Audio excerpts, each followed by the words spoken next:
because I always like to call from my phone.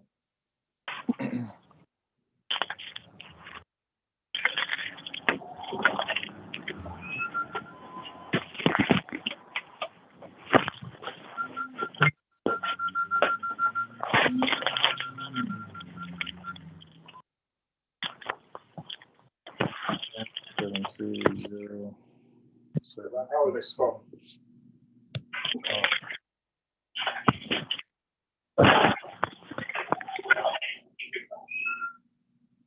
Okay, 707 36 99.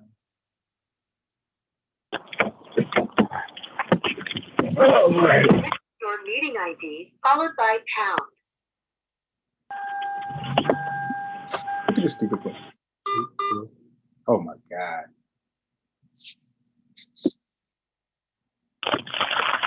You went 5, 4. This meeting ID does not exist.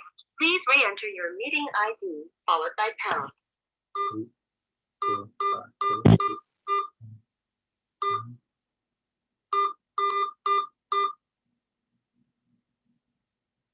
Enter your participant ID followed by pound. Otherwise, just...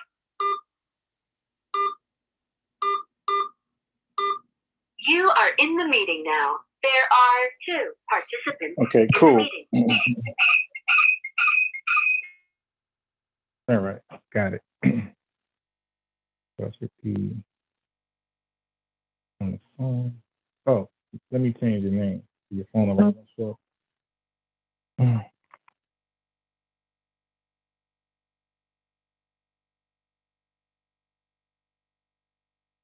Hello? Yeah. So I'm just, I had to change. When you call in, it's going to show your phone number. I had to change your name. Change your name. Change your phone number to your name. All right. Okay. Let me just. Yeah.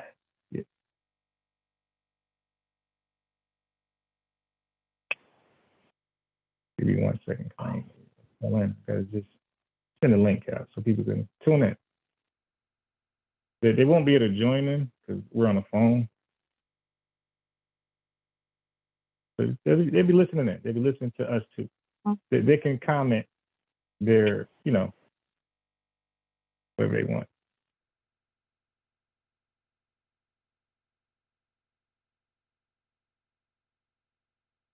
I want you to finish the point about the music industry and the content. All right. I gotta just do one more thing and we're good.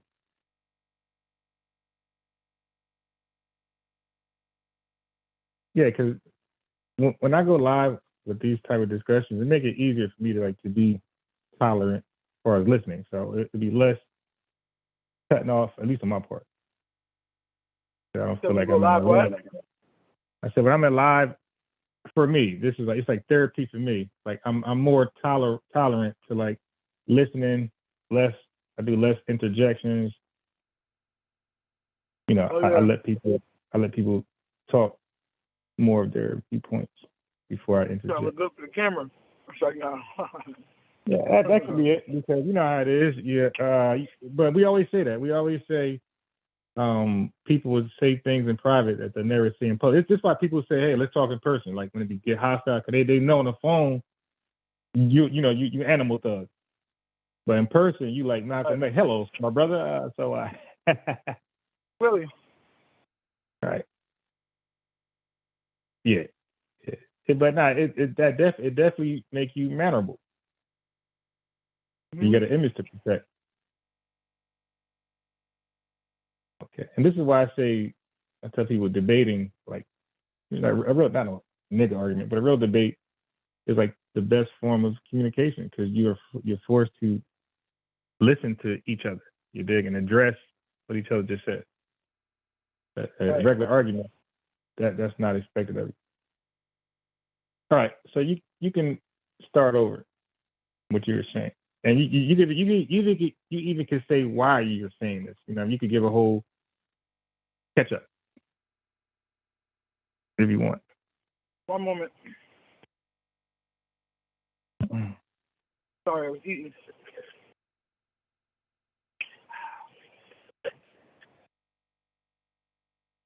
I had the sandwich here, so I figured I might as well use this time to eat it, because I know I lose my appetite once I start debating. My food will sit right over there. Well, now let me just say that this is not a debate. So, debate is when we got evidence. No, it won't. It'll turn. If anything, it'll turn to an argument. It won't turn to debate. Dialogue. Yeah, it's like dialogue, argument. It won't be a debate. Debate is more formal. Our thoughts are gathered better. You know, we got a strategy how we want to say things and do things and ask questions. It's really different. And then I'm not required to be as educated as you on your subject. A debate, I like to be. I like to be as knowledgeable as you. So basically what I was saying was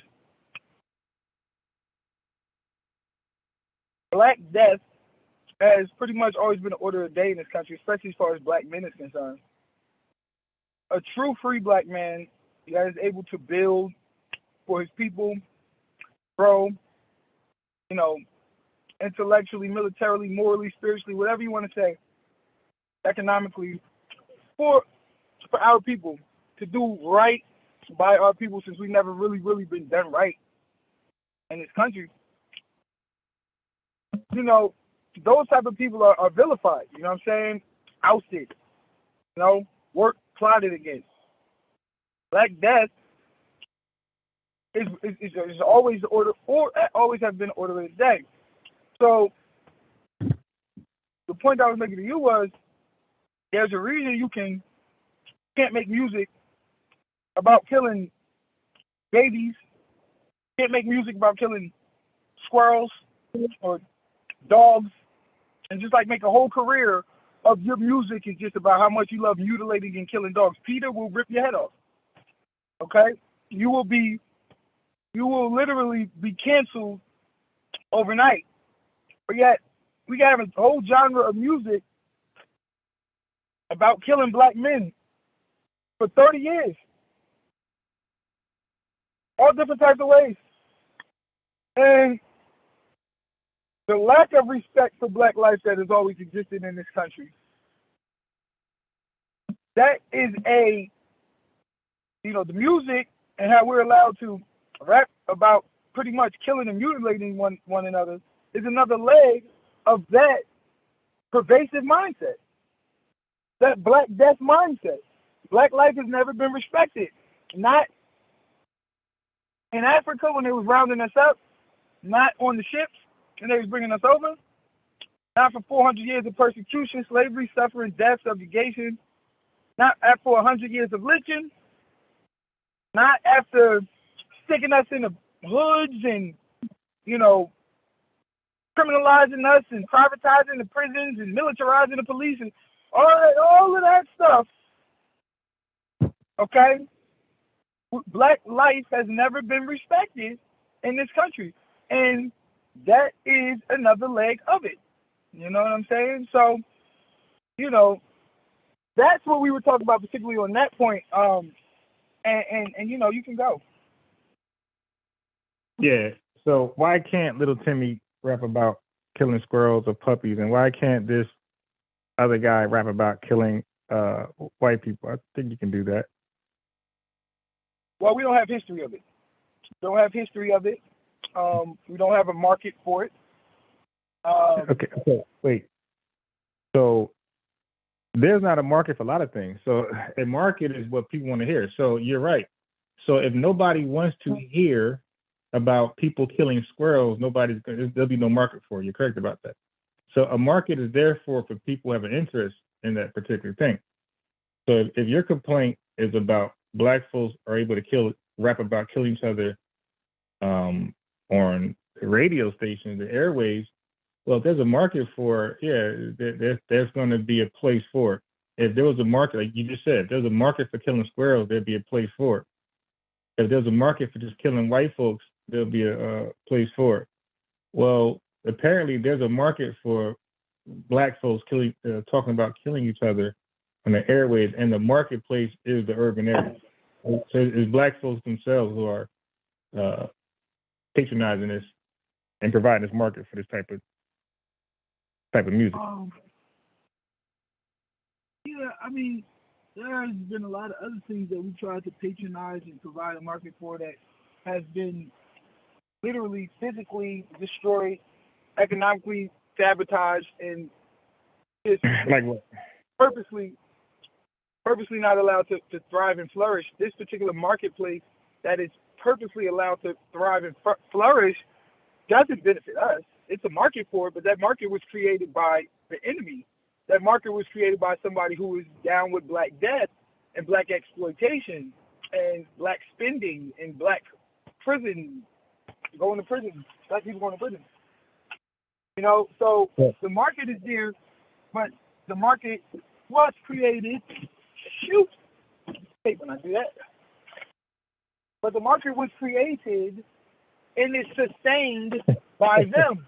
Every time we try to get out of it in any way, just waste a bunch of new, young, murdering, serial killing rappers onto the scene. And yeah, and that's it. So, you know, it is, I don't want to say, it's just irresponsible to try to act as though, you know, the system that has allowed this marketplace to flourish doesn't have a vested interest in it flourishing. Just like they have a vested interest in a black economy not flourishing. You understand what I'm saying? Black people didn't get into the position that they are by osmosis. We got into this through careful planning by those who are in control and authority over the face of black people. You know, I'm watching the Tiger King.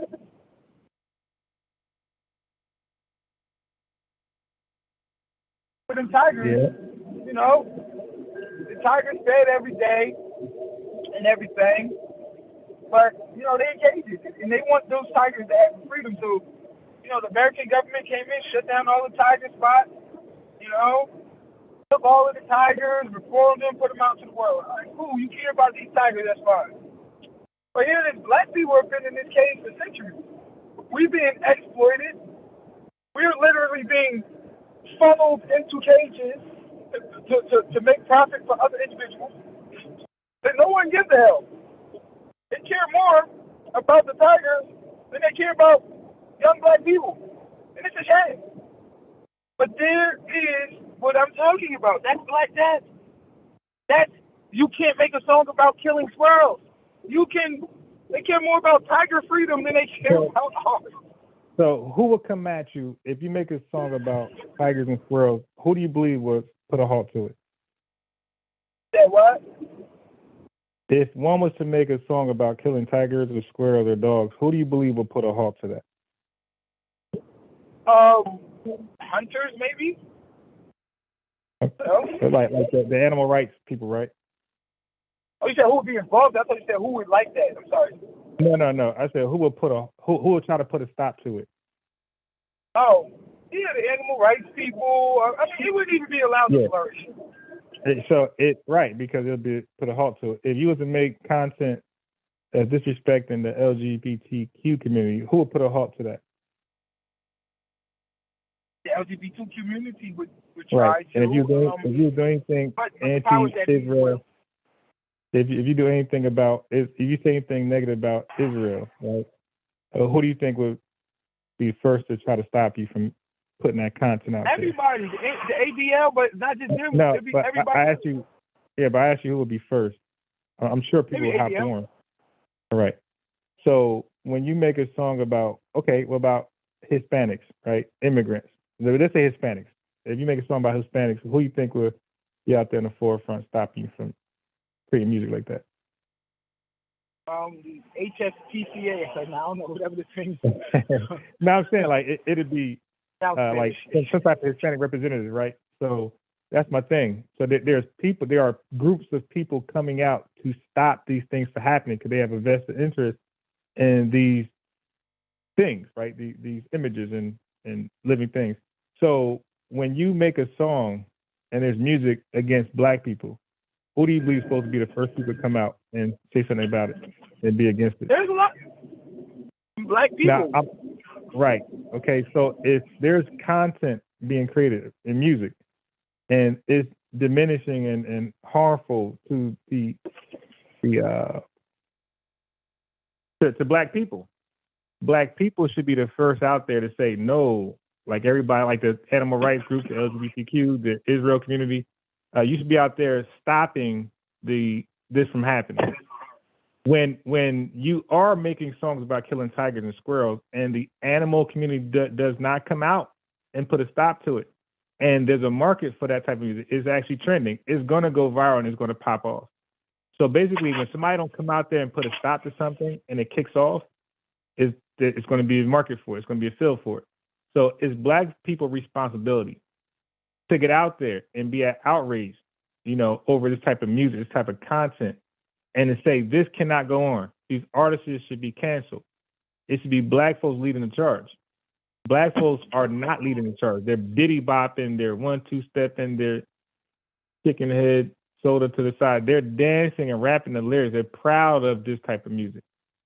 So that argument, I feel is flawed because of that. You don't have an outrage from black folks, or not even enough of an outrage from black folks to want to put a stop to rap music and R&B music, whatever the content is now.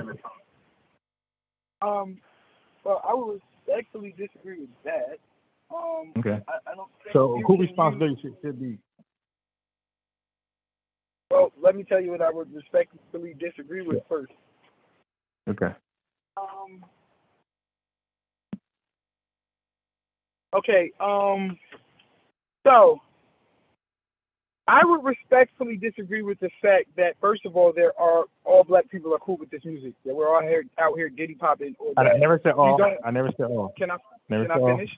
Yeah, but you can't make a statement like I said that. I said there's not enough. There's not enough black people. Right, but please, if you're gonna quote me, just try to quote me. But the argument but nobody uses absolutes though. Nobody say all, none. We don't do that. Okay. Can I finish now? Yeah, I just want to save you time. Nobody's speaking absolutes. Okay. Can I finish now? Go ahead. I didn't speak in absolutes. You did. You specifically said black people aren't out here doing that. That's a general statement about black people. No, I did not say that. If you're going to quote me, Rondell, I have a right. I have a right to defend myself. I did not say that. I said not enough of black people are out there saying something about it. So quote me correctly, please, to make your argument. All right, we can rewind this and see what you said.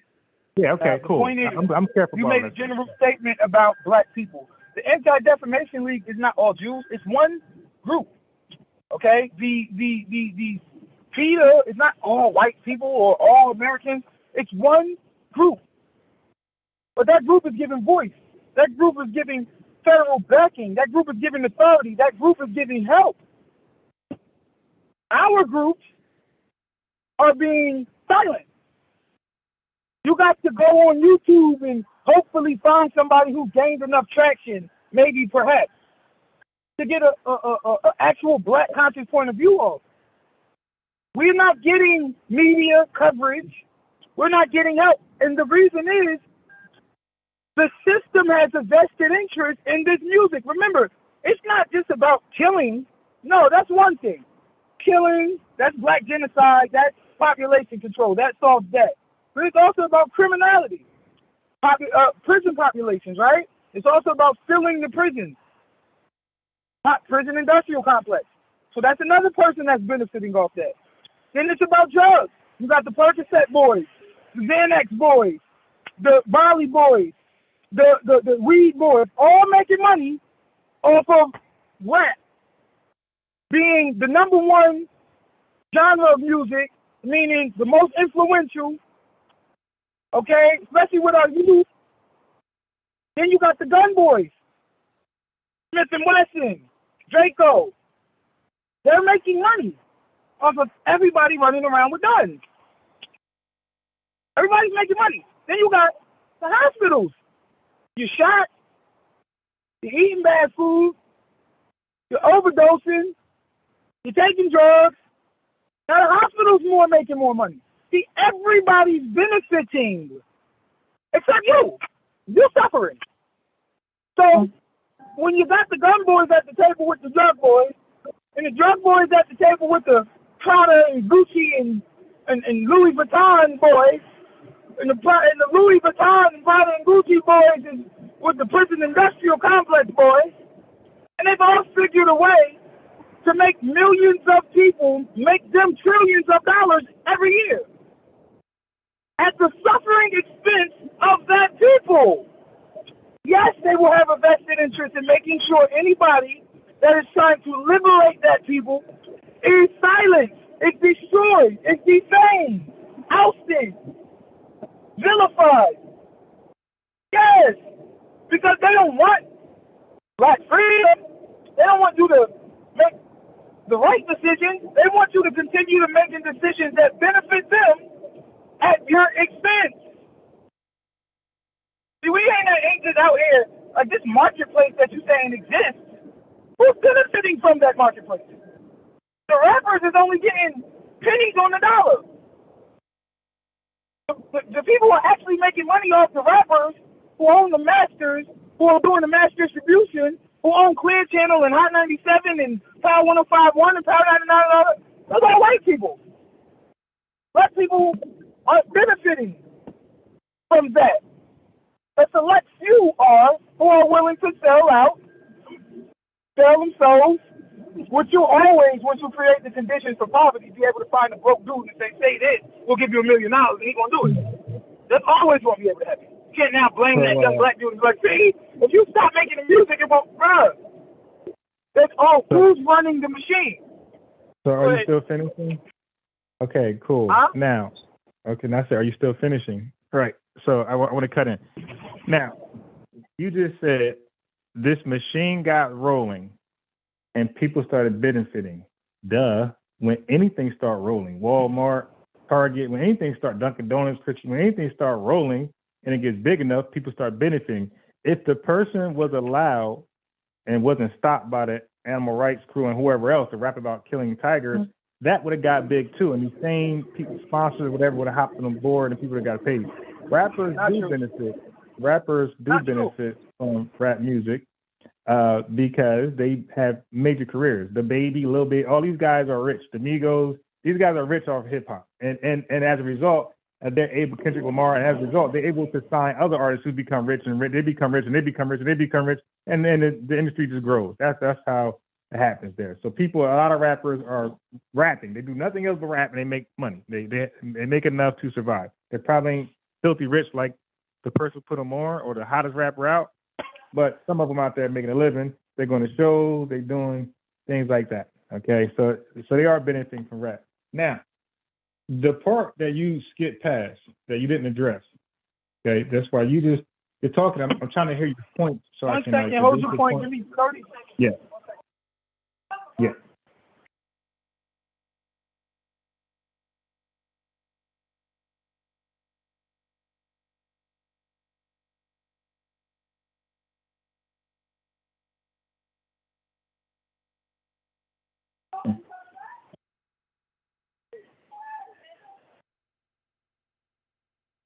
Hello? Yeah. Go ahead. Yeah, so I'm trying to hear your points. You're not really making too many points. You're just talking long. All right. So my point I want you to address was this. I named these different body of groups who will stop you, like you agreed, from making music about these different things. The LGBT community, Israel, the Jewish community, whatever community, Hispanic community. I said the first people who will stop you are the people who are directly involved with these communities. Animal rights movement, they're involved in that type of community.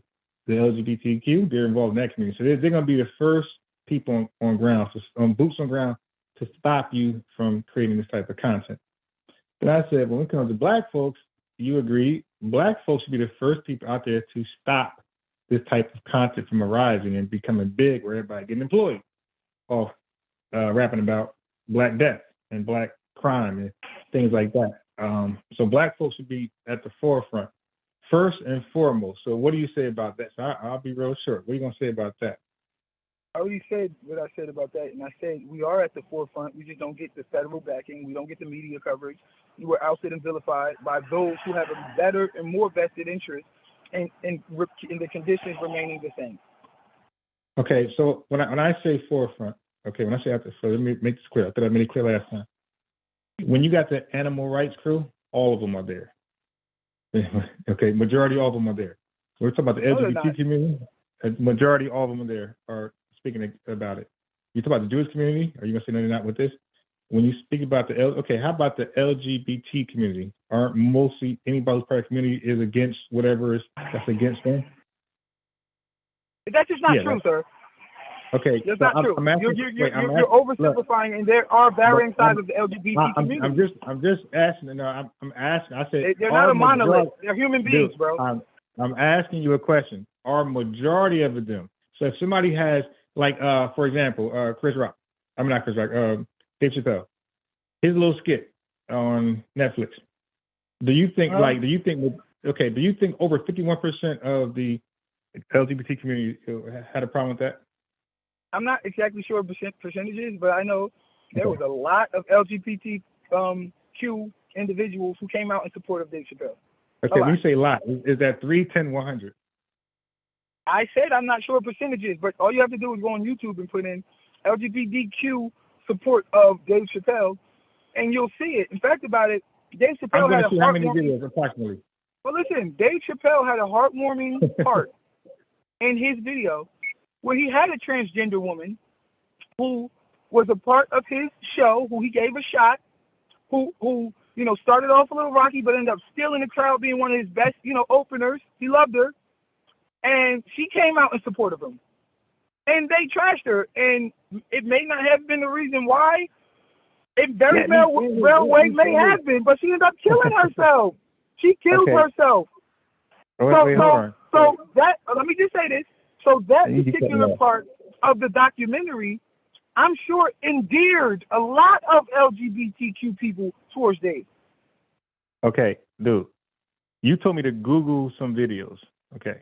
Now, I'm asking you, the community, would you think that most of the community will be against Dave Chappelle's show, what he put together, or do you think most of them will be for it? That's just a simple, what do you think?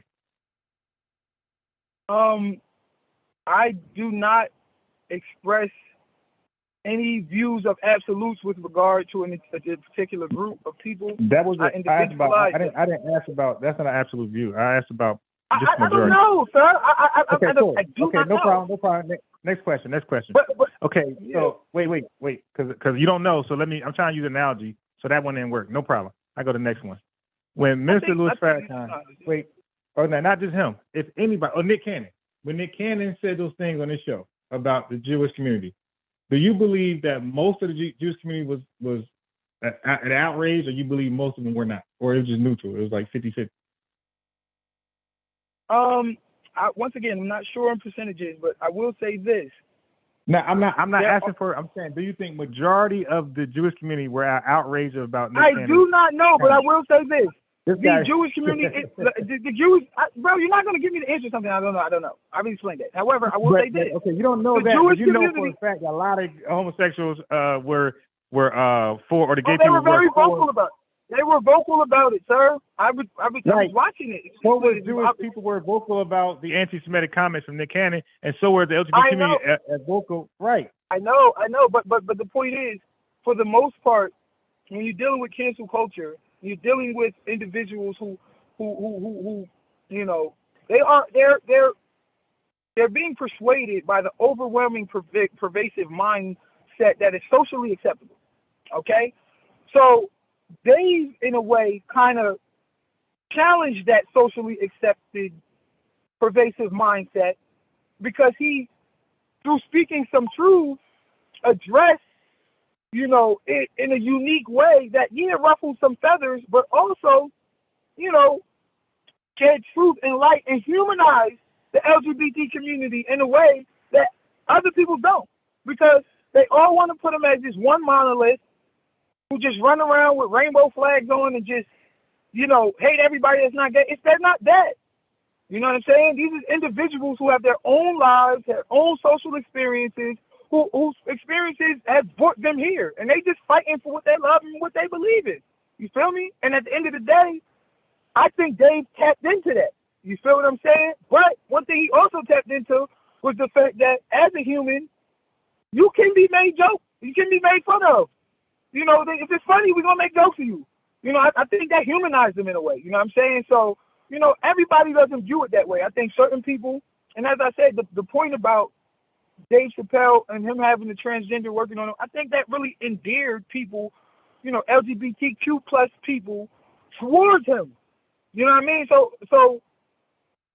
I'm not going to say they were all against or all for. And as far as Nick Cannon goes, Never said say all. You keep using that word. Or whatever, or 50% or 70% I'm or whatever. Majority. You asked me if you thought that the majority, and I'm not going to say that. Okay, so I got your opinion. So next thing is this. Now, when it comes to black music, right, and you say it's defiling and it's harmful, just bad content. Now, would you say this, since you don't know a lot of stuff, so I'm going to keep that on record. You don't know a lot of things. You don't know. Now, do you think that most black people are tolerant? Oh, don't frame it like that. You can't say I don't know. So far, everything I asked, you can't ask me. Yeah, because you're asking me very ambiguous questions. No, it's very ambiguous questions. All right, and questions that are really based in opinion. What do you think? Okay, How many do you think? Now you're telling me I don't know. All I want is your opinion. That's the only thing. You don't know. So I'll leave it at that. Okay, yeah, but don't now conflate that with I don't know various things, because that's just no. I'm talking about those things I asked you. You don't know. Okay. So I can't talk about those things because you don't know. Okay, so let me talk about black culture. So the music that comes out, do you think most black people are tolerant of the music, or you think most are outraged of what we're hearing? I believe most are. I believe that there's a significant number of us that are outraged, that are not properly giving a voice of our outrage. In other words, just as I believe that there's a lot of people who may have agreed with certain things Nick Cannon said, maybe not all, but certain things, or didn't view it as that bad, that, you know what I mean, that aren't given a voice, or the same with the LGBTQ plus. I believe that So now next question is this, because I see where this is going. So they're not giving. I believe the voices that are given. That are given fit the agenda and the narrative of the socially acceptable, pervasive mindset that is basically given to us by the powers that be, if you will. Wait, hold on. Before something's given to you, you got to accept it. All right, because something is given to you, you could just utterly just reject it. Like, for example, during segregation, like that was being offered to us, and we rejected it. Like the violation of rights, all that type of stuff was given to us, and we rejected it. Slavery was given to us, and we rejected it. So just because something's given to you doesn't mean you have to accept it. You can reject it and go the other way. So now you said the voices that were being, I guess, brushed under the rug. So how was a voice heard? Because you have many. If you go to any urban city, you'll have people blasting hip hop. The majority of the community dancing, blasting, or supporting it in one way or another. So are you saying that their voices are purposely being heard because they're supporting it? Is that what you're saying? Like, they're giving a platform, like their media, social media posts are being heard and not, shadow banned. I'm going to say this.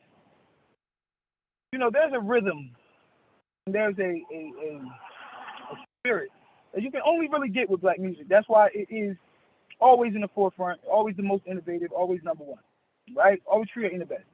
There is a spirit there. So there's something that, you can connect with the dances and the rhythms, and they're really using that against us. But to where, you might just see grandma jamming to Pop Smoke. However, as a DJ, I can assure you that every time I do a family event, I can't play any of that music. I have to play all clean music. They don't want me playing no music about killing and none of that. Not at the cookout, not at Grandma's 60th, not at Quinnetta's Sweet 16. I can't play that. Even though Quinetta want me to throw it on, and I might go through a little set real quick, 5 songs, 10 songs, and some new stuff. clean, but they can get their little stuff off. For the most part, I gotta play good music, and I play the good music because majoritarily black people do not like the messages that are coming in that music, and then they do not benefit us. Wait, But hold on. It is force fed. Hold on. It is force fed on us in a way where eventually you listen to a song long enough, you're going to start tapping your feet. That mindset that you've expressed of, oh yeah, you can make the decisions for yourself to go the other way and all of that. Yeah, that's great for an individual and an individualistic mindset. But the herd is still being funneled. The herd is still being funneled towards a certain path in a certain direction. Right. And that's what we have to deal with, because the machine that is hurting us is a very powerful machine.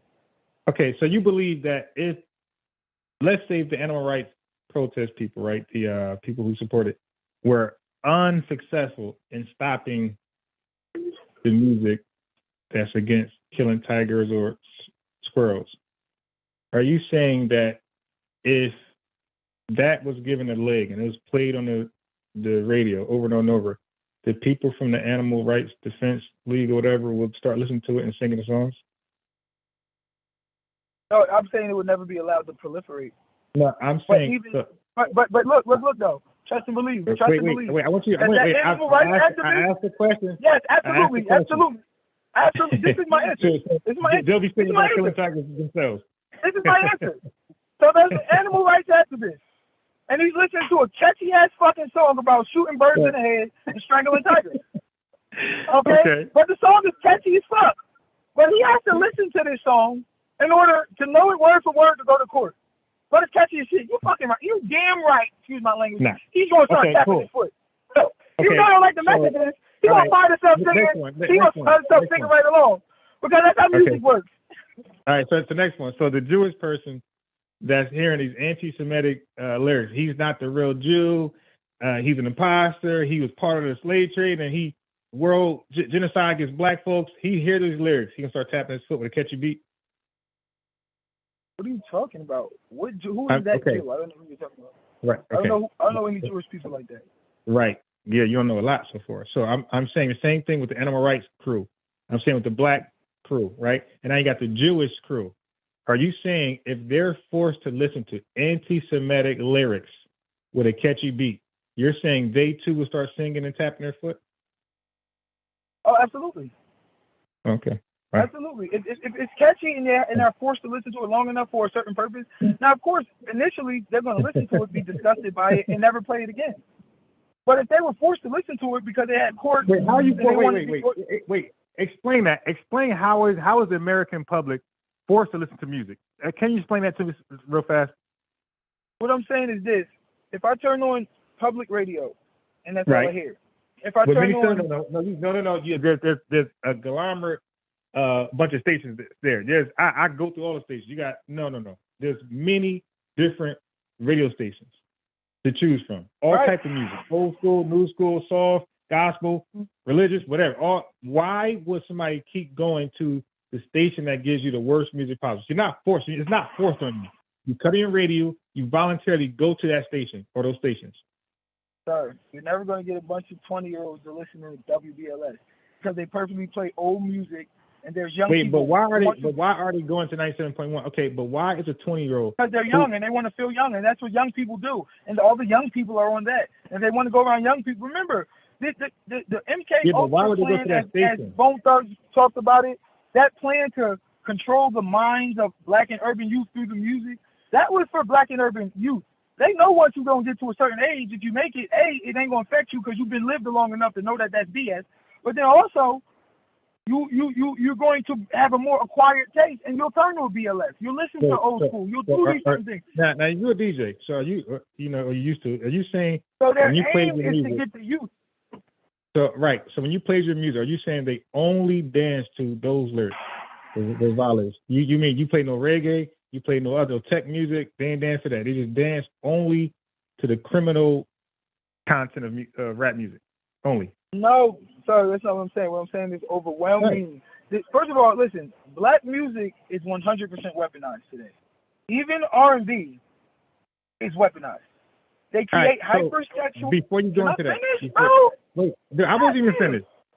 All right, go ahead. So for the most part, yeah, you did most of the talking. I'll talk. I'll pause. So you can chime in, but I want you to take Go ahead, over. man. I want you to be fine. Okay, so I'm gonna make a few points here. Okay, so with what you're saying, this music is forced on us. This with the kill you and your girl ain't nothing. I see what your baby. That's forced on us. So how is it possible? It's rhetorical. You can take a literal if you want. How is it possible that anybody can take an alternative music, something like reggae? They can take disco, tech music. How is it possible that we even turn to these genres of music if we're just forced to listen to the catchy hip hop beat of this negative content? How are so many people going the other way? So many young people are still listening to alternative music. Actually, no, they're not. They're listening to black music. No. And Okay, you per got your to point, that. yes, per your point, well, They hip know hop is the Taylor number one Swift genre song? of music in the world. Listen, They know hip-hop Taylor is Swift the song? Excuse me, sir. Hip hop is the number one genre of music in the world, but yet we make the less money as far as the artist goes. And the reason we make the less money is because we're marginalized. We're in a box. So when you're rapping about killing people and selling drugs and criminality, they can't play your music in McDonald's. They can't play your song in Universal Studios as you walk in. Your videos on the Why they jumbotron. can't play at McDonald's? If it's a whole conspiracy to Because persuade of the black innuendo. people, and it's being forced on Well, you. because the conspiracy also, remember now, the conspiracy is bigger than just the music. I just said it affects the pill people, the drug people, the gun people, the prison people. All of these different, you understand what I'm saying? So now, this music also affects us, the artists. Remember, these artists are being marginalized. They're not getting Grammys like they're supposed to because of the music. They're not getting, let me finish. They're not getting proper exposure. They're not being, quote unquote, crossover or universal artists because of the content of their music. Even though all of the young kids that listen to us, white, Spanish, black, they all listen to hip hop music. Let me say this. They all listen to hip hop music, even though we are not getting the billing or the credit because of the content of our music. Well, since you're rapping about trash, we don't have to respect you, even though you're number one in the world. You know, NBA YoungBoy got more streams than, as many streams as fucking Taylor Swift, excuse my language. Like, don't matter because of the content of your music. So we'll put the machine behind her. You will hear her music in McDonald's. You will hear her music on every stadium. When we walk into Universal Studios, you will see her on the Jumbotron. You will see her on the American Music Awards. You will see her on the Pepsi commercial. Because she's an all-American girl, that's what she represents. And her lyrics represent... her lyrics. Go ahead. Her lyrics represent something bigger. Our artists, for the most part, are marginalized and put in a box. And for the ones that aren't, they experience a crossover in the universal, connection like no other. But in order to do that, for the most part, they got to abandon their hip-hop roots or hip-hop beat. Once they do the crossover, now you got to make a, pop, anything with a message. You got to be catered. No. Well, you know why? Well, you know why? Because that community of people are not going to accept it like the same way how we accept it. That's why. It's not that we accepted it, that we were forced to Yeah, talk. we did. Remember, huh? a lot of us fought it. A lot of us fought it. What proof, what evidence I can look at right now where a whole bunch of black folks and also influence was against hip hop rap? My nigga, go look at every conscious rapper from the 80s. All of them. They all had a problem with the direction that rap was going. Rap was positive. It was either fun or it was political. You either had Run DMC, Brand Nubian, KRS-One, Public Enemy, or you had Kid and Play, Fresh Prince, Jazzy Jeff. It was fun or political. But either we was dropping knowledge or we was having fun, but the trajectory of rap was great. They was coming out with movies, Kid and Play. Everybody had cartoon shows. Yeah, like, but bro, even I remember when rap was. Let me finish. Go ahead. Right. Well, I don't know when you're gonna finish. even then, I'm old enough for these rappers. I know their lyrics. Even then, those same rappers, you could see their content slipping and going to where we are now. Slipping and slipping. All this. No, it wasn't that it was slipping. It was that remember, the corporations didn't want us at first. We was winning back then. But they was like, man, rap ain't never gonna be nothing. But we was winning. And like, damn, everybody wanted to be like us. We had them breakdancing all on the street still now to the day. The hip hop original culture of New York City permeates every level of pop culture. Whether it be the DJing, scratching and mixing, it's New York hip hop.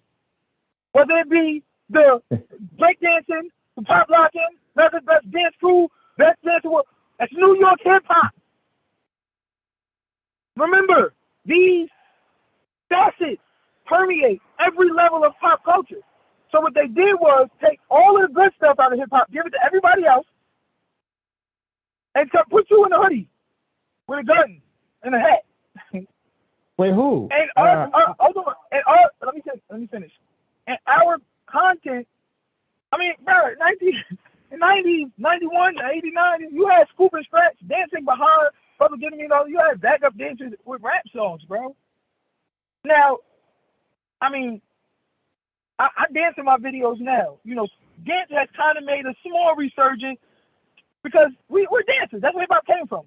So, you know, it's trying to make a little resurgence in the early 2000s. You know, lean with it, rock with it, lean. We wanted to dance again. We tired of this other shit. We want to dance, goddamn it. When two-step, we want to dance. It's first of all, woo, we want to dance. And that's how the South took it. The South took over, not because they was better than the North, or had better lyrics, because they made dance music. Yeah. Let me finish this point because I'm bringing something home. I'm bringing something home, son. Let me finish. Okay. Dance music is how the South took it.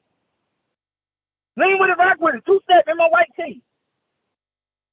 Then, just a few years after they took it, you had Right Back to Criminal, T.I., Jeezy, and right still to this day. No. The market is created, and I would explain that. But listen. But it's wrong. You wanted to dance. Right now, even though niggas is still talking about Glocks and all of that, these little niggas now is dancing again in their videos. They try to dance because black people like to dance, and that's where hip-hop came from. And that's the point that I'm making. But the point is, that particular thing, there wasn't no de-evolution where we just wanted to become hood. No, that benefited somebody. It benefited somebody economically, the enemy. It benefited the prison industrial complex. It benefited the Prada boys, the Gucci boys, the gun boys, the population control boys, the black genocide boys. It benefited somebody. And they purposely... Hold on. Okay, if a person was allowed to talk about killing tigers, like you said earlier, killing tigers, and even though it's still illegal, but you're allowed to rap about it, I think there'll be more poaching going on. So again, people in jail, people selling this, it would still create the same environment for that. If there's a negative aspect of whatever you want to sing about, if it's allowed to explode, if there's a market for it, people want to patronize and support it and listen to the music, it's going to create a criminal environment. Where if it's killing tigers illegally or killing black men illegally, it's going to create a negative environment if it's allowed to flourish. But this is why the people who are most affected, they're supposed to step up and stop being victims and stop being slow and retard. Step up and say, yo, we don't want to listen to that stuff. Yeah, we're good on that. That's creating genocides. My uncle's in jail, auntie in jail, dude died at 15 years old. This guy's locked up. Gang culture. This is no good for us. We're done. We're not listening. It's just that simple. The same way black folks got together and said, okay, we're done with this rights violation thing. During that movement, they started marching, gathering by the large crowds. We could do the same thing, but we don't want to because we really don't see a problem with the music today. We like it. Not true, bro. Now you saying we? Are you talking about all black people, or are you talking about certain? Because you just. I'm talking about. Okay, so let me clarify, and I don't mind if you interject. I'm not gonna go crazy on you and say let me finish. I'm saying the majority of black folks, at least 51%, okay, don't mind the content, because if we did, then we are the most suckers of the world. That we're afraid to go out there in large blocks of people and say something about it. We all have social media. We got Facebook. We got all type of stuff we post. We don't. How many posts you see people say, "Hey, hip hop need to die. This is terrible. We need to get rid of these artists. Cancel them." You're not reading that. You're reading cancel other things. Listen. Black people don't view, as you said, hip hop as the problem. There's certain people who don't view hip hop as the problem. There's even certain conscious individuals who will say, no, it's the lack of economic opportunity. It's the conditions that's created, and these people are just rapping about what they are experiencing every day. However, what those people don't understand is that the powers that be, the corporations, the music companies, the American government, all came together to purposely push rap in this direction. The American government's behind rap. Now, yes, after you create the conditions for poverty, after you create the conditions for negative black music, after you have 30 years of that, yes, you will have young people yes, you will have rap. Excuse me, sir. Yes, you will have young people who write music or who listen to music and view like that's the only way we can express ourselves, or that's a black thing, because that's how they were brought up. That's just what they know, the black thing. But they don't understand the origins of it and how we were pushed in this direction, and also who's truly benefiting from it. So who's going to finally educate the youth about the origins of hip hop, and how are you going to get them to listen to you? Well, my thing is not about getting people to listen to me. I ain't in this for that. No, not you. I'm thinking for the person who's going to actually do it. So, because right now, I mean, we are just victims forever, according to you. Rap is being forced on us, negative lyrics, and it's causing poverty. Is the prison industrial complex that's being added to it, and we can't get ahead. So, who is going to educate the youth on the origins of hip hop and put a stop to this once and for all? When? Well, honestly, I think that job falls on us, people like myself and yours. People in their 30s, right? 20s. We got to first. Exactly. That's what I've been saying the whole time. The animal rights movement is going to get out there and speak on behalf of animal rights. The LGBTQ community is going to get out there and speak on behalf of their rights, and the immigrants and Hispanics and the Jewish community.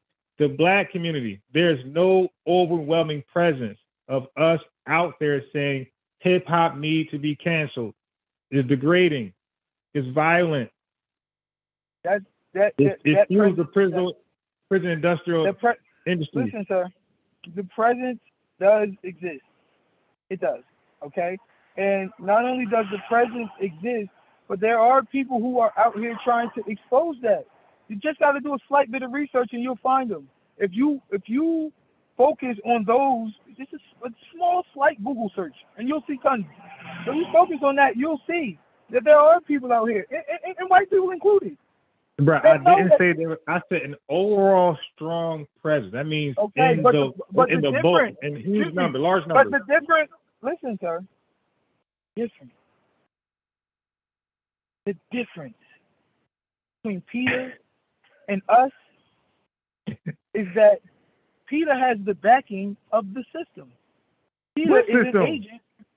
The American government. We don't have that backing. No. The animal rights movement.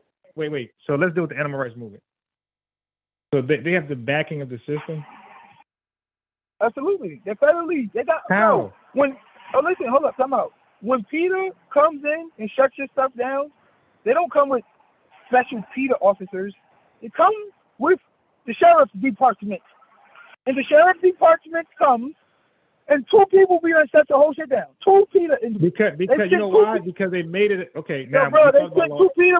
Listen, they sent two people. We talked about law earlier. We talked about law. Law just don't appear out of nowhere. Okay, so laws are being made, and then you violate the law, it becomes illegal. Okay, the reason why you can't say certain things about immigrants, the LGBTQ community, and things about animals and their violate their rights is because it's on the books, on the law. If black folks felt like these lyrics were harmful get out there and create some type of violation. If the rapper talks about rap or you purchase the music, get out there and do something like everybody else is doing.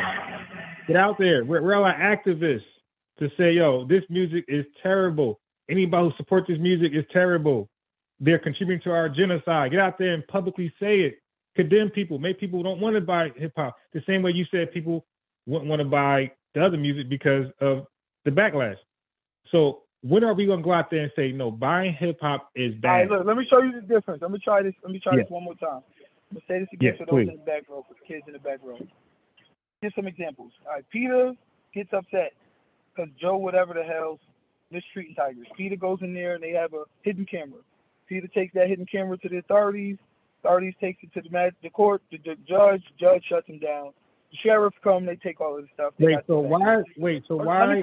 let me finish. Can I finish? Wait. Oh, God, you're frustrating. So hold on, bro. When I talk, you can comment, interject. I allow you, don't say nothing. I don't though. Like no, you do. And I wanted to say something. Why is the judge shutting it down? All right, we're not going to freedom to express something. Let me go. Yo, bro, you're not going to. Bro, please don't guide me into having your conversation. Let me talk. When you want to ask the question, wait till you finish. I don't have to explain. But you why say a lot, though. I can't remember all this stuff. Just make a point. Bro, I'm not saying a lot. I just got to one example, Peter. Let me finish. I just said 10 seconds, Peter. Can we address Peter? Wait. Stop being annoying, frustrating. Now, wait. Anti-Defamation League. Hold on. Now, Peter also made the 7 o'clock news, 5 o'clock news, 11 o'clock news, 12 o'clock news, 13 o'clock news. All right? Nick Cannon said something. Why? Oh, why? Let me say this. Right. But I don't wait. I'm okay. not, wait till I finish. Okay, so you can, but wait till I finish. I'm going to be lost. Rondell, you're purposely trying to. Go back. Dude, you're saying Peter did this, took pictures. They took pictures of what? All right, so if I answer why, don't say, see, this is what I'm talking about. Because that's you trying to curtail. Okay, just fill us in. Peter took pictures of what? Peter took pictures of the inhumane conditions. Peter took pictures of the tigers being in cages, not being properly fed. Right, so that's illegal, right? Is that illegal? Not quote unquote illegal, just inhumane. So hold on. Dude, if a judge can shut it down, it's illegal. The tigers are your property, right? Like dogs are your property, right? But is it illegal to treat animals like that? It is. It's illegal. You can't just treat a dog like a certain way. It's illegal. But the thing about it is, he didn't. I don't believe he faked. Can I finish? Because this is what you're doing. You're trying to purposely manipulate the conversation. I'm trying to add clarity. You're not adding clarity. You're both manipulating the conversation. The point is, Peter went in there, and they had the backing of the government. That's the point I'm making. They had the sheriff. They had the news. Dude. Excuse me. Can I finish? We all got the. Hold on. We all got the backing of the government. Something's illegal. Can I finish? Because what Nick Cannon did wasn't illegal. When are you finished? But it was still canceled. Bro, can I finish? No. Stop, Rondell. I'm about to end this. I'm about to end this. I can't deal with you. We never have a proper dialogue with you being annoying, bro. You get me out of character purposely. You keep saying I can't finish. When are you finished? You make 100. Bro, this podcast would have been great for the people to hear, but you're purposely ruining it. No, they think you're ruining by screaming and hollering. You can't control yourself. You can't control you're yourself. The one screaming and hollering. Okay, but can you control yourself for 2 seconds and let me finish? Yes, I'm composed, so I can't ask. So when I talk, you're gonna be completely quiet. Yes. Okay, good. All right, cool. Go ahead. Now, how long is it gonna be? 1 minute, 5 minutes, half an hour? How long before you say I'm like a child? You argue like a child. I want to know. I don't want to interject. How long is this going to be? I deal with this all the time. You argue like a child, bro. So how long is it going to be, my brother? Because you're I'm not sure until I finish. I'm not. So you finish, it could be half an hour. It could be a half an hour. No, it could be 2 minutes. Fine, 2 minutes. All right, go ahead. I'll go on mute. Go ahead. All right, thank you. Now, Peter goes in there. They take videos. They go back to the judge. They get the 11 o'clock news, 5 o'clock news, 7 o'clock news. They have the backing of the media, the government. Everybody's behind them. Nick Cannon said something about the Jews. He's on the 3 o'clock news, 5 o'clock news, Universal Camp. Everybody's behind him. Everybody's behind him. You can't say certain things about certain people, can't do certain things. Everybody, but guess what? PETA has the backing. But when these young activists come out, or these activists and come up against hip hop music, they're not on the news. Their rallies don't make the 7 to 5, 11 o'clock news. Their point of views don't make CNN. There's a willful amnesia, a willful ignorance that comes when it comes to black salvation, when it comes to doing things right the black way. That's the point I'm making. You interjecting, trying to curtail me into this particular point or that. Well, why does Peter? All of that, come on, bro. That ain't my point. Let me finish my point, and you'll understand why I'm mentioning what I'm saying. They do not have the backing. So you don't see these groups. You have to go to YouTube, Google it. Find them. They're not getting the backing of the people. And why aren't they getting, of the American government, of the powers that be, of the system? And why? Of the media. And why? It's because all of them are making money off of it. Whether the prison industrial complex, poverty industrial complex, the military adversity complex, because if you create the conditions for poverty, a lot of people didn't promise them $1 in the military. That bolsters that as well. Okay? Industrial complex. Okay? Prada, Gucci, Louis, drugs, guns. Everybody's making money off of this. So everybody who's making all these trillions of dollars every year, black people suffering, they have a vested interest in not giving a voice to those who are going to stop Hot 97 from saying, young nigga, move that dope every 10 minutes. From saying chopper, chopper, chopper every 10 minutes. That benefits everybody overwhelmingly but us. They have a vested interest in hiding the black voice that is against that. So to answer your question, that's why you don't see that. It's not that they don't exist. It's not that black people are not out there trying to fight it. It's that we don't get the proper billing that we deserve. It's like the conscious community doesn't get the proper billing it deserves.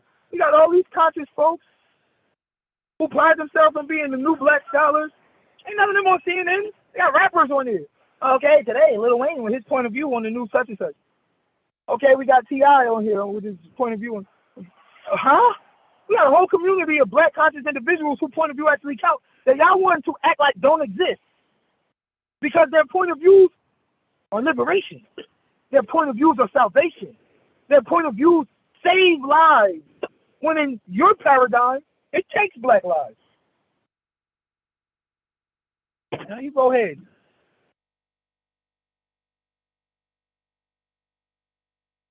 Hello? I was on mute. Floor Hello? is yours. I was on Floor mute. is yours. Okay, cool. So when you start going over a scenario and you say something like Peter's taking pictures and then you move on from there, I have the right to ask you, take pictures of what? Take pictures of the sky? Okay, what is so illegal?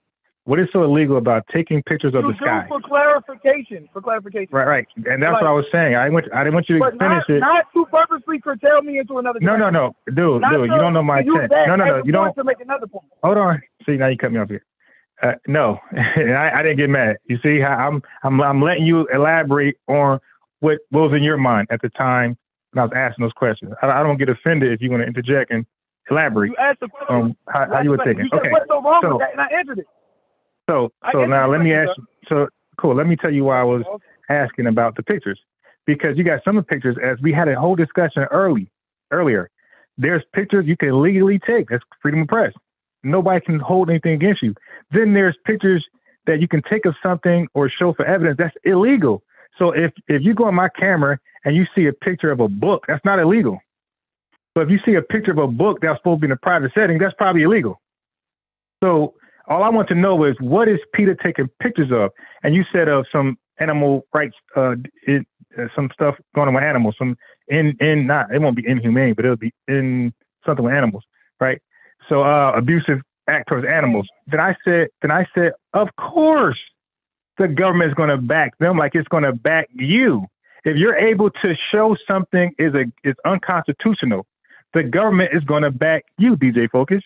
like it back PETA, like it's going to back this human rights, whatever it is, what organization it is, you're going to be backed if you're able to prove something is illegal, unlawful, unconstitutional. It's going to back you.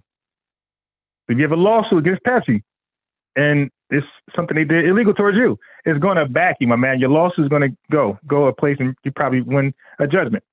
That's how it works. So what you did was you showed a comparison between PETA and certain communities, which is an organization. You showed that they first proved that something was being done illegally, and then they got the government backing. You have not shown something that the government backed people off just by their mere opinion or feeling.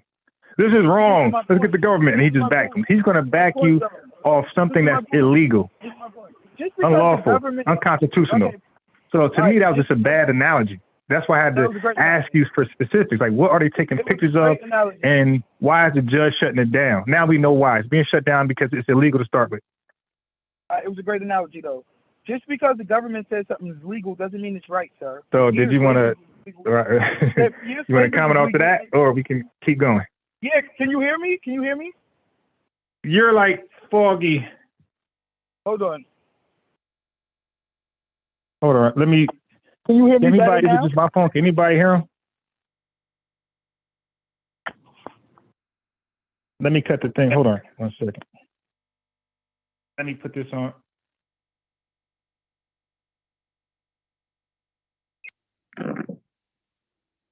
Okay, say something now. All right, so just because I can they hear say you. something is legal, doesn't mean it's right. And remember, you know, our government has moved into the mode of shadow governmental movement, if you will. Okay, for lack of a better term. Okay, so what do I mean? Well, they didn't create a law. They're not going to create a law that says it's illegal for record companies to take and use black people to fill the prison industrial complex, to fill these, to make the gun boys rich, to make the Percocet boys. No, they're just going to not acknowledge that it's doing that. It's called benign neglect. We won't even acknowledge the existence of it, so therefore we don't have to deal with it. We won't even act like it exists. How the hell are you going to have a law, or are we going to take this to a courtroom when they won't even acknowledge the existence of this practice? But we know that the practice exists. We know the people who are benefiting from it. We know other practices that exist of the American government that we frame as patriotic. Question. Like going into Iraq. Like going into Iraq and Afghanistan for DJ pure Focus. monetary and DJ Focus. When you say we, is that everybody? what do you mean? The same question you asked me. When you say we, is that everybody? Is that all black people? We in which sense? I'm not exactly sure. We're not. Okay, Which right. we you talking about? Okay. When I said, well, the pronoun. When I said we, you said, is that everybody? And I said, not the majority of us. So now when you say we, is that everybody? I don't know which context that I used it in, but Okay. normally but as I said before, I don't know. I don't like speaking in absolutes. I know that there's always exceptions to the rule. I know that there's always somebody that's trying to make a difference, although, the rule still exists. So I'm trying to remember what I said we in context of what I said we, so I could better clarify. But I'm not even exactly sure where I was at because you cut me off again.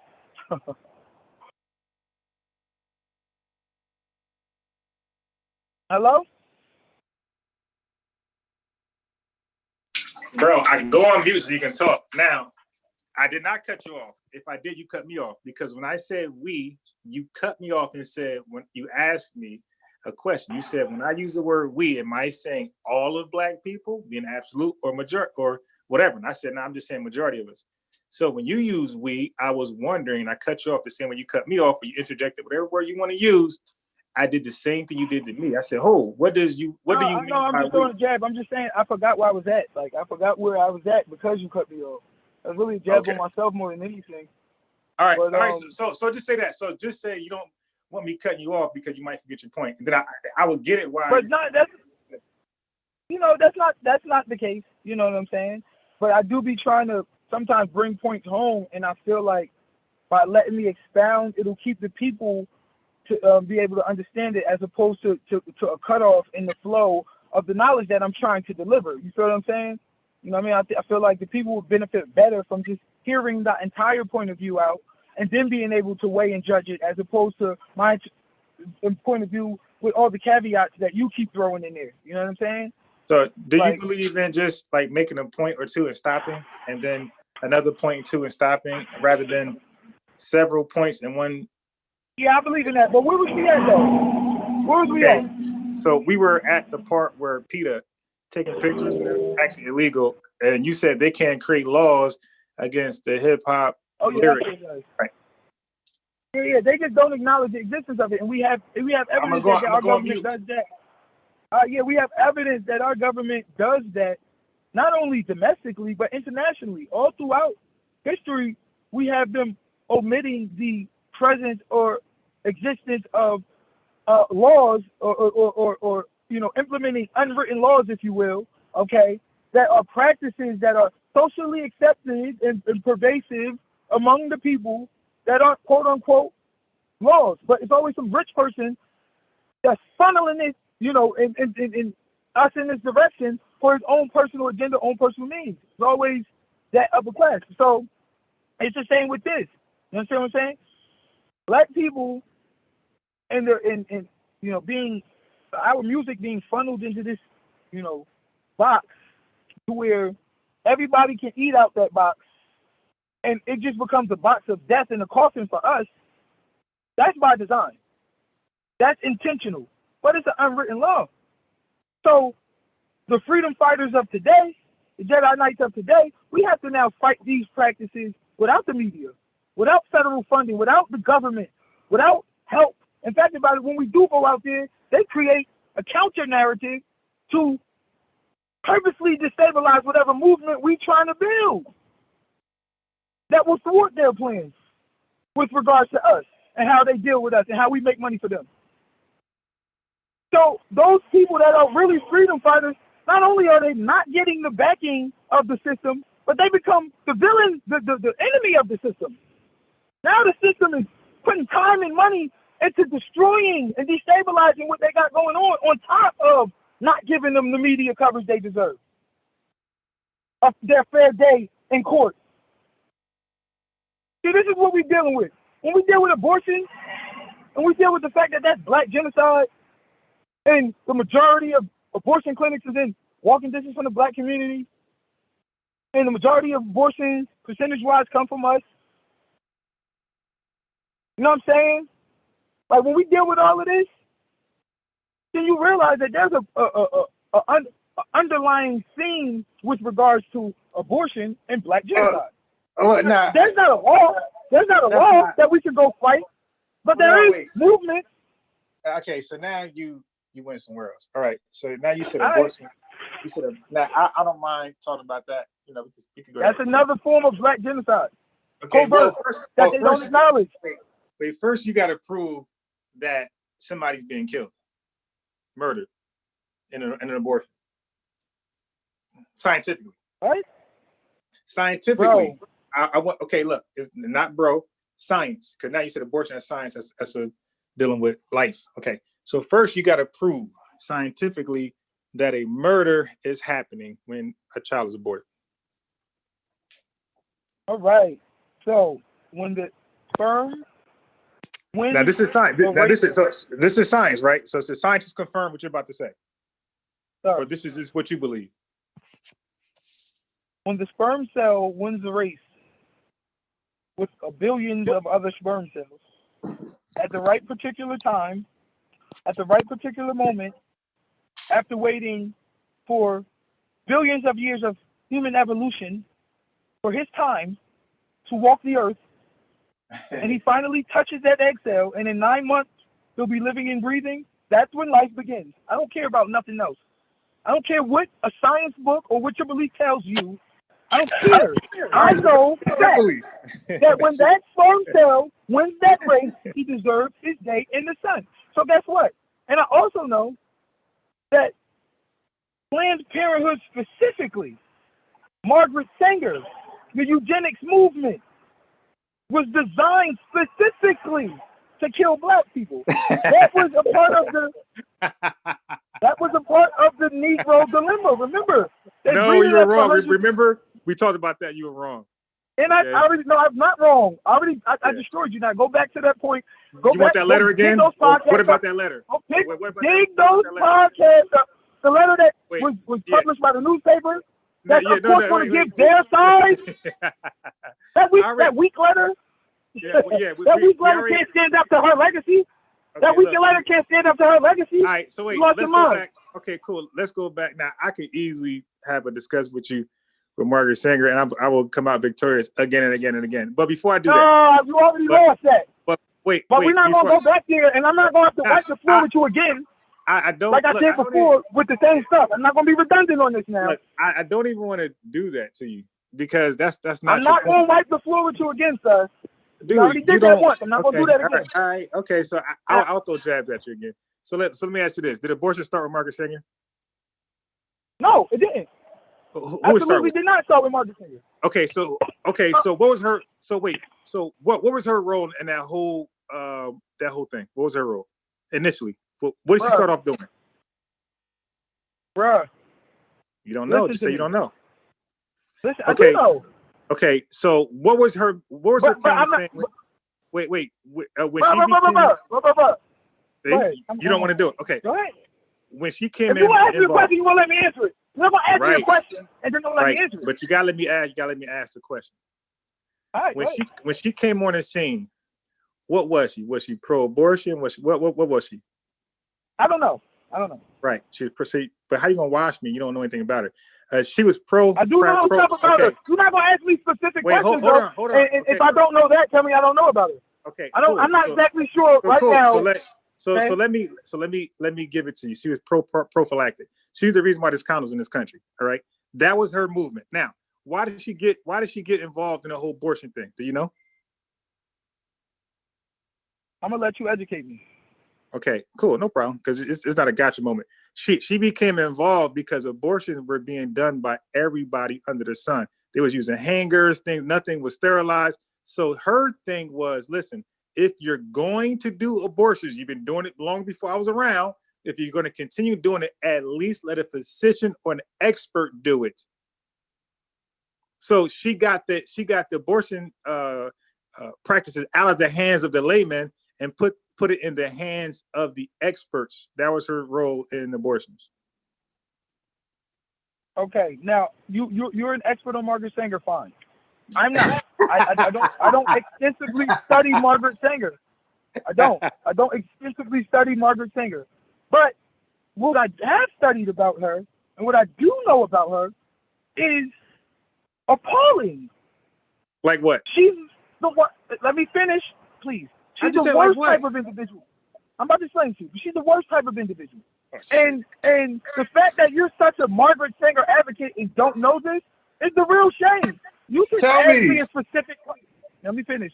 You can ask me a specific question about her early life and when it began, and I may not know that without proper study. I didn't know we were having a conversation on Margaret Sanger, but I do know that she advanced the Negro Project. I do know that she talked to the Ku Klux Klan and she advocated a eugenics type approach towards abortion. Remember, she was quoted as saying black people are weeds, that the best type of black person is a dead black person. You're Now, not going to. I need you to source up on that one. Hold on. And look, Hold on. Okay. All right, listen. Let me finish. Yeah. This is regular history. So I Fact can't about it. challenge you. So I can't challenge you USA at all. USA Today just did an article on how she has to be included in the list of all of the Confederate soldiers that's being taken down and all of that. That she is deplorable. Okay, so hold on. All right, So- they just did. Hold on. You're right. Wait, bro, So, I gotta so, be able to challenge what you say, man. You just can't go with just okay, pure you can unity. do that, but don't. But Right. once again, don't use it to try to get the people off. No, I That's won't. what you're doing. I won't, You're I won't, strategic. but listen, You're strategic. if- So right, look. but wait, hold Right. on. I'm not that strategic. I'm not that smart. But if you're gonna say something, stand by. Just don't run off it. So let's go back to Margaret Sanger. Okay, what you said earlier. You said she spoke to the KKK. You said that, right? You said that. Did you say that? Yes. Okay, why did she speak with them? Do you know? And who did she speak to only? You know what? I know she spoke to them about advancing the Negro Project and No. about That's actually I know she was advocating Okay, she was hold on. advocating I'm a asking you a eugenics specific- approach to Hold a on, wait. eugenics approach. Just say you don't Yes, know. she was. And she was advocating you don't mind. eugenics to them. Yes, she was. Hey, DJ Focus, you just What? said you don't mind being educated. So if you don't know, just say you don't know. Do you know who she My spoke to when nigga, she went? it's true. Okay, My look, boy. I'm asking you a question. Do you know what audience she spoke to when she spoke to the KKK? I'm not sure. Okay, she spoke to the women because her whole thing was she's a feminist. She's a womanist, right? So she spoke to all women, whether they're Muslim, Christian, atheist. She's going to speak to all women. So you know why? Because she had no strength. So to get a woman struggle powerful, you got to go get women to join you. Black women, Hispanic women, white, everybody got to join her. So she spoke to the women in the KKK. She didn't speak to the KK, Grand Wizard, and those guys. She spoke to the women and educated them about prophylactics. Okay, no, she didn't. She advocated the eugenics approach. She was a known eugenicist. Can you source up with that, please? Because I could easily show Yes, you. I did, bro. Okay. I did. Okay, listen. I did already. I just told you USA Today just did an article on it. Now go. Bruh. All right. Fine. You say I made it up. I sourced up. You didn't source up. purposely You trying- said something and it was wrong, and I Okay. educated you. Okay, listen. You're Yeah, purposely you just trying said you was to not a conceal- Margaret Sanger expert, so you don't know. Listen, sir. I know what she did. I don't know the intricate parts of her life. Did she speak? Okay, so did she speak to the women about prophylactics? Sir, she may have. I don't know. That's her whole. That's her whole. That's not my point. time. That's Her not. No, whole claim to sir. fame Her whole claim to fame Sir. is birth control, my man. Is it not? Okay. Can you listen? Go ahead. Floor is yours. This is. Please, thank you. Now you can say whatever you want about her, and she did this too. And in 1910, she talked about prophylactics. That's fine. You're a Margaret Sanger expert, and you studied her because you wanted to prove she was a good person. Fine. Nah, That's I you. just don't feel like you. But guess what? Excuse me, sir. Can I finish? But guess what? Her stance towards black people is noted. Her stance towards black people is recorded. She was a eugenicist, brother. And eugenicists like her and Francis Galton and all of the rest of them were in a belief that the final stage of evolution, quote unquote, is white people. And that black people, let me finish, sir, please. And that black people deserve to be systematically wiped off of the earth. Now I'm gonna need that. I'm gonna need that quote. No. Okay, all right. I just told you it. I'll think about it. When we finish, for anybody who want it, I'll upload all of this in the chat. But what you get to do that? Okay, but it exists. Now, if you want to sit there while I'm talking and do your own research, cool. But one thing I'm not going to do is allow you to try to disprove what I'm saying or act like it holds no merit because you're saying 3 words. Source up, bruh. Like, that means You nothing made it to up. me. So what book you read that from? Oh, wait. So where'd you get that from? Like, you don't got a source up, but where'd you get it from? What book? Well, I first heard about it in a documentary, a 3-part documentary about abortion being black genocide. Now, which is who was the called, author of that documentary? Was it somebody who? I'm about to give it to you right now. You're losing the debate, so now you want to try to. You know they died at this sword. Hey, what is this? An interrogation? Now what is this? A lawyer? I'm on the stand now. You got a question every 2 seconds. Is this for clarity, or is you trying to purposely curtail the conversation in the way you wanted to go with? See, come on, people, don't be fooled. You're the only person irate right now. You're the only person irate. Don't be fooled. Now here's the thing. You just said you don't know anything about her, but then you keep talking like you know a lot about her, and that's why I keep asking you questions. Bro, I said I know enough about her. Right, so that's enough. But when I ask you a question, you don't know. Listen, excuse me, sir. First of all, let me say this.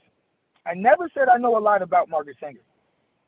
I only said I know enough about Margaret Sanger to develop a opinion about her that is mirrored with not only me, but with a whole bunch of other people, including the people that's fighting right now to get her name removed. Let me finish. Okay. Let me finish. Dude, what the hell, man?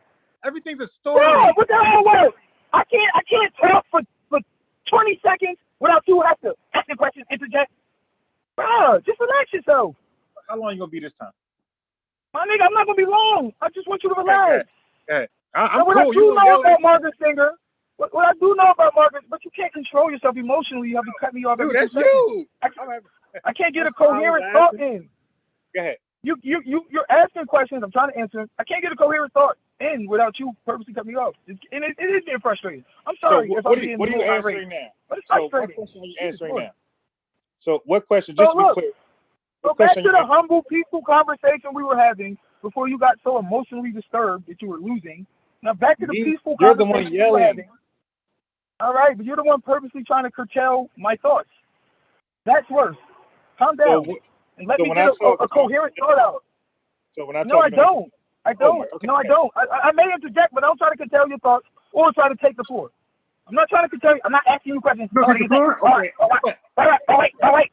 So why is this? So what do you want? I'm not doing that. I'm going on mute. You're and I'm doing gonna that time out. purposely to kind of guide me into having the conversation you want instead of Go ahead. letting me talk. I'm on mute. I'm on mute. Go ahead. Damn. So Margaret Sanger, like I said, I don't know as much as you do. I've never ever been a man to say I studied Margaret Sanger extensively. I don't care for the woman that much to study her extensively. I heard first about her on a documentary I seen on YouTube. I'm trying to get the name of it right now. Got the name of it. It was a great document. Oh, Maafa 21. MAAFA 21. All y'all should go watch it. Great documentary. Full of scholars, people who have, it directs you right to the truth of black genocide. I mean, they got everything laid out in it. From what page, everything is on. I mean, they laid it out.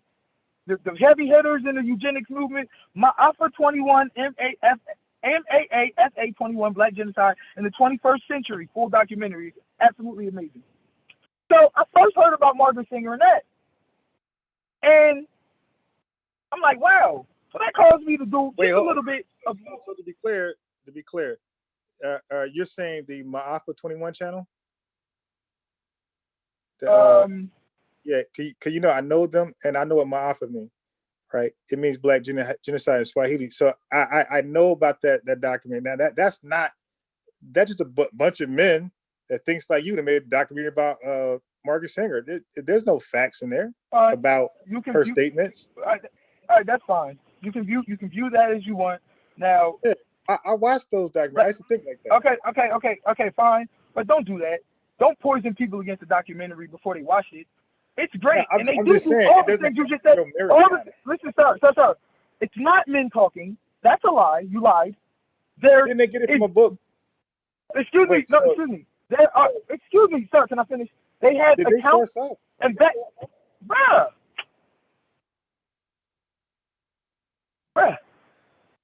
you're lying. Now go watch the documentary, and everybody can find out that you're lying. You're telling a lie right now. I know about that. There's just a bunch of men talking. You're lying. You lied. Do you have the book Medical Apartheid? They read. Hold on, let me finish. They read from her excerpt. They read exactly. They juxtapose it with the other eugenics movement. They prove their point thoroughly and effectively. Or how this woman's goal was to reduce the black population and kill black people off, and that's exactly what she's doing through Planned Parenthood. We dying. Okay, cool. Now it's my turn. 2/3 of black people. Hold on, let me finish. 2/3. I forgot the exact see how a massive amount of black people have been killed since 1970s, early 1970s, in abortion facilities. Okay, on how just like she wanted, abortion is an extremely effective tool for killing black people. Now you go watch the documentary yourself. Wait, no. And you figure it out for yourself. Don't let this guy poison you against it. I got you. I got a question for you. Did you read the book Medical Apartheid? That's actually next on my list, though. That's next on my list. That's a shame to talk like that. I thought you read that book already. Now I have that book already. Can I read other books first? Wait, you're cutting me off. You're emotional. Look, that's a shame to talk like that and that with that much conviction you would think that book would be the first thing you would read. You talk about abortions, like you're talking about medical things. You think you would read American Apartheid, being that it's called medical apartheid. It's talking about how Black folks were victimized by the medical industry in this country.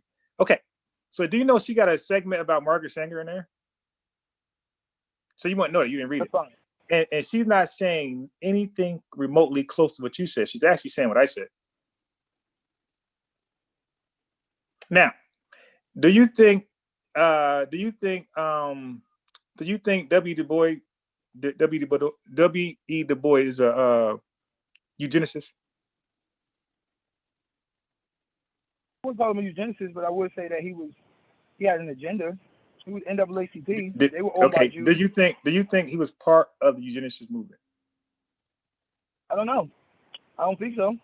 You see, you don't. Okay, you don't know a lot. So. Do you think Dr. King was part of the eugenics movement? I wouldn't think so. No.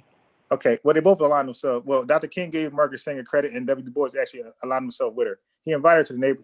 He invited her to the Black community. Before that, my man, like you said, she was in the white community, KKK and those people. So she was not even in the Black community. She was sought out for because they liked her movement on prophylactics. Listen, Dr. Martin Luther King and W.E.B. Du Bois were wrong about a lot of things. So I'm just speaking. Okay, but were they right about a lot of things or no? Oh, they had certain things they were right about, but they were wrong about a lot. Okay, tell me one thing they were wrong about. Wait, no, Dr. King. Let's go with that. Entire civil rights movement.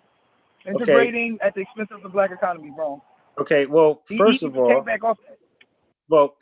do you know and I'm not sure I know it right off the bat like I used to, but do you know what the civil rights movement by definition is?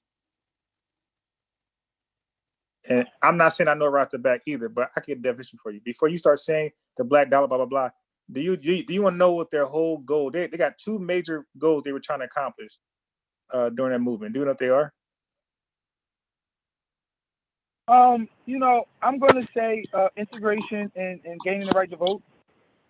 Okay, so some of that's correct. So they were all about our rights for one. But let me just go ahead and pull it up for you, just so I won't be making something up.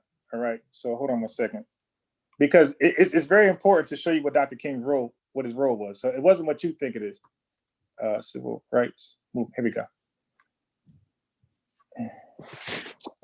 So now this is something else. So I don't just study Margaret Sanger, an expert in that. I study a lot of things. As you can see, the documentary you mentioned, I actually watched that myself. Now, okay, here we go.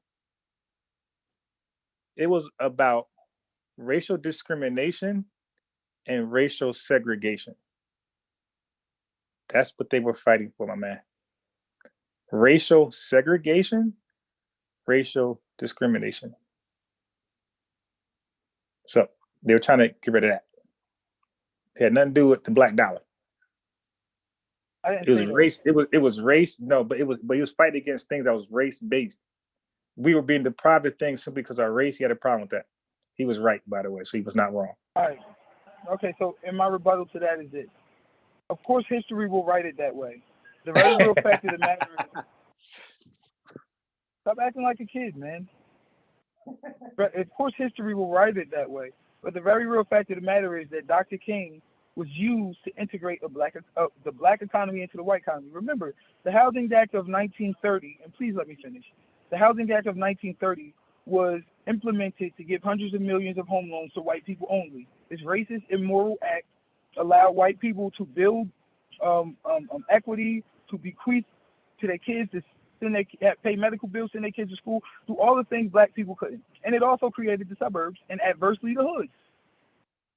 At the end of that, which was 1962, all of a sudden here comes the civil rights movement, which was really pushed by the American government and media, which now we're going to integrate black people once segregation was already firmly put in place through the living. That's what the Housing Act of 1930 did. It created segregation through the living. So now with the schools is based upon the living. So majority of the schools still segregated. Majority the nightclubs are still segregated. Majority of the restaurants are still segregated. Black people go out with black people, white people. Segregation is well and alive. Turn on the radio, black people on one station, white people on another station. Segregation is well and alive. So we only have the illusion of inclusion, which Dr. King was used for to integrate the black dollar now into the economy, but not actually black people. Okay? Then, right after that, just to bring you up real quick to speed, after Dr. King, 65, they, in the 60s, which they murdered off all of your leaders and discredited the rest, right? They then gave you Democrats. By the 1970, we was all voting 94% Democrat, right? So they killed all our real leaders and then gave us voting in Democrat. And then, like I said, they integrated only the dollar, and then they criminalized you, militarized the police, privatized the prisons, track A's gangster rap you, 94 crime billed you. Now they got you on lean, promethazine, and perks. Created a lack of economic opportunity, put you on welfare, incentivized father absence in the home through welfare. This was their plan for you. Okay? So let's not ever get it twisted.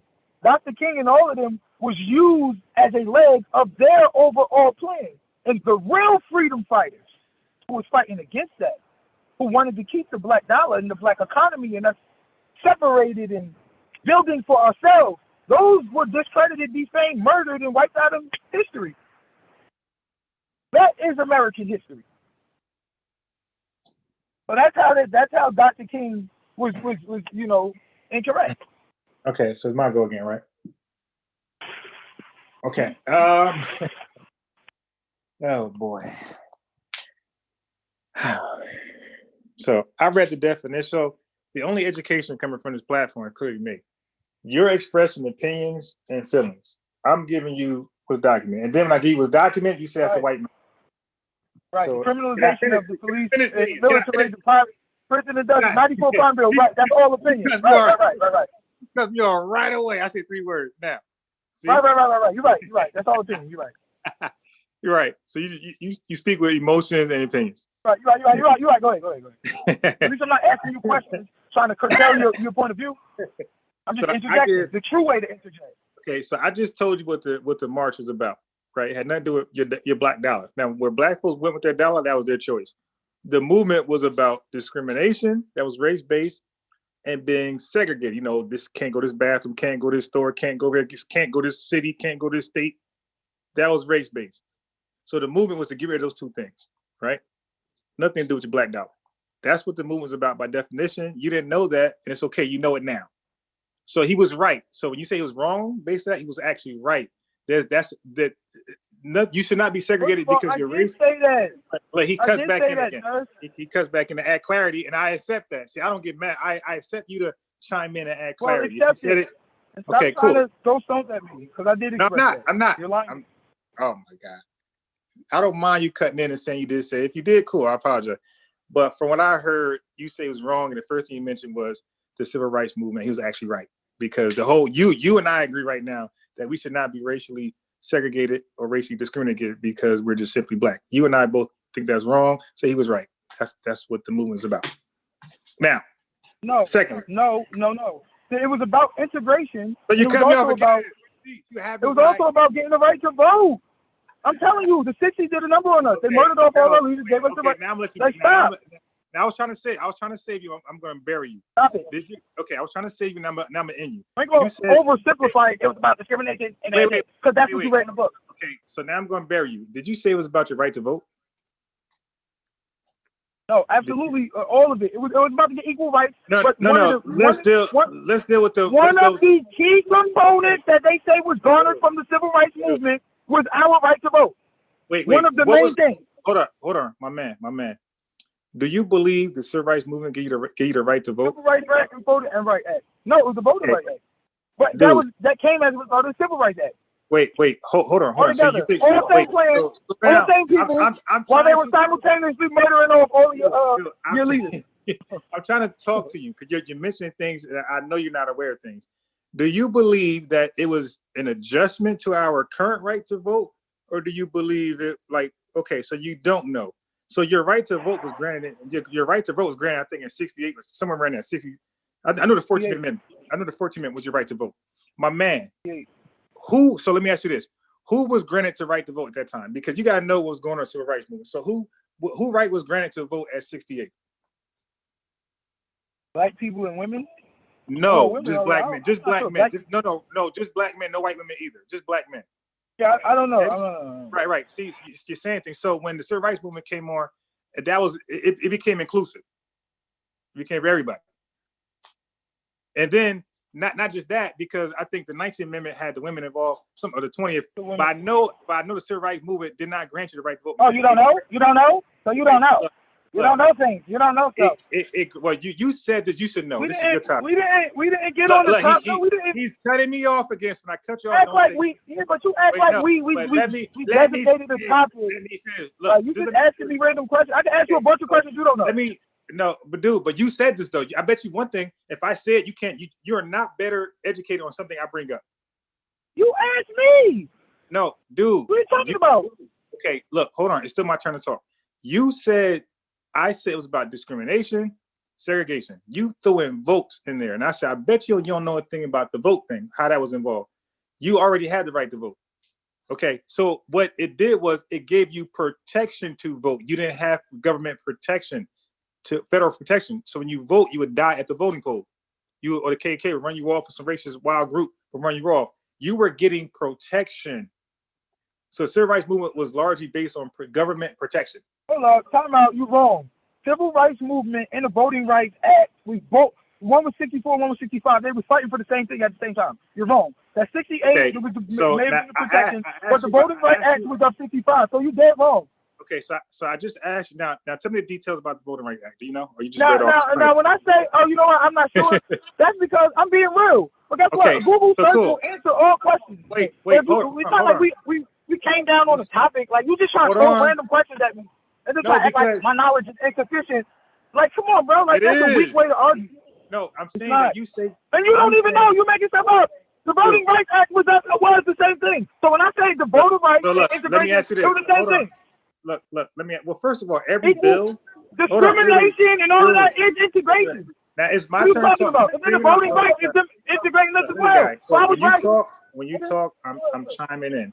You're inferior to me on these No, topics. you're That's not. why you You're keep- not that's why- chiming that's in. why you get You're emotional. not You cut chiming in, in. dude. Asking questions. You don't know that. Well, I'm the only educated person as far as the subject. I've been given the only education on these things. You said Margaret Sanger talked to KKK. You didn't even know who she talked to in specific. You just say things randomly. And don't know. Bruh, that does not matter. That She does talked to the matter. KKK. No, it doesn't. You can't No, it ask does. me. Hey, She talked. all Look, right, Rondo, I already you explained. Wait, what cannot you mean? ask me Look, one you can't- specific he- question and he then wants to invalidate my overtalk point. me. I didn't ask that question. You did. I said she Look. talked to the KKK. That Look, was right. That's okay, what I said. Then dude. you asked me a specific, well, who did hey, she talk to? well, I said, I'm not sure. hey, See, you don't know. yelling. You don't know. Like, what are you talking about? I never don't said I know. did. I just said Okay. she talked to the KKK. Which But she why? did. I was So, why right. don't you ask- So my why don't you point ask was her? right. Okay, dude, I just explained what she does. She A talked to all weirdo. women. She's Okay, a weirdo. no, dude, you're not educated on these subjects, but you bring them up like you are. She talked to women of all groups. She talked to black women, Bro, white women, and whoever else was in the country, Hispanics and Chinese that they were here. She talked to all. It was called the women's suffrage movement, man. She gonna talk Bro, to all women she to still build a against large. the Negro Project. She Okay, still all right. advocated the eugenics All right. approach So, anyway, for Planned Parenthood. so You know, ain't no anyway. This is fact. I'm not trying to go back. I'm not I trying don't to care go what she back. did. You're not going to deny that she did that too. Hey, dude. Look. We can have a whole discussion on that by itself. Yeah, like I Do you said. want to do that?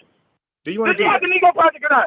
Did she have Do the you Negro want? Project or not? Okay, dude. What was the Negro Did she Project? have the Negro Project or not? Explain what it was. No, answer the question before I No, explain it to you. no, Did exactly. she You don't even know or what it did she is. not? I can tell you on the Bruh, fly. answer So the question. Dude, Did what she is- or did she dude, not? what is the Negro Act? What is No, it? you answer my question first. Exactly. Then No, I'm answering your question. What is it? What is it? You're going to answer my I'm asking question, you, look, do you know what is You're the gonna Negro Act? Do you answer know my what it is? question, Exactly, bro. So and my then point I'm is, going to answer yours. so my No, point no, is, no. you say You're not things- doing that. You're not you doing that. say things- You're not doing that. you You're scream going to together. answer my question, then I'm going to answer yours. Yeah. Now answer my question. Did she or did she not have the Negro Project? Dude, Because you talk about prophylactics, go and you down. talk about all that, but did she or Screaming did she and not have the yelling, Negro Project? and you're curbing the discussion. Listen, I'm my screaming and man, yelling. my man. Did she or did she not? I'm not answering your question. You answer mine. You don't got to. You don't Did she or got to. did she not? But all I'm gonna Did say is one she thing. or did she Dude, not slow- have slow the down. Negro Project? he's purposely trying to bow out. He's Bruh, purposely trying to do it. bruh, I'm not. I know what the Negro Project He's doing is. some Phil Donahue shit now. Dude, relax. Bruh. Relax. Phil Bruh. Donahue, relax. Bruh. John Hannity, Bruh. relax. Relax. Answer the question. Okay, cool. Look, Answer relax. the question. I'm Take a Sean deep breath. Hannity, but you're trying to Yeah. force me into giving you a definition before you answer my question. Okay. Why dude, won't you simply Stop. answer the question? You Stop. scared? Stop. Look, they won't be Answer the cordial. He question. just irate and crazy. Answer the question. Okay, if I All right, say Mondale, something, but guess what? You Yeah. sound crazy too because you can't control Nah. yourself. Nah, You nah. cut me I off, and am. the people I'm will see that composed. you're scared and running. You're No, I'm not. composed. You're Dude, not. You can't say look, you're composed look, if he you just- cut me off. Look, right now you he can't stop asked the talking. That's not question. composure. That's not asked the composure. question You and have to you're keep talking. screaming That's not and composure. yelling. Dude, That's you're not screaming. composure. right, how Composure is about this? silencing How yourself about right now No, while no. a guest is on your panel. No. Right. Dude, No you are composure. screaming and yelling. You asked the question about an event or a thing. I'm asking you, what is the thing? Do you even know yourself?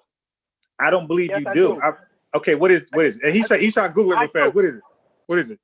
My nigga, answer me. I'm not answering it until you answer me the question. Dude, if you're gonna say something, you need to not identify what answering it is. Okay, I'm cool. not You don't answering know. it. Okay, cool. You don't know. You That's fine. are a. Hold on, excuse me.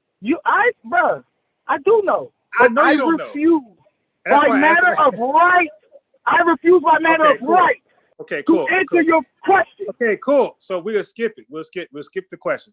No, Now- no. Answer the question. No. Did Wait. she or Wait. did she not have the Wait. Negro Project? If you don't answer my question, what makes you think I'm gonna answer yours? No. No. Every time I go to talk, you want to ask me a million Okay. questions. Dude, Answer the question. No. Did she or did she not have the Negro Project? screaming and Did she or yelling. did You she on your not? podcast. God, you bro, calm down. But Control you won't yourself. answer. But you Control won't yourself. answer. But you Control won't yourself. answer. Control yourself. You won't answer. You won't answer though. Now, won't what I answer can though. do, what I can You do won't for you, answer like I did last time, the last live I did to you, I could pull up the Negro Project and read it for you because you can't answer because you have no idea what it entails. Yes, I do. First of all, before I even Google this thing, did it get the correct funding to even do something? Whatever you think it was, did it have the correct funding to do it to accomplish its goals? Yes or no? No, but it was controversial. What was controversial? The whole project. So what was the project? But answer the question though. Well, what was the That's project? what I want you to do. I just want you to Okay. say 3 words. So- Yes. She did All have I'm that. going to say is this: if I ever say anything to anyone where you can hear me, and you ask me what it is, I will always answer because I know what I talk about. That's my policy. Now I'm going to pull it up for you, so you'll know for sure. Oh, you gotta pull it up. Yeah, because I already did it for know you what last it is. time. I already know what it is. I already know what it is. I already know what it is. What is I it? What want is- you to answer the what is it? question. What Did is she it? or Okay. did she not have it? All right, so I'm going to pull it up for you. This is for you, by the way. It ain't for me. It's for you. All right. We did this last live. You say things, it sounds scary, but you have no idea what it is. Okay, so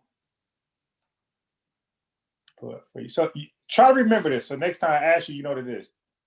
Bro, I already know what it is, but you won't answer my question for a reason. Okay, I got Because you. I got another question if you answer that, I got another question. All right. Well, listen.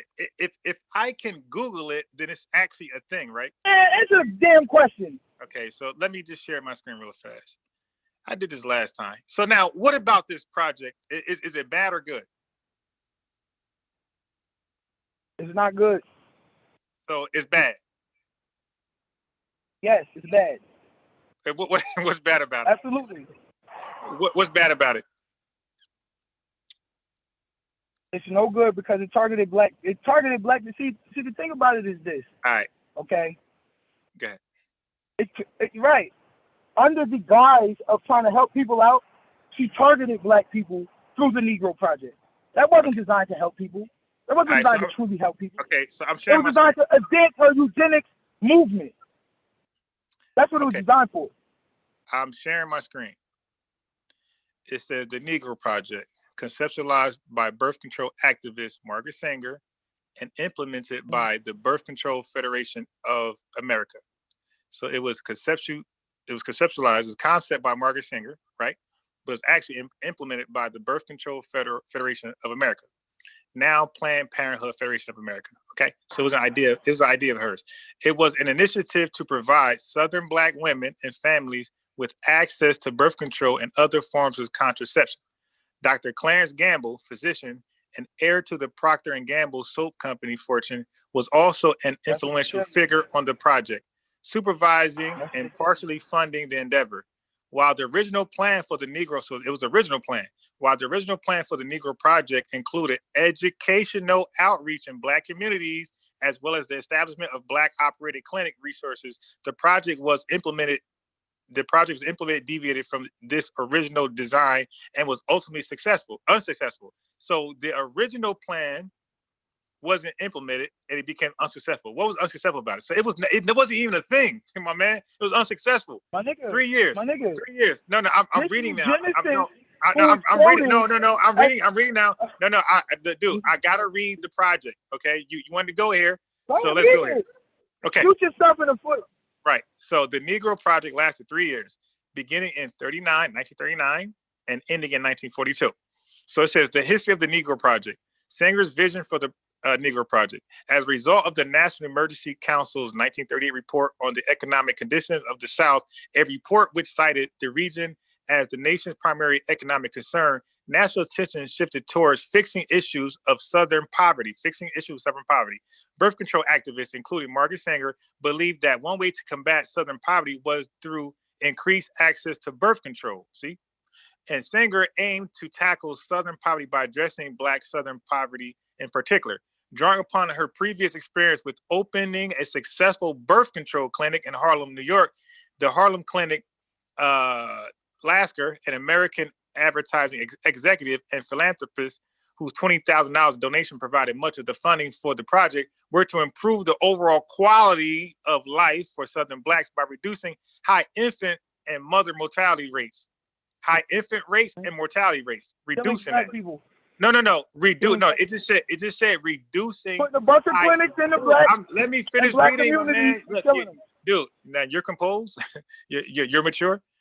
So reducing high infant and mortality and mother mortality rates, promoting higher education,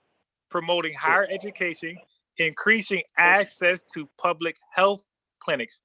You got access to these things now. A lot of Black women go for their little issues, STDs, whatever. In the proposal of the Negroes Project, Sanger delineated two essential components, that of educational outreach and that of clinical access. So her main two things for this clinic was for educational outreach and that of clinical access. In order to facilitate educational outreach, Sanger believed it was imperative to recruit the aid of Black ministers and physicians for the educational part, right? Sanger noted that what was she educating them on? You nuts? That's what you don't realize. She was an avid racist and a eugenicist. Why was she educating them? That Black people are weeds that need to be destroyed. This guy sounds like a do your research. It was controversial and it was ousted because it was targeting Black people and going into Black communities and getting ministers to teach them about Black people not being good enough. So what's so bad about this? Now he just said it's bad. Let me finish reading. So now in order to I'm almost done. I got about three sentences and I'm done. Oh, it's all Black genocide. Okay, so let me Let me read for you. Look, the best Black person is a dead Black person. We don't need a bunch of Black people on the planet. That's what you said. Yo, focus. You just burst it out in emotions now. I'm reading. Whatever. I'm almost done. So let me finish. In order to facilitate educational outreach, Sanger believed it was imperative to recruit the aid of Black ministers and physicians. Sanger noted that their primary responsibility would be to tour the South, dispelling misconceptions like about what we hear now. It's a lot of fake news, a lot of fake science news that we always got to dispel in our communities. Misconceptions about birth control and promoting the use of future clinical research. So the physicians and ministers were to do what? Their primary responsibility was to tour the South, dispelling what we do today with the pseudo killers, dispelling the general mistrust that existed between Black patients and white doctors. Sanger believed that their involvement in outreach, don't that sound familiar?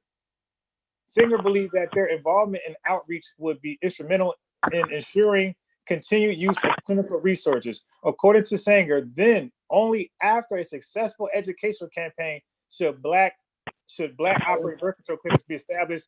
Oh, so she said education is first. So no, you don't just open up a clinic and do abortions. She said her whole goal was to educate the inner city people, black people, about the misconceptions about birth control and promoting the use of future clinic resources, and then get rid of the distrust that existed between black patients and white doctors. And she said, only then, wait, I'm almost done. Only then should you establish and open up a clinic for operated uses. That's a body bag. I know nothing. It's bad. It's bad. It's just diabolic. It's your go. I'm on mute. It's your go. I'm on mute. You, please, sir. Now, you have to ask yourself, what was she educating? What was the education she wanted them to teach?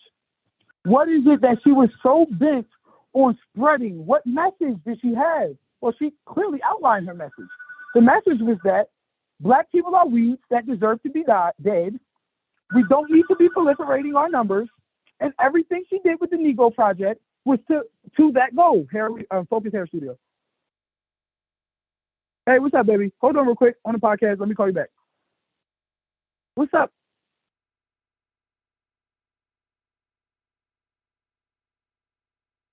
Baby, I can't do that. I'm cutting hair. We're gonna have to scalp when we get there, like I always do. So her entire, she laid out her message. She laid out who she was.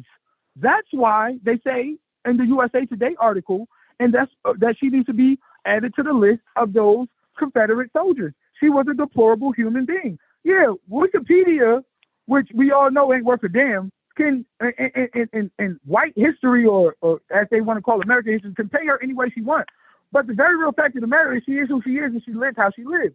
The Negro Project, which was designed to all of a sudden target black people, this woman who was an avid racist, who hated black people, who believed black people should never even, or weeds that shouldn't live, who was a eugenicist, now all of a sudden cares about black people, and she wants to make sure they have clinics.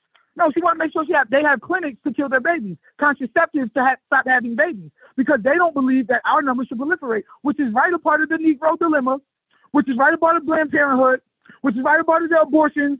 It's all the same logic. It's all the same thing. You can't come to me with no weak Wikipedia article and say, see, that's what she stood for. Bro, her life is her life. Her legacy is her legacy. It's already here. And the very fact of the matter is, you who just tried to use a Wikipedia article to see body bags, but yet discounted the Alpha 21, which is tons of black scholars, which is tons of proof, which is a very dedicated 3-hour documentary. Name one black scholar. Name one black scholar. That don't count. Hold on, go read. Go watch. I already it watched for it. yourself. It was pseudo. Go watch it for yourself. Go watch it for yourself. I did. It was black scholars. It was black scholars on there. I can't name one by name. I haven't watched a documentary in years. Okay. I can't name one by name. But that does not. But that's not what we're. Let me say this. But that's not what we're discussing. You probably say good things. You don't remember. Excuse me. That's not what we're discussing. We're not discussing the specific names. I watched Hidden Colors 1,000,000 times, but I can't tell you those brothers' names. I can't. Not right now. I'm sorry. I'm getting older. My mind ain't what it used to be. I try to do too much or putting stuff in my mind and learning and writing music. And I got too much. I'm sorry. I can't pull that out because you asked for it right now. But that does not diminish my knowledge on the situation. And the fact is, you want us to give credibility to a Wikipedia article, but yet you just discounted all of those black scholars, all of that research, Wikipedia all of that work, all of that work, because it disagreed with you. Now, they don't count. But listen to this Wikipedia article, it counts. And the Wikipedia article, if you properly realize... Your source is up, by the way. In the Wikipedia article, which, if you pay attention to that, masks over the very real truth that this woman was a racist who targeted black people in the South with the Negro Project. She did. She targeted black people. Negative. You said it was bad. The project was bad. She didn't help. That's why. That's why. About the project. Bro, I already told you. It was aimed at reducing excuse me, I told you it was aimed at reducing the numbers of black population. Yeah, it could be mass under contraceptive. Let me say this. It could be mass under contraceptive only. But the fact is, it's the Negro dilemma. It's the Planned Parenthood. It's Margaret Sanger. It's the eugenics movement all wrapped up in a ball. Black people don't need to be being born. In fact about it, we needed the exact opposite. Coming from what we went through, we needed our numbers to proliferate. Population control. Population control came directly as a result of black people. That term was coined based upon black people's numbers. Population control. Let's never forget that. But black population. Yes, it was, sir. Now, black population, okay, needs to proliferate, especially here in America, where we're being murdered and killed. We need to be able to build our numbers and fight for ourselves, as opposed to be dwindled and dwindled down after what we've been through and ignored and disrespected until they finally kill us off in the back way, through the food, through the music, through killing each other, through all these complexes. Wait, how about the music? Wait, how are they killing us through the music? The music is accessible to we every. be dead and gone by the time we fought back. We need our numbers to proliferate. So we didn't need no population control, but Margaret Sanger wanted population control for us. She was quoted as being eugenicist, as taking a eugenics approach towards her mission. And that's what she did. If you actually pay attention, once the Planned Parenthood was passed, which is her baby, at that point, since then, 79% of abortion facilities is in the black community. Huh? Yes, that's on that documentary too. Look at it. Wait. On the document. Watch it. Wait, so is there any is there any proof to that? Yes, they prove it on the documentary. Okay, can you do it? My source is that documentary. Wait. You want me to source that? My Alpha 21. No. That's why I learned it from. I'll do it for you. Now go watch that. Wait, and then come back to me and let's have a conversation. But until you watch it, you ain't qualified to talk to me. Okay, hold on. So if I Google right now, that number, is it going to be true or false? You know what? That documentary is slightly dated, but okay, I'm sure so it should be somewhat close. No, but if it's a genocide, the number's going to be still around there somewhere. Absolutely. Cool. Let me do that. And so, how many percentage do you think is in the white community? Just Google majority of abortion clinics in urban areas. Okay. Oh boy. Watch that documentary. And that's a good point that they brought up.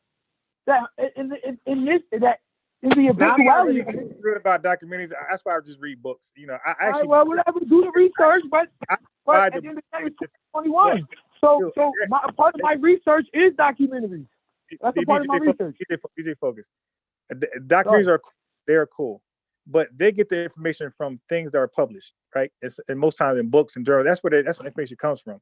So that's why you got to source up. You can do a documentary, but you got to show where your information comes from in the documentary. And I can do that as well. I'm not saying you. On this particular point, my source is that. That's where I got this info from. So your source and is they did a great job in sourcing up. On this particular point, that's where my source is. So your source, right? So your source on this point is a documentary. My source on this point is my Alpha 21. Right. So those brothers. Have you fact checked them? And guess what? I'm asking, did you fact check them? Yes, I did. I did. I studied up on Margaret Sanger. I studied up on the eugenics movement. I know about it, bro. On each particular point that they raised, yes, I did further extended research on it. Of course, absolutely. But you know, my mind encompasses a whole bunch of things. I don't just that field of study or that field of study. No, I'm just for the liberation of people. That's really all I'm for. You know what I mean? So whatever knowledge that I have or I give is based in that fact. You feel me? And what I know, I give. I'm not saying I know it all. You know what I mean? All right.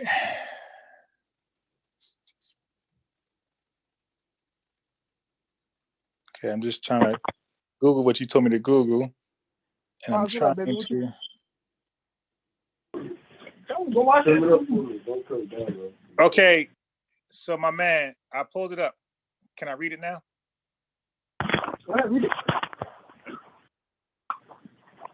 I typed in what you, so I'm gonna go back 1 second because so everybody can see I typed in what you said type in. All right. Where are you so- on YouTube right now? Okay, look, I typed in majority of abortion in the urban community, and then I clicked a good source, which is the Washington Post. Okay, it said our most planned. Okay. Of course, whatever I clicked wasn't good enough. Look, because you didn't tell me exactly. Okay, dude, just relax and hear the data. So it says our most planned parenthood clinics in urban areas where women have adequate access to care. Because it seems like you just repeat things like what they call it, things that's repeated, like it currents like urban folk, right? It just things that repeated often, it becomes true. So right here, this is a quote. It says, first, most Planned Parenthood settings are in urban areas that have lots of OB and GYNs. Now, as it turns out, the folks who don't have access to those cancer screenings. Oh, yes, I was right. Okay, wait, dude, this is a quote by somebody. So relax.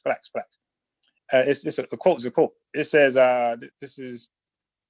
they live in areas where there are not enough physicians. So the idea is that we want some to have to drive to.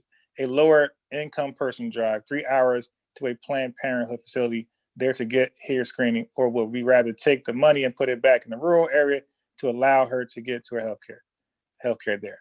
Okay, so that was a quote from Senator Bill Cassidy, right?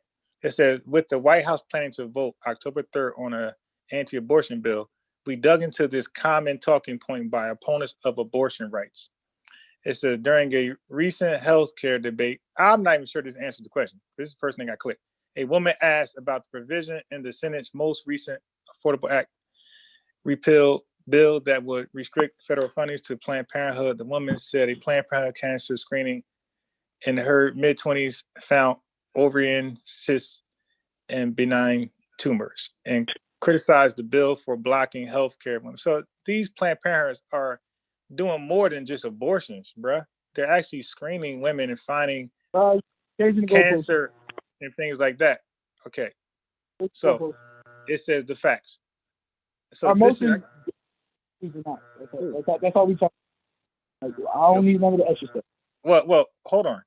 If these clinics are focused on screening also, then they're going to be, if there's a genocide against Black folks and these clinics do screenings and things like that, save lives, find cancer, I think there'll be more white communities than Black. Okay. What? No, because your regular doctor could do that. That's false. The main purpose of Planned Parenthood. No, but this is for okay. Flush your baby down the toilet. A Planned Parenthood for low income. A Planned Parenthood for low income people. That's why. Okay? And there are more low income whites than there are Blacks. Right. Okay. Trump tried to give them a bunch of money and said, "Listen, y'all can do all of that stuff, just can't kill babies." They refused it. So it's not about that. It's a higher thing. Why are you quoting Trump? I'm just simply saying that if it was just about they do more than kill babies. Who the hell quotes Trump? Trump been proven to be incompetent. Listen, if it was simply about they do more than just kill babies, then the very real fact of the matter is they would have took all of the funding and just decided not to do that. Now, my thing is this. Why isn't there some sort of higher authority that you have to go through before you realize you could just go flush your baby down the toilet? See, it's that lack of respect for the life growing inside of you. That's the problem. That's the problem. Yeah, there's not even, I can't even find anything about the percentage of abortion. Wait, hold on. I can't even find anything about specific percentage of. Let me get the question out. There's people listening outside of just you and I. Okay, I'm just going to get out to the public. I can't even find a percentage of where the bulk of abortion clinics are at in an urban community or white community. I mean, so for you, I try to do your work for you because this is really your proof. I thought it'd be easy to find, and it turns out it's not that easy to find. So when you get a chance, I want you to find the percentage of abortion clinics in urban communities, right? Well, as I said, according to my sources, it's 79%. Now, whether you You got to prove or that, not- though. You gotta prove okay, that. well, whether you respect that or not is up to you. I gave you my source. You can go watch it for yourself. They even source up So I in got to that watch a even more. documentary. Oh, no. You can, yeah, you do. It's only 2 hours. I mean, if 2 you can hours? respect. If you can respect Wikipedia, well, they go very in depth. I'm telling you, it's 2.5 hours. It's very in depth. Go watch But it. they do a Show good me where job it's of they do a good job of proving their point about abortion and black genocide. It really changed me. Like, you know what I'm saying? at. You know what I mean? Yeah. Like, So a documentary with no, they don't need to prove itself, changed you. Now, here's the thing. no, it did. Okay, Yeah, so here's the thing. Now, of course, Elijah Muhammad Hold been on. talking about Just all right. Just hold on 1 second. 1 second. Here's the do thing. that, but watching Here's the that- thing. Wait, hold on, brother. Hold on. Here's the thing, and everybody can hold me to this. Even my brother came in the chat, Corey, the anti-theist. Shout out to Amber, Miss Chip. You know everybody fits. Haskell, the crew. Aronde, he was here. A bunch of people's here. Country Hi-Fi's here. You know, Ricardo was here. So well, thank y'all you can for letting hold. me know. I didn't. So you look. You guys can hold me to this. If I say something is somewhere, I'm never going to tell you to go find it. If I tell you I got it from a video, I'm never going to tell you to go watch the entire video. I will do it for you and I will timestamp it. Everybody who knows me to do this. If I say it's in a book, I got the book and I'm going to tell you where it's at in the book. If it's a published journal, I'm going to tell you where it's at. Lancet, whatever. I'm never going to tell you to do your own research when I'm the one making the claim. This is the difference between me and most people. I'm going to do the work for you and provide it for you because I like to be correct. And I like to be proven correct on top of that. So I'm going to always do the research for you. I will never, ever, ever tell you do it yourself. Watch a 2-hour video until you find it. I will never do that. But that's the difference between me and most people. I get that, but you really don't have to do all of that. I mean, I say majority of abortion clinics is black community. That Yeah, but you made it up. But you made it up. That article echoed that sentiment. No, that Okay. article dealt with cancer screening. It had nothing to do with abortion. Okay. Well, that's what regardless, it echoed the sentiment that's where, see, but this is what they do. Of course they're not going to put anything related to black genocide. They're not gonna Oh put that my God! So now it's a conspiracy to hide the information. So why would I Google it? So why would you ask me to Google it if it's being hidden from me?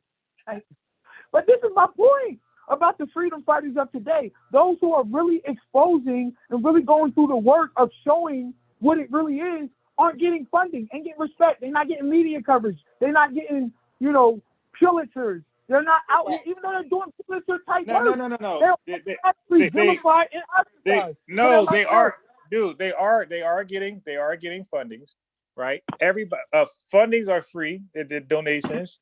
People give it to it. You go and campaign. You go and put your thing out there. You ask for funding. If people rock with your cause, they're going to support it. If they don't, you won't receive a significant amount of support. That's just how it is. That's how everybody gets funding. Yeah, but your cause have to be within the paradigm of what's socially accepted and pervasive socially accepted mind. If they're not interested in your campaign, then you got to go campaign and make them interested. Oh, listen, stop acting. You got to become a politician. Go out there and tell them how. Stop acting like those who are going to say, 9/11 was an inside job or something like that, are going to be on the 9 o'clock news. They're not. Even though they went through proof and they went through extensive research. Wait, now you want to go there, bro? No. See, the story I will beat you up there. I will beat you up there too. The 9/11 inside job, that's a hoax, bro. Look, we're not going to go to that. We're not going to that. Yeah, you don't want to do that with me. We're not going to go to that. I'm a pseudo killer. I'll be killing all pseudoisms, and that's one of them. But anyway, you can finish your point. Finish your point. There's a lot of people out there who have done extensive research on this. No, there's not a lot of people. There's a handful of people that had pseudo information. It's all backed by. Okay, I've been down that road already. Okay, whatever. The point is, the socially accepted paradigm is not. Is that 9/11 happened this way, and that's it. Anybody coming against that is not going to be given any type of credence and credibility. regardless of how strong their Giving sources credence are. and credibility. Wait, so who is supposed to give them credence? Yes, sir. Oh, wait, so are you telling me a credible, sustainable news channel is supposed to put a fool like that on their network and expect the public to take them serious? Oh, so now they're all fools. Now everybody who's not getting put on the nomination. Okay, yeah. When you make a bogus look. Okay, just let me get some words. Stop, man. Hold on, Just wait, stop, bro. wait, slow down. When you Stop make calling these intellect fools. Stop acting like the American media doesn't have a vested interest why are you in intimidating when I seeing talk? things a certain way. I'm going to elaborate. No, I was talking first. You cut me off. No, you cut me. I was talking first. You cut me off. So right, I was saying this. When people make bogus claims, like let's say the Holocaust didn't happen. When they make a bogus claim, 9/11 was an inside job. When they say vaccines are here to kill you, when you make claims like that, yes, places that gain respect from the public are not going to have you on their show other than just to embarrass you, but they're not going to take you serious. These are bogus claims. 9/11 is not proven to be an inside job. The Holocaust is proven to have happened, and vaccines have been proven to be safe and effective. Like that's just how it is. When you go against those few things, yes, you're going to be clowned on national media if they allow you on, but they're not going to take you serious. So what about the people who say the Holocaust happened, but it had nothing on the African Holocaust, and they shouldn't bury the African Holocaust in favor of the Jewish Holocaust? They shouldn't teach all our children. That's a different claim. Let me finish. Different claim. And they can't teach all our kids in curriculum about the Jewish Holocaust. See, there's a line you purposely omitted. There's a lot of truthers out there that don't get the respect of the American media, bro. Why do you believe that? Wait, finish though. But African history is being taught. One coherent sentence, please. Thank you. Now, there are a lot of truthers out there that do not get respect of the American media, that are purposely ostracized and ousted and defamed and discredited. But they're nothing but whistleblowers or truthers. Yes, there are people who want to have the lie proliferated. There are people who want to have a national amnesia with regards to black people, what has been done with black people, how black people have been done. These lies of American history and who was great in American history, all of these things have to be proliferated. So stop acting like we're dealing with a country of unbridled truth. We're not. We're dealing with a country that whenever somebody comes up with truth, they're ousted. Period. How? Give me an example. Not at all. Give me an example of somebody come with truth and they're outed. Louis Farrakhan. He's one of the biggest. How about that? About the religious stuff. I'm talking about the political black power, socioeconomic, what's going on in the world. Wait. Hold on. Let me finish. Stop cutting me off. Wait. He's unparalleled when it comes to that type of stuff. I'm not just even talking about the religious. If you listen to his speeches, he don't just go into that. He go into pure truth about exactly how America's doing. I don't believe everything he says is being outed as falsehood, my man. That's all I was going to say. No. The country rocks for a lot of things he says, especially he points out racist injustice. The country, when he's on Phil Donahue, the crowd be rocking with him. Okay, in different shows when he talks about things like that. But dude, I'm not done. I'm just saying there's some things he says that the country supports and rocks with him, and there's some things he says the country doesn't agree. That's a lie. Farrakhan is a litmus test for every person to get into the other side. Whether you're an entertainer, if you're a politician, whether you're anybody else, and you agreed with me when I said this earlier, so don't switch to the podcast. No. I'm not. Well, first of all, Farrakhan is the litmus test for you to get in. Hold on, let me say this. Farrakhan is the litmus test.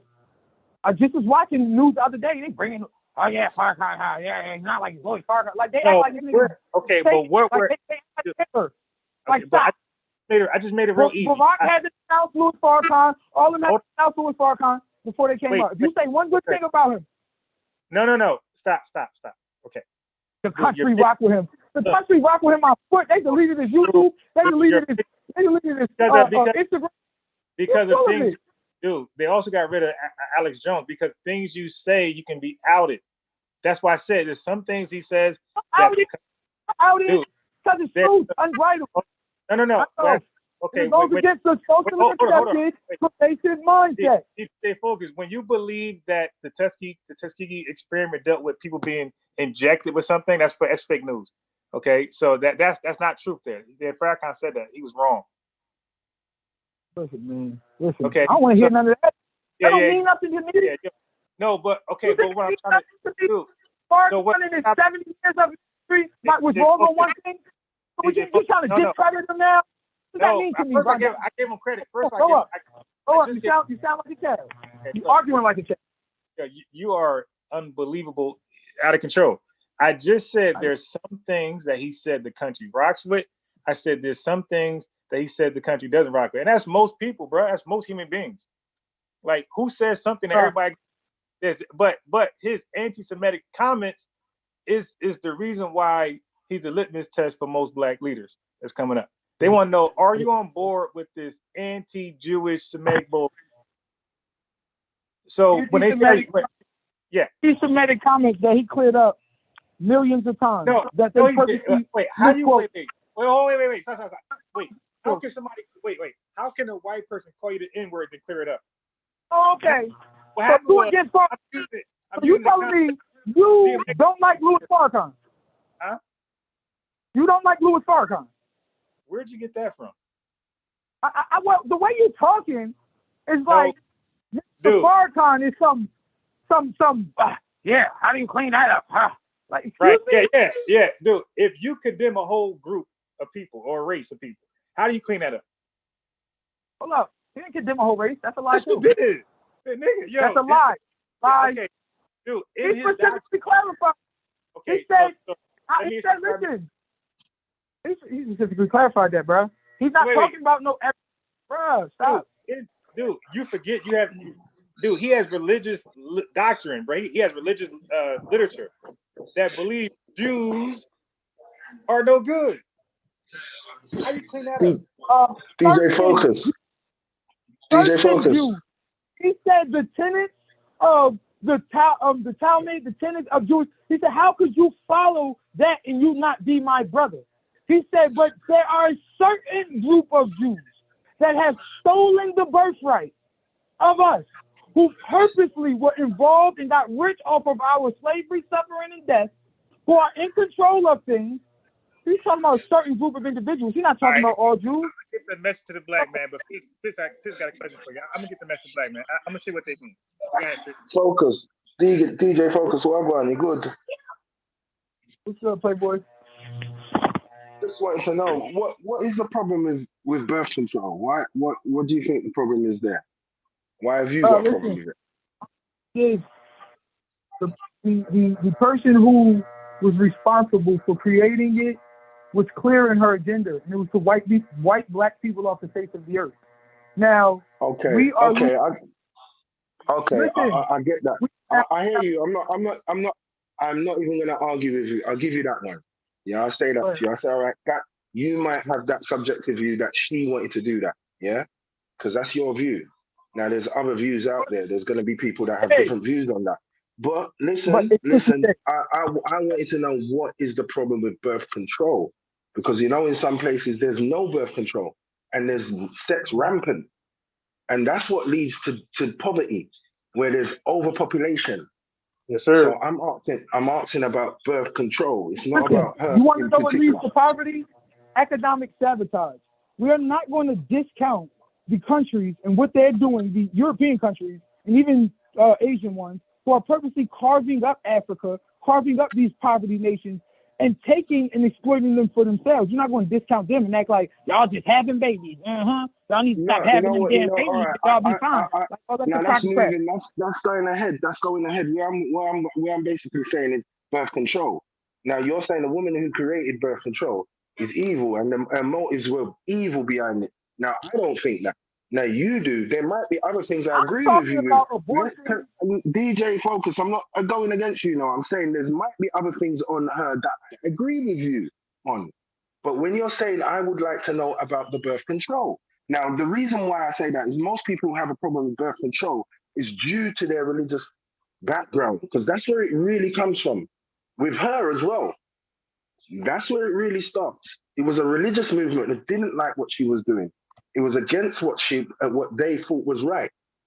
They were, and that's why I asked you, what is your problem with birth control? Considering we know that birth, if we in some areas where there is no birth control, overpopulation happens, and that's what leads to a lot of poverty and crime. Okay, I understand your question. Well, speaking honestly, I'm not going to say I wasn't on this conversation we were talking about quote unquote birth control as much as I was talking about abortion. Okay, and abortion as a birth. Now, prophylactics, abstinence, all of these other things are better forms of birth control, right? But my whole thing is using abortion as a form of birth control. So in other words, it's easy. A 16-year-old girl can walk into Planned Parenthood without her parents knowing, take a pill and flush her baby down the toilet. That's wrong. You see, I agree with you on these kind of. This is when you get into the context of it. Now, that's a bit different. Yeah. Now, in some areas, I don't think I do not agree with. I agree with more giving a birth control pill. But then when you say someone who's underage can just walk into a birth control into a clinic and get an abortion, now that's a totally different argument. But basically, what I would like to know is the way it made it sound when he was going against unbiased was like birth control was just evil, and it's not in my eyes. And I'll give you the reasons why. So that's all something you brought up. My main thing was always American abortion and how it affects Black people in disproportionately. And that's I was like, all right, give me the answer to that. What is the problem with American abortion, and how was the effect on Black people? I just explained it to you. It gave us too much easy access. They put all the abortion facilities in our communities, and it was designed to. And the regulations were, and it's not regulated at all. So it's really designed, in a way to facilitate Black genocide. It is, and quite frankly, that's your subjective view. Do you know the reason why? Because the reason why she didn't start off with just Black people. She started off with women in general. It was about women. Yes. I don't. And as Unbiased said, at that time, the Black American population was nowhere as big as the white American population. So the people then that were suffering weren't just Black people; they were all colors of, and mostly white. And that's what she was going into. I explain the same thing. The Negro dilemma, how we were for centuries, and they didn't want us to proliferate, or we will be a threat to them economically. Why do I got to go through the same thing? No, that's a subjective. That's a part of. You're right. That is a part of the community, but that's not the whole community. Part of the Negro dilemma. No, wait there. Sorry, DJ Focus. Let's be honest now. I'm giving you something. I'm telling you something. Yes, that was a part of there was that kind of thinking in America at that point, at some times. Not the whole community. And you can't say that was her thinking. That's someone else's subjective view on her. Her program sets out what she wanted to do. I'm telling you, listen, her program sets out what she. Are you gonna listen, DJ Focus? I'm agreeing with you. Hold on, Focus. I'm about to hang up. I can't deal with it. Why? Because he's talking. Right, no, go on, Focus. Yeah, Sorry. Go ahead. Guys. Every 2 seconds, judges. I can't deal with it. My nigga, Margaret Sanger's thoughts are her own. I don't need you reinterpreting them for me. Google it. I just told you that she is trying to be removed from history. Right now, there's fight for it. And there's a whole bunch of people on the opposite side. Because she's a eugenicist who believes that Black people should be dead. She has writings. She was advocating. Let me finish.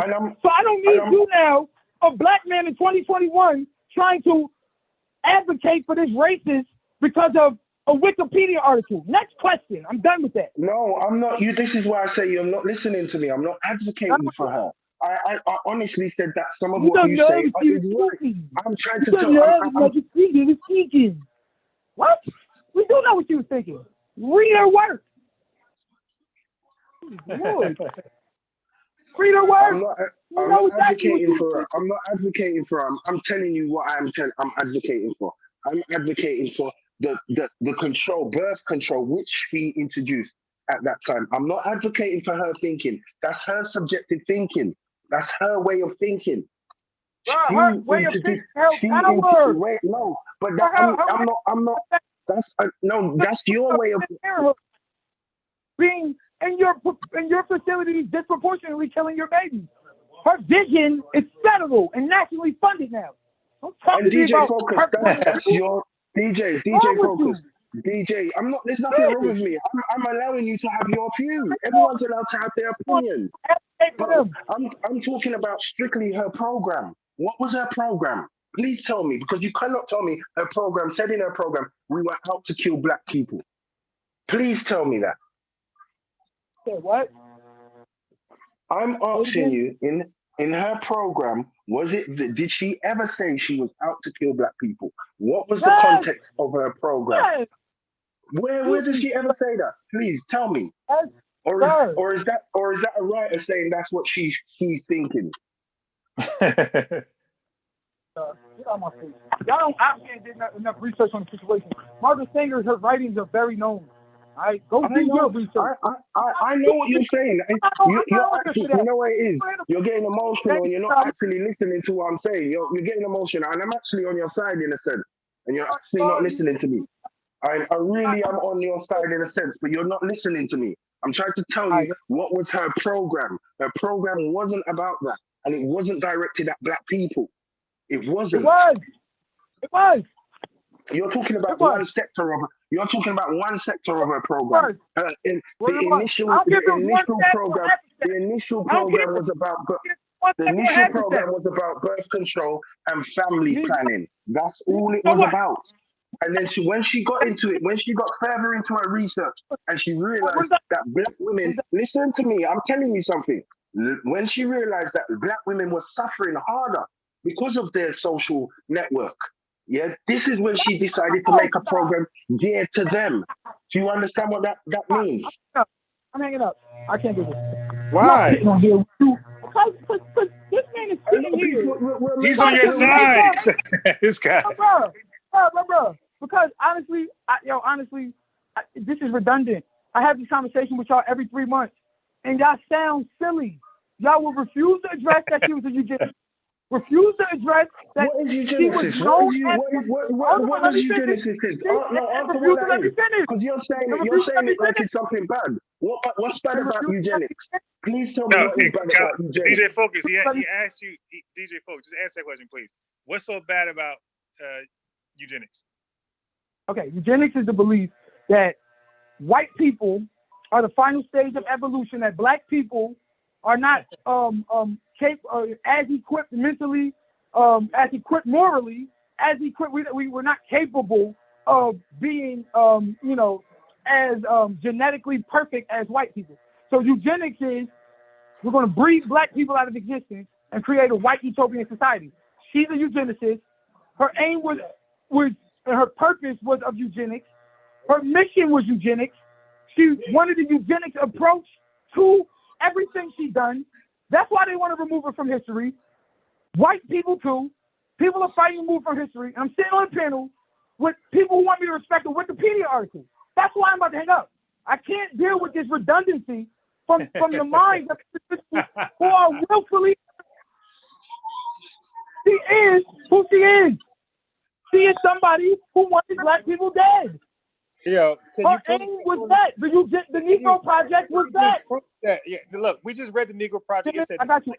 And ultimately, she was able to see her goal coming to fruition, to see black people. Black people since 1970s have killed more black people than AIDS, cancer, heart disease combined. Hold up. Violent crimes combined. Abortion. Abortion killed more black people. More black people died in abortion clinics than AIDS, heart disease, violent crime, cancer combined. I've lived in the 90s. More black people die in abortion facilities every hour than the KKK killed black people 150 years. More black people die in abortion facilities. Hold on, let me finish. More black people die in abortion facilities. Hold on, sir. I will source up if you let me finish. I said you're forcing your information on us. Fitz has something to add on to it. You just talking over. I'm actually quiet. I'm not even saying that. It's like now you're talking over him. No. Dude, you're The fact dominating is- the conversation. Man, whatever, man. That's what I'm having 2-on-1. But I'm supposed to No, let I'm y'all done. double team? No, of course I'm done. I have said nothing other than There's he has. 2-on-1. What's wrong with you? I've been quiet, my man. I'm not, no, wait. Let me Man, say this. my friend, I'm DJ in the Focus. barbershop. DJ, can I say something? You getting barbershop something? focus. You getting Focus, you barbershop know- focus. Focus, you nice, love. Yeah? I'm never ganging up on you. You know, I'm never going to gang up on you. No way. We're just trying to get to something. I don't even like this tension. I really don't. Because we're all brethren here. You know, it's not like that for me. No way am I ganging up on you. When you're right, I'll agree with you. When you're wrong, I'm going to say, no, I don't think it's like that. And that's just how it is. But what you're not That's going just to real. willfully ignore my point. I'm talking to you about eugenics, the Negro Project. I'm And I talking get about it. I get it. And I'm I'm understanding talking about prophylactic, and we see women in it is for white people. You're not addressing none of my points. Deal with was she a eugenicist or not? Deal with did she have to use Negro Project or not? That's why Rondell wouldn't answer my question. Yes or no? You want me to give you it? This is why we can't talk, because you've got attention. You sound very emotional. I don't know why. I'm emotional, but answer my question. I'm a son of a preacher I'm gonna man. answer your question. If you give me the chance to. If you give me the chance to, I'll answer it. Call me emotional. I'm in the shop right now. I'm sorry. Apologize. But answer me that question though. Was she a eugenicist or not? Yes, and I was just about to say, in the whole 44 years I've lived, I've never heard eugenicist. So are you gonna let me say something then? Are you gonna let me say something? So my boy. Can I talk? Oh, you're in the hospital then? My fault. I'm sorry, man. Go ahead. I got a shop full of customers. Go ahead. No, Thanksgiving is our busy time. My fault. Go ahead.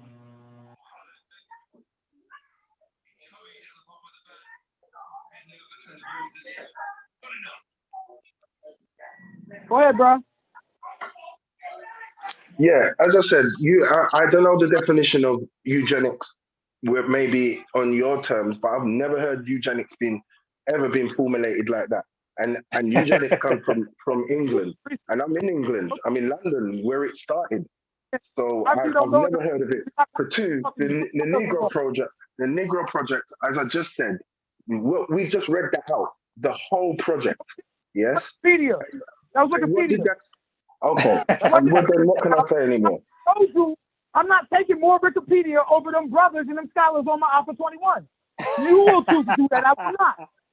Now go watch the scholars. Go watch that, and then once you have a juxtaposable point of view, once you have a point of view that you can see both sides, then I'll talk to you. But as long as you're trying to advocate for Margaret Singer off a Wikipedia article, you ain't qualified. There's somebody else on the phone. Okay, cool. Damn, Focus, man. Yeah, you are out of control, bro. I don't have time for small talk. Yeah, you are triggered, my man. God damn. Got time for small talk, baby. You I are don't not care what the say. I don't care what's going on in the chat. I'm here for unbridled truth, and I'm not dealing with none of the BS. Y'all talk over me. Y'all cut me off. Y'all try to ask me questions to tell my point of view. No, you can't outdo me on that. You can't out-yell me. You can't out-cut me off. You just said next. You just said next question, right? You said next question. You said leave it alone.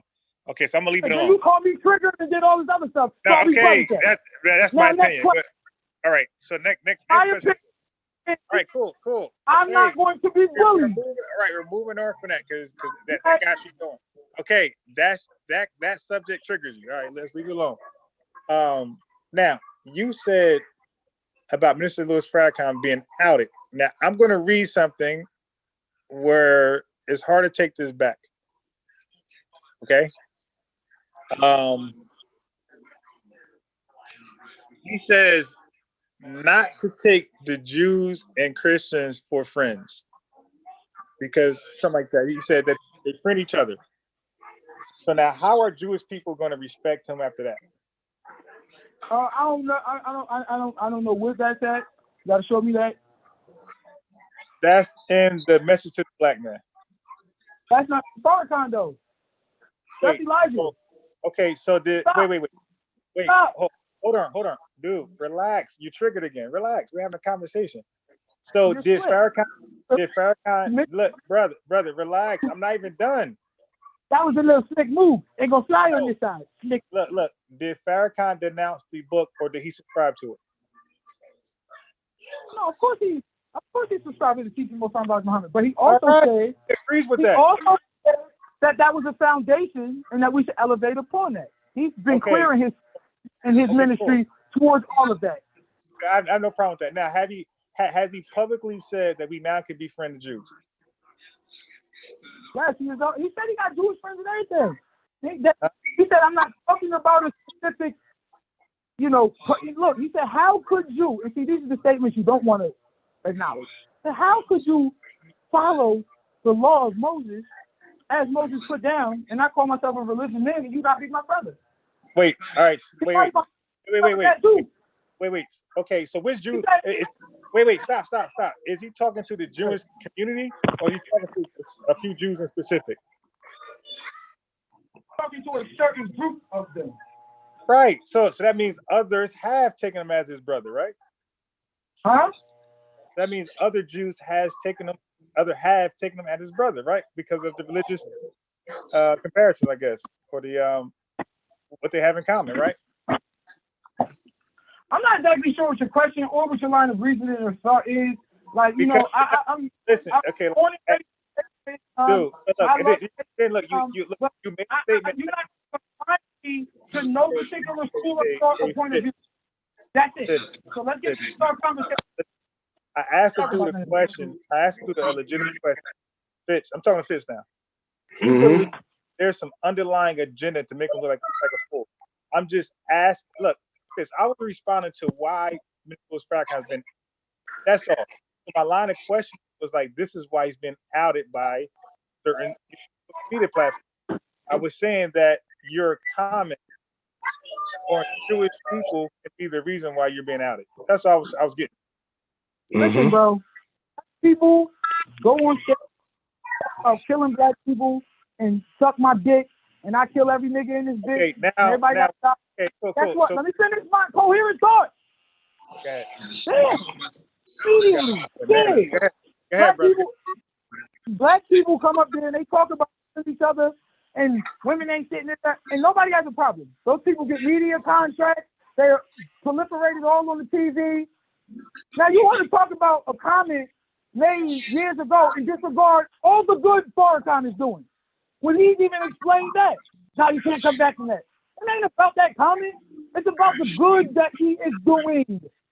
And that good is going to awaken people from the sleep that they've been put in by the system. That's their problem with him. All right, so let's respond to the whole black folks say lyrics about each other, they call each other names, and white folks don't say nothing about that. Fish, can you respond to that?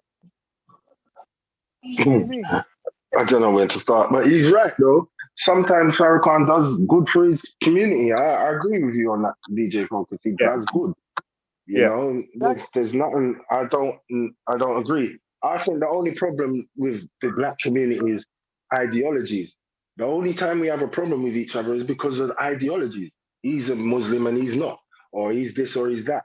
But other than that, I ain't got nothing to say with Farrakhan. Farrakhan does some good. He's a racist. You got to say that though. He's a racist. But who ain't? You can't nowadays. You got to say who ain't. He's not a racist. You can't call the victim of racism a racist when he starts like that. When he starts to acknowledge the system that has destroyed his people, and he starts to acknowledge the traps being laid and who's laying them, we're not gonna call him no racist now. He didn't make it black and white. They did. He didn't start black and white water fountains and segregation. They did. He didn't purposely destroy Black Wall Street. They did. DJ Focus, I get what you're saying. You gotta understand. You gotta get what I'm saying. Okay, let me finish. He did not.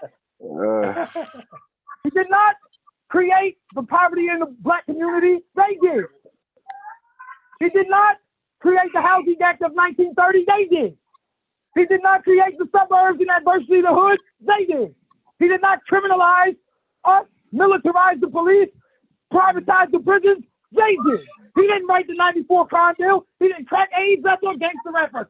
They did. He's fighting back. He's a freedom fighter who understands the gravity of the situation, that we are dying wholesale, and that the agenda is to kill us. All right, So guess all right, what? all right. I'll give you. Can I say something? Can I say that? On that. Do you want me to give you context of what I was calling him a racist? When you're basing your opinion on a race of a color, that's when you become a racist. What you just said. Let me say this though. Let me focus. DJ, relax, dude. Let me chat, man. What you just said is right. There's a different form of racist there. They have a racist policy. He has a racist view. Now you can't say that he's not racist because he's basing what he's saying. He's basing what he's saying on race. Hold on, time out. Do you get what I'm saying there? Do you understand that? Do you get it? Excuse me, sir. Everything Farrakhan did on race was reactionary. They made it about race. I'm not saying it's not. I'm not saying it's not. I'm just saying it's a racist. If that DJ Focus, slow down and process what I'm saying to you. Slow down. I'm not saying it's not. I'm saying it's based on race. What does that make you then, DJ Focus? If you're basing your opinion on race, what does that make you? Bro, you're racist. No, that's not racist. You're not basing your opinions on race. Excuse me, sir. Listen, Farrakhan's viewpoint, his entire setup, it's way past race. The entire race situation, everything he's doing as far as race is reactionary. He sees his race and his situation based upon their racist policies. Now, his views aren't now considered racist. He's viewed as freedom fighter, as someone trying to free people from subjugation, as someone who's trying to free people from mental slavery, free people from poverty, economic complex, the prison industrial complex. He's trying to free people from these institutions that are destroying and killing us. He's trying to replace them with white folks. Yeah, you're right. Stop. DJ Focus, I never said he. You're not listening to what I'm saying. I never said he doesn't do that, and I'm not saying that's not a good thing. I'm trying to talk to you in an educated way. And I'm not saying you're not educated, so don't say I'm being rude to you either. Don't do that. I'm not. I'm just trying to say to you. He's not being aggressive towards you. I'm not, I'm actually not. I'm listening to him and I get what he's saying, but he's not getting what I'm saying because he thinks I'm against him. I'm not. I'm saying when you base something on race, then you become a racist. That's just it. It's simple as. It's not a back and forth. That's all I was saying. He's a racist. It might sound bad. You know why it sounds bad? You know why it sounds bad? Because you're gauging it against what you've seen from white racists. And that's not what we're doing here. We're using context. That's it.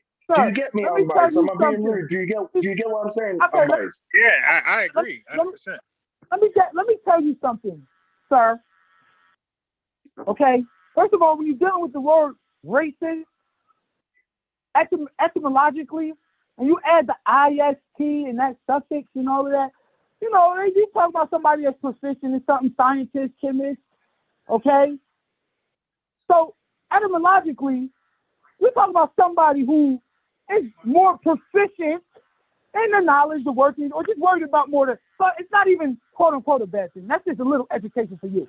Second of all, when you're dealing with colloquially, actually what it means today based upon how the word we use it, it is a negative term designed to describe someone who hates every group of people except their own, or is racist against a particular group of people. This is not the case with Louis Farrakhan. He don't hate everybody. This man ain't running around, y'all ain't shit, y'all in Black Power. Everybody, goddamn Jews and the Indians. This is not what's going on. This man is taking a reactionary stance based upon the fact that y'all have been murdering, destroying, and disenfranchising, killing, mutilating, plotting against his people for centuries. That we are at the bottom of every diaspora, at the bottom of every socioeconomic statistic, at the bottom. We got the highest abortion, highest murder, highest AIDS, dying more than everybody, highest heart disease, cancer. We're dying. Lowest life expectancy, but yet they harvesting our organs. But the lowest life expectancy, all of a sudden, see, what we're dealing with is reactionary. We don't have we didn't make it black and white. You did. You put us at the bottom based upon our race. You put us in the hood based upon our race. 100 years of lynching based upon our race. Abortion facilities What's wrong, baby? based upon our race. You did that. What? You made it about race. Now you want to What's put wrong bars with on and say, racist, what? You see race in a condition because you made it about race. You just said they have racist policies. Going They off have slowly. racist Daddy's viewpoints. on the phone. They got quickly, yeah? truthful Going off. viewpoints. The viewpoints are truthful based upon their racist policies. What is it that we're missing here?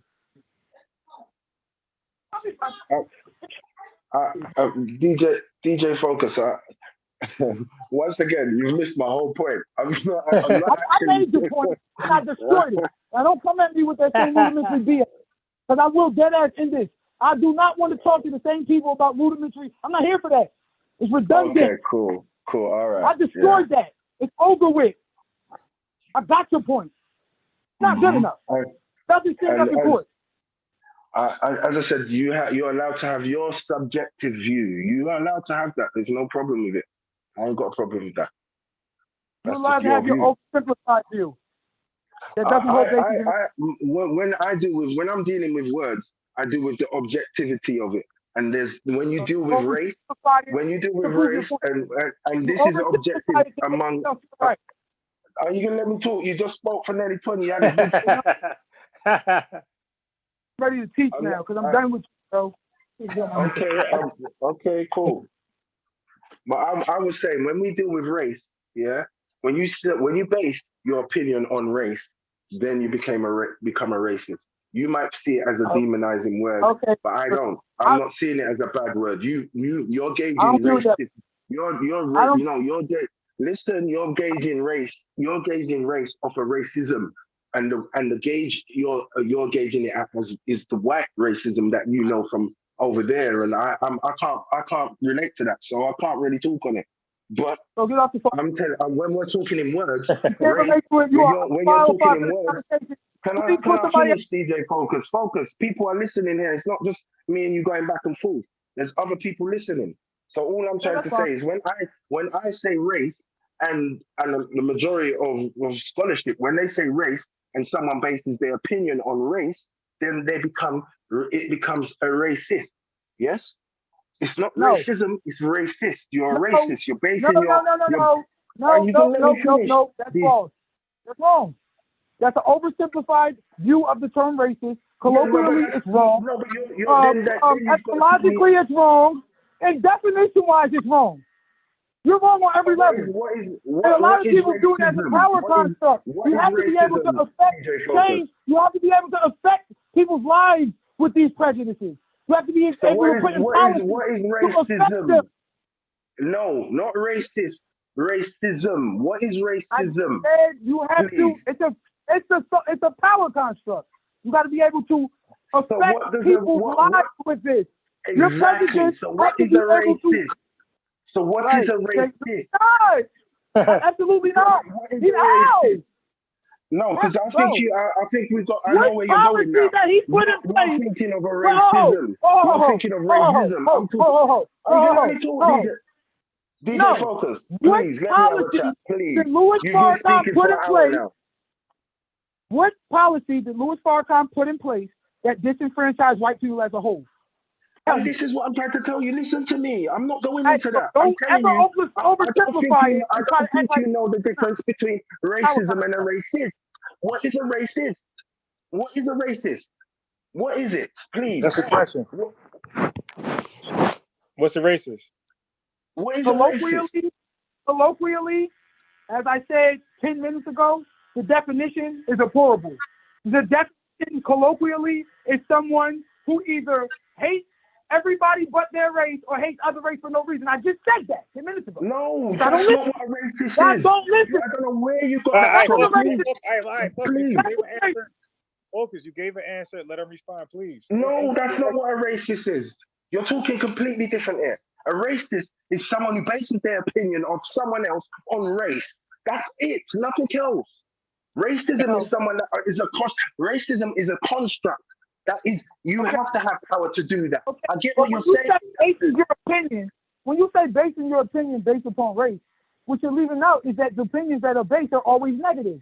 See, that's It what doesn't. you It doesn't matter if it's negative or positive. Hold Now up. that's It when is you're going. It negative. doesn't matter. You It ain't a doesn't matter if racist colloquially unless you express negative opinions about someone based upon their race. You just put that. No. You just put that in.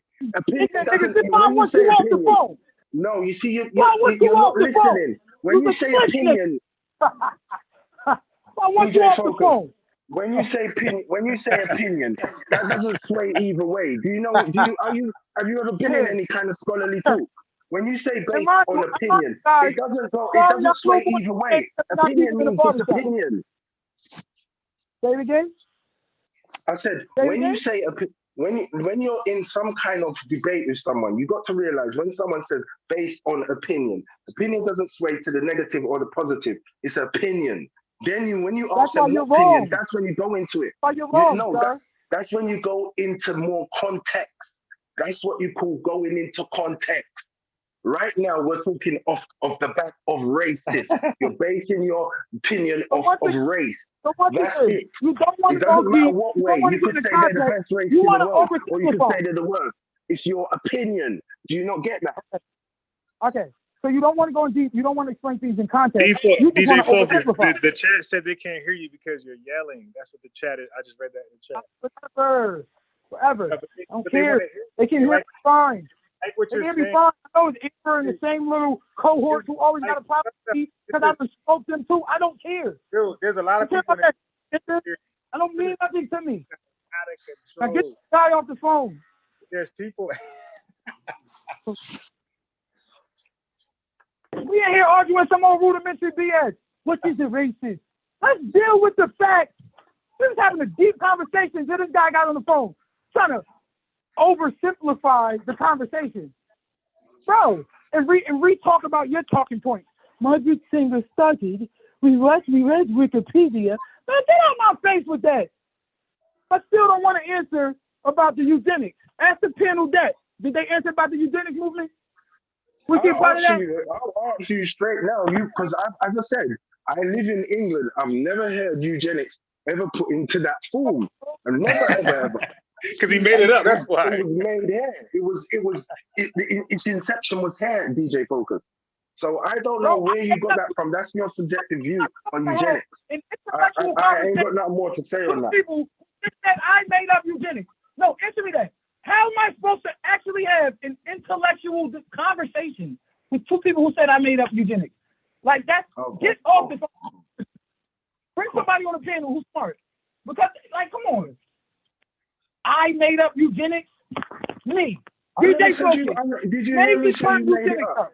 Did you hear me say you made it up? I said to you, I've never heard that definition of eugenics. And I said, I know eugenics was in the inception of eugenics was here. They teach it in schools here.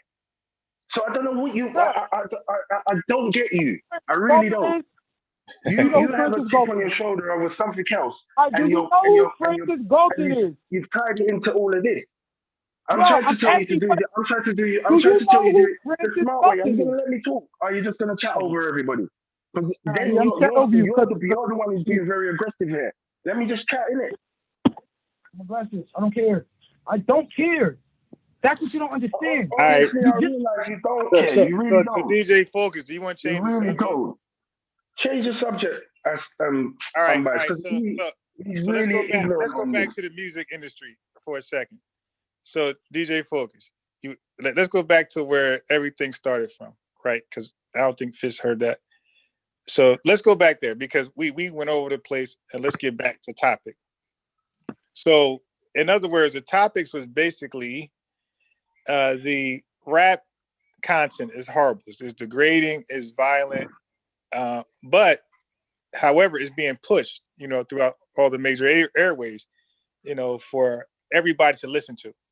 So my question would be, who's responsible? I guess his might be too.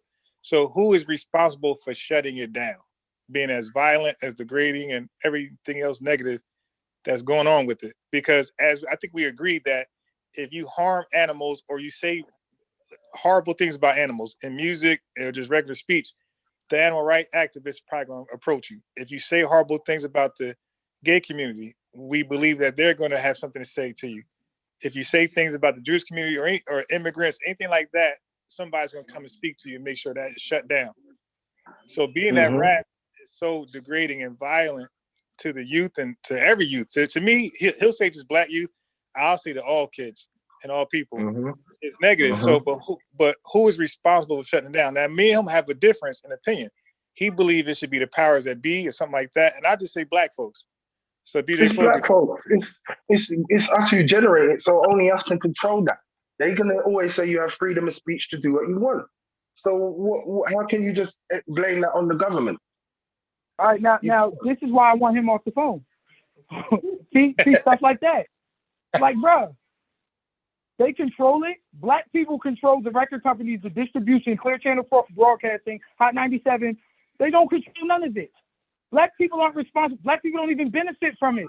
The gun boys benefit. The Percocet boys benefit. The Xanax boys benefit. The prison industrial complex. The cars. All we do is make bad decisions and spin based upon the messaging in the music. Everybody's in control of that. Everybody's eating out the pot. We're suffering. I explained that. Get him off the phone. You want to say there's a class of people that benefit from it, not the gun government. I think sometimes there's just conspiracy theories out of the roof. I don't even know what to say. Okay, all right, yeah, whatever, innit? I don't even know what more to say. Yeah, I was confused how the government was playing a role in Not that you don't know what more to say, you have nothing to say. So silence Okay, yourself. cool. Yeah, all right, yeah. You're right, DJ. You're the DJ, so you know everything about that system there. Now I'm not in that. I'm obviously not in that DJ system, so you know. Not even so what did you out for? Like, no, I know about me personally. I know deal about with American black issues. You're not from here. You don't know our experiences. You don't know what we go through. You have no business on the phone. True. You're right, and I'm not even gonna argue with that. That's right. I'm not there. I don't know your experiences, and that's it. True. So, what more can I say on that? All right, next channel, please. So, yeah, he's mad at you, Fitz. It's emotional, and I get it. I get it. Sometimes every time it's the same thing. I'm not dealing with him no more. I'm not dealing with him no more. You're not from over here, bro. You're not one of us.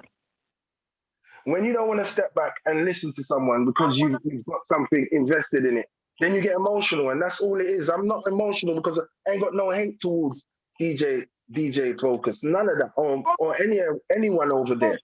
It's just about reasoning, isn't it? We're meant to be reasoning there. You're so emotional, you can't be wrong for 2 seconds.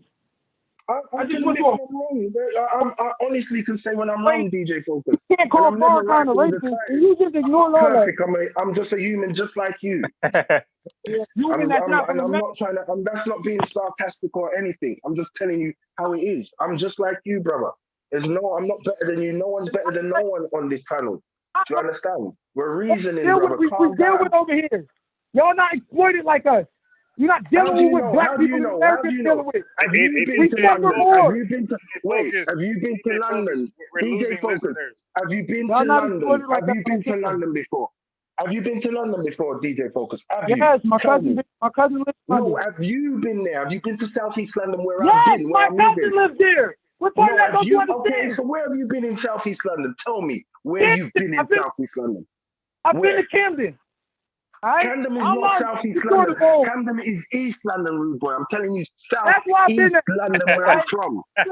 Camden is East London. I'm from Southeast London. Where have you been in Southeast London? How do you know what I've been through?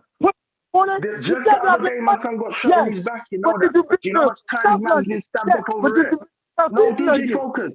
I don't play these things like they're badge of honors. Let me tell you this. I don't tell my life like it's a badge of honor. You don't know what I've been through. What do you know what I've been through, rude boy? Tell me. You don't. So don't compare me. Really Answer don't me the compare question. me to yours. I Y'all just said, going through what we straight went up. through. What did I Y'all say such to a you? What big did I deal. say to you straight All up? right, I said, I don't know what you've been through. I said it straight up. I don't know what you've been through. So I can't talk on that. So don't talk on what I've been through. Because you don't know. fine. But the difference between you and me is that I don't give a shit. I'm not on no British podcast. You see, that's I'm it. not on a British You ain't got no podcast with a love. I bunch of realize you haven't got no You- love. You just you really, can't. really, So since it's you the care, ego. It's the don't ego try. trip You for got to you. now be And you proficient want to, on the and knowledge honor of whatever Black you want to American be. struggle. Or get up off the line. See, this is it. I Because you on realize the it ain't American love. It's not podcast right about now. love. So, what does that mean? That means you got to deal with American issues, because that's what we're dealing with. it. What am I doing? I'm We're dealing dealing with with I'm American talking to you issues. right We're not now. dealing with across the pond in Southeast London. We're dealing with what we've been through. Yeah, and I'm Bottom telling you, line. I'm dealing. So don't tell Bottom me what line. I've been through. Then I'm asking you, do you know what I've been through? You're saying I don't know. I'm asking, do you know what I've been through? Well, then don't talk on me. I don't know no London rappers, but I bet you know who Jay-Z is. I bet you know who Drake is. Shut Of your course ass I up. do. We I don't respect care. them highly. That doesn't mean nothing. We You don't see, this care. Not that I'm important. biased. Yeah. Really? How old is this brother? He sounds like my son who's 20. I'm talking. What you want? You sound like what are we every doing old here? fool Really? that ever walked in my barbershop. You sound like every old fool who think they know something, but is afraid to really tackle the big problem. You don't want to fight the system. You're scared. You done wasted your whole life. You're not fighting the system. Malcolm was 39 when he died. You an old man who ain't did nothing. But you want to get on the podcast trying to pontificate. Get out of here. You ain't worthy. You ain't did nothing with your life towards the struggle. Now you want to sit up here and You're talking about fighting, but what are you black people fighting? and black What struggle are you fighting? and tell us we're not that important and what we go through don't count? Get up Tell me off what this you're line. going to fight. Then tell me what you're fighting. Before you just shout, tell me Get what up you're off trying this to fight. Tell me, please, before you go and Yeah. shout so much. Tell me Every what your old fool problem that is. ever Maybe we could work. But the way you're DJ talking Focus, what's the fight? is He's ignorant. What What is is your the fight? What is your Y'all fight? trying to act like I did it. I don't care. At this point, this guy's making me mad. Like, really. Like, I have zero. You said like with 20-year-old son. I have no time. I don't sound like a 20-year-old son. You wish your son had the wealth of knowledge I had. You just asked me if I know Jay-Z. I bet you know who Jay-Z is. Because I'm destroying you Really, intellectually DJ on this Focus. podcast. Really, You DJ ever Focus. compare me to your youth and your offspring? But you ever. Old fool. Now put I don't know what to say on bias. Really. if you don't. Whoever disrespect me like that. Bottom line is, I don't care about your Wikipedia articles. I don't care about what you say. Margaret Sanger You was told me to avid Google racist. it. No, that's not fair. That's not fair. I also told you to Google my Alpha 21. You ignored it. No, I want to hear I about it. In said- favor of an article that bolsters your point. DJ Focus, Quite I already frankly, told you. I'm done. I already told you I had watched that documentary, and they also got other bogus documentaries, like the Jews are black. They got a whole bunch of bogus documentaries that they post out there. No, that's a lie. It's not bogus. Now you're trying to poison the people against it in favor of a Wikipedia article, which they'll tell you Wikipedia is unverified. Who will tell you that? Can- Wait, no. Who would tell you that? Knock it off. Who would tell you that Wikipedia, we can't trust it? So who would say that? What nut would say that? So you can't trust it. No, what nut? What Can't nut trust would it. say that? They're not Okay. you the full story. You know they're not. Knock it off. Wait, no, but they give you. But hold up, Wikipedia explains things and they give you footnotes where you can go and get the source where they're making these where the information is gathered from. Or Margaret Sanger, which carefully and willfully ignored and denied and skirted over her entire racist agenda and racist point of view is the proof that you can't talk with Wikipedia. Okay, hold on. Wait, I don't want to do that anymore because that triggered you. I don't want to talk about the abortion. I don't want to talk about none of that stuff. I don't want to talk about none of that. Yeah, I don't want to talk. Well, you got hot over that conversation, so I don't want to say nothing about that. You got hot. Try to cut me off. No, I'm good with that. I want to get back to the music industry. So who should be responsible for shutting down the degrading and violent, over-sexualized lyrics in the rap community? Who should be responsible for that? DJ. Inevitably, responsibility is going to fall on us. Right. So now, what are we doing right now? But wait. Hold on, time out. But what is that responsibility? Is it to talk on podcasts? I don't know. I'm asking you. Okay, or is it to take action? See, the thing about it is the true salvation for black people don't want because it involves fighting. It involves revolt. So what fight? What fight is going to take to get rid of those degrading lyrics? Standing up to a system as opposed to just joining it. It's hard. Okay, wait. Okay, hold on. Before you preach. Nobody Okay, now it's easy. Wait. I got you, DJ. 1 second. I got to say this. So what if you're fighting the system, right? You're getting out there. You're saying, "Hey, get rid of these lyrics." But what if your people are still buying the records? Then what? It's gonna happen, bro. That's gonna happen. Okay, that's the fight. Okay. That's No, I'm saying, but then what? No, but what do you say to the people? What do you say to the black customers who still purchase the music?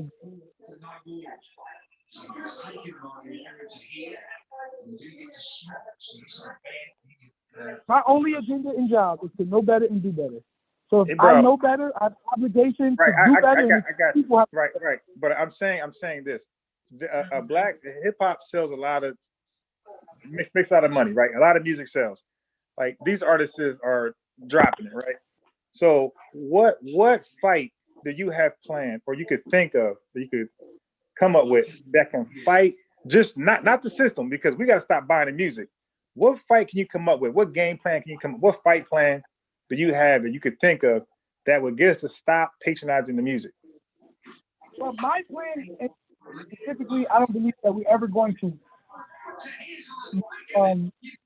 change like rap like that unless we either topple the system or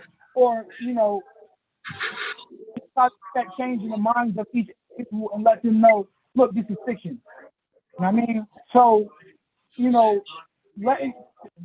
black people always compare hip hop to movies. Like, oh, Schwarzenegger got guns, he's shooting up too.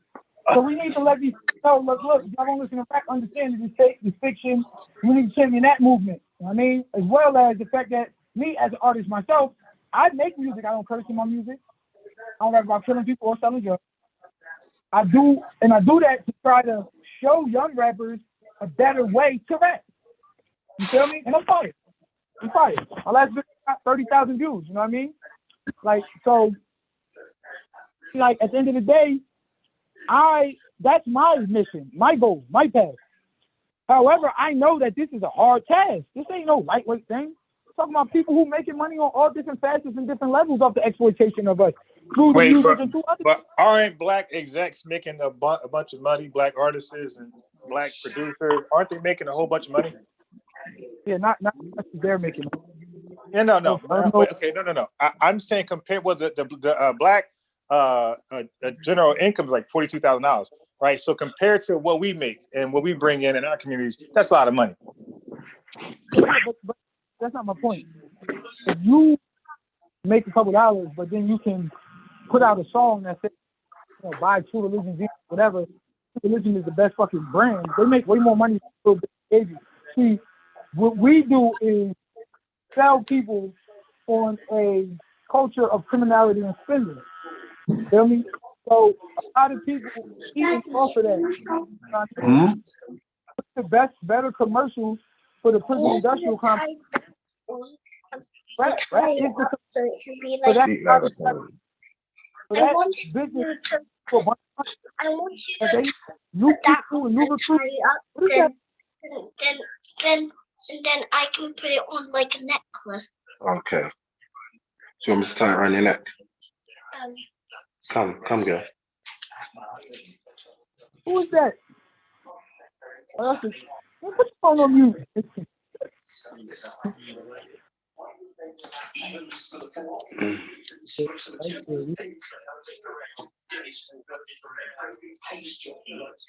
All right, are we done with that?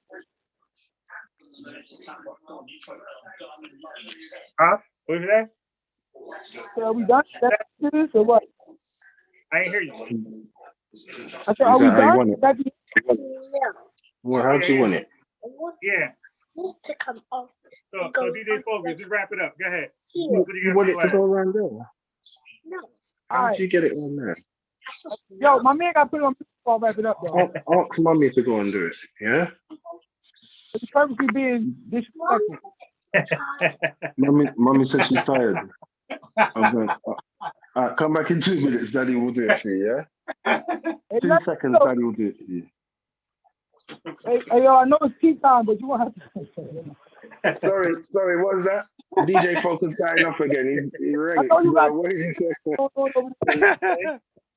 Yeah, DJ Folks got it. Yo, Fitz, he got it in for you, man. I know he's got it in for me. You know, I still got a bit of love for Focus though, man. I understand him, so I ain't nothing. Nah, I love it. Nah. So look, this is how I'm gonna wrap it up. Okay. Don't ever get it twisted. I am not in this to argue with people. I don't like and debating. I'm not. Listen, I'm a warrior for God. However, what I will say is I am only interested in the salvation of my people. I see a people who have you got no solutions. Huh? You don't have any solutions. I did it. You did it. Good girl. You want me to wrap it up or you want to wrap it up? Oh, no. I was saying, like, you didn't have the solution, so you can't be the salvation for your people. You say I don't have to move. I do. What, to tell us, wrap it up with the solutions. You say what? Wrap it up with the solutions.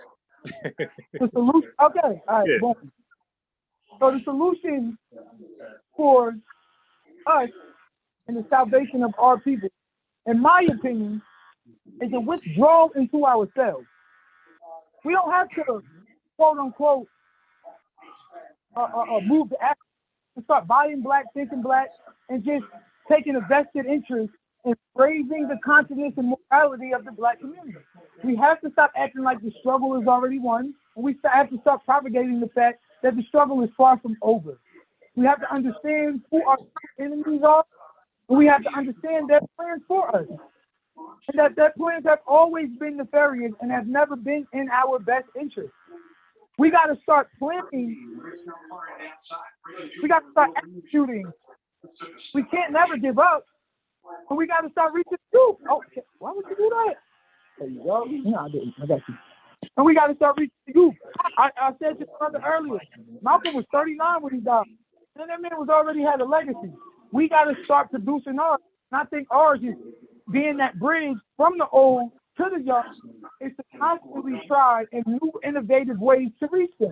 Whether that be documentaries, whether that be podcasts, whether that be whatever they do nowadays, a social media presence where we can make sure we drop informative videos and solution videos all the time on Instagram. We coordinate where we get an editor and we all drop at the same time. You know what I mean? Whatever you call yourself, the conscious team, whatever, you know what I mean? Whatever you want to do. But we start implementing real life plans towards reforming people mentally and plans towards, building things economically. Like one reason why I own my barbershop, even though I got my degree, I got all that, because I want to work for myself. I always wanted to be the man work for myself. My father worked for himself. And I believe in that. I believe in yeah, but everybody can't work for, but everybody's not kings and queens. So everybody can't work for themselves. You said what? Everybody's not kings and queens. They all can't work for themselves. I'm not saying that. I just said one of the reasons why I just said we gotta go towards that. You know what I'm saying? We funnel our kids towards college instead of building businesses and being entrepreneurs. You know what I mean? Like, to me, building black business, black economy, all of that's going to work towards our favor, because then we can create a coalition, of course, be able to thing together. But we so much money for the other side, let's just say, that it's going to be an arduous task. And don't ever get it twisted. These type of movements have always been vilified and disqualified throughout history. So, you know what I mean? It's real easy for us to just sit down and take it. But if we want something to change, then we're going to have to start working towards that change. You know what I mean? And identify the enemy for exactly who he is. And who's the enemy? Who's the enemy? Who's the enemy? The enemy is, if you want to call them, the rich, the bourgeoisie, the American government, the Illuminati, Wait, those the who American control the powers that be. Corey, he said Illuminati. Wait, so the American government is the enemy? First of all, I gave you a bunch of different names, but the point is, those that benefit from our suffering. But you included the American government. You say the American government is the enemy? They complicit. They benefit too. Remember, prison industrial complex, all of that, the poverty industrial complex, military industrial complex. But aren't those private companies though? Huh? Are those private companies or public or like government funded? What are you talking about? Okay, in order for the government to benefit, wouldn't he got to be involved? If it's private, how would he benefit? Excuse me. Don't ever get twisted. They get federal subsidies. It all works together. They get federal subsidies for each inmate, $40,000 a year. Okay, those subsidies also, and then remember that's federal prison too. Wait, hold on. So the government get paid for state prison? The government, no, each inmate gets a subsidy. The prison gets a subsidy. Yes, for each inmate. And look, there's also veterans. Wait. So wait. Stop. Wait. Let's deal with that. So when you go to prison, who should take care of you? What? Huh? You said what? Right. But you can't just say any old thing without being challenged. I'm saying when somebody goes to prison, shouldn't they be taken care of, right? Said what? When a person goes to prison, right? So the money is a lot of stuff got to do. If you go to prison, there needs to be funding for you. Cost you $1,000 a year to live. Huh? Well, you don't know what it costs. You don't know what it costs. It don't. And remember also. How you know that? Okay, so what's the cost of an inmate? What should be the cost of an inmate? And I deal with this stuff. All right, I'm done. I'm having this conversation over. We'll deal with that next time. All right. Yeah, I might go live later. Yeah, all right. So, all right. So I got a question for Fitz. Fitz, you there? Yeah, man. All right. Now, for anybody who oppose the label Black Identity Extremist, stop it, because he's definitely one of them. Okay? And that's why I love that label, because it separates the extremists amongst us from the ones who are a little bit radical. That is the Black Identity Extremist, man, to the core. He believes I hung up. You start talking about me. See that? No, I'm wrapping it up. I'm wrapping it up. You can't say that and then try to talk about me without getting my chance to. I'm wrapping it up. I brought you facts, and that's how you end it, by trying to pull everything back I just said and discount and discredit me before you hang up. No, dude. First of all, your information already debunked, so your information wasn't incorrect. Okay. Huh? You don't even know what eugenics is. You didn't even acknowledge Margaret Singer was a part of the eugenics movement. You don't even have proper information on Margaret Singer. Okay. You lost your damn mind. Look, he fits when I first brought up Margaret Singer. He called me the expert. He said, now all of a sudden he's the expert. I don't know that much. Like, make up your mind. Like, who knows about it? Because when I ask questions, that's because you tried to ask me specific questions that I may not know because you studied her extensively. Yeah, but how come you ain't ask me a question? You studied her and willfully left out all of the racist shit she did in your little oratory. Dude, wait, are you done? You want to keep carrying on? We can get back to the subject. Because when Fisher asked you questions about all this stuff about birth control, you was running from it. So are we back talking about Margaret Singer or are we off Margaret Singer? Which one? Bro, I don't care what you want, but stop talking about me. I'm recapping the discussion, my man. All right, well, recap it right now with me on the phone. Okay, you don't. I can do it. Talk about something. Wrap it up. Then when I hang up, you want to start talking about me. Fitz. Coward. Hey, Fitz. Look, cowardly lying. Fitz. You're a whole coward. Okay, you chose it, Fitz. He chose to hang up. We were all gonna wrap it up, hang up together. He chose. Okay, well, let's wrap it up. Okay. I asked, are we done? I said, are we done here? Because y'all wasn't talking. You said, yeah, folks, we done. Wrap it up. Don't switch. Don't switch. no, stop. Coward. Okay, look. Then when I went to go wrap it up, all right, Bro. all right, Pete. Then when I hang up, you start talking about me. You Fitz. coward.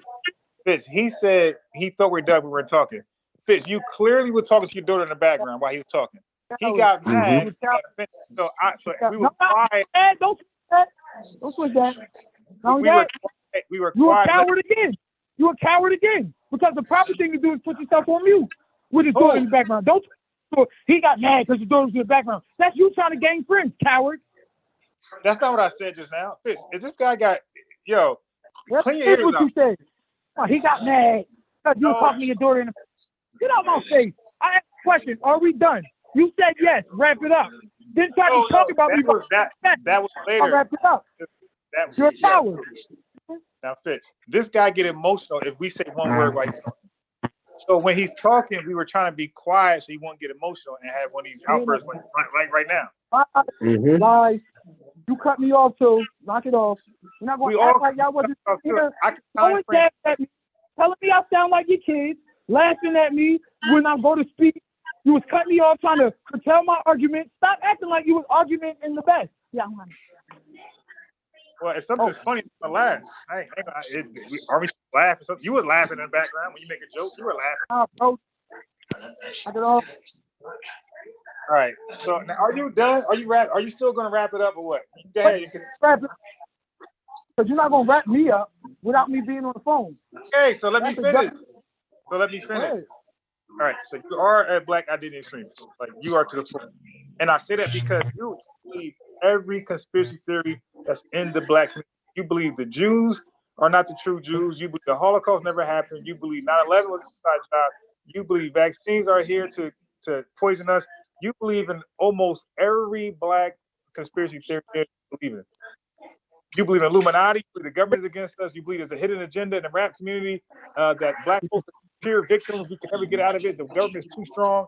You believe in birth control. You believe in and that's why I say you are a black identity extremist, because you believe in all the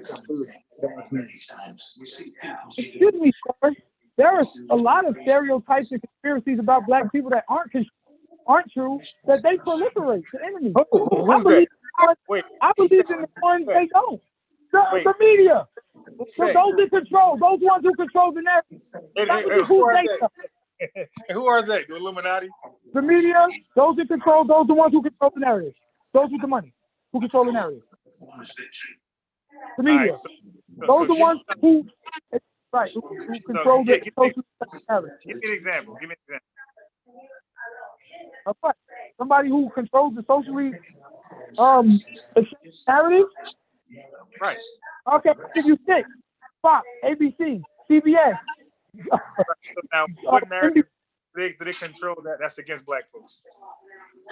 All right. First of all, the fact that our salvation lies in voting. When ain't no voting, ain't never have salvation. That's all. Wait. They have one-sided report, media bias, like they did with the R. Kelly trial and the Michael Jackson trial and different ones. Okay, and so forth. You have Fox News, conservative, that has the exact opposite point of view as MSNBC. It's a joke.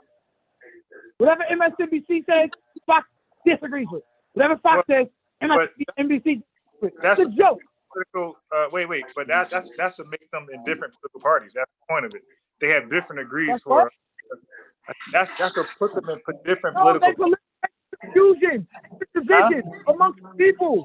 No. Okay, can you stop? Can you stop yelling? If you look at white apology. Okay, can you stop? Here we go. I knew it was coming. It fits. I knew it was coming. I'm for white folks. Look, now the same stereotypes he just said. People have done nothing for black people. Martin Singer was great. Black people did it for themselves. Abortion is not for black people. He was going to wrap it up. He was going to wrap it up. He's doing a lot of talking. He's doing a lot of talking. This ain't a dialogue. This ain't a debate. This is me preaching and y'all listening. That's it. It's a lecture now. Because I ain't qualified. I don't have the proper intellectual mindset especially your boys, to Yeah, this is double X. argue these things. Win. Stop. I mean, some All right. black extremists. Margaret Sanger was a racist, a eugenicist. She believed in killing black people off. The Wait, Negro let's get back Project on was topic. about that. Planned Parenthood was about that. Now you What want to about read Bill the Gates? Wikipedia article Bill and call Gates. me a black extremist? What about Get Bill your Gates? ass out of here. What about Bill Gates? Yeah, none of that. What about Bill Gates? You brought him up. I'm asking, what's your opinion on Bill Gates? I believe he found. Huh? I believe that. I believe he's out with the system. I believe his view on population control is correct. I believe he has no business being all throughout healthcare and vaccines all of a sudden. Okay, You ain't known for that. so That let guy. me ask you this. Well, actually, he is known for that, by the way. Now, He's not. And then- okay, Oh, so okay, right. who you think will know Right. more about?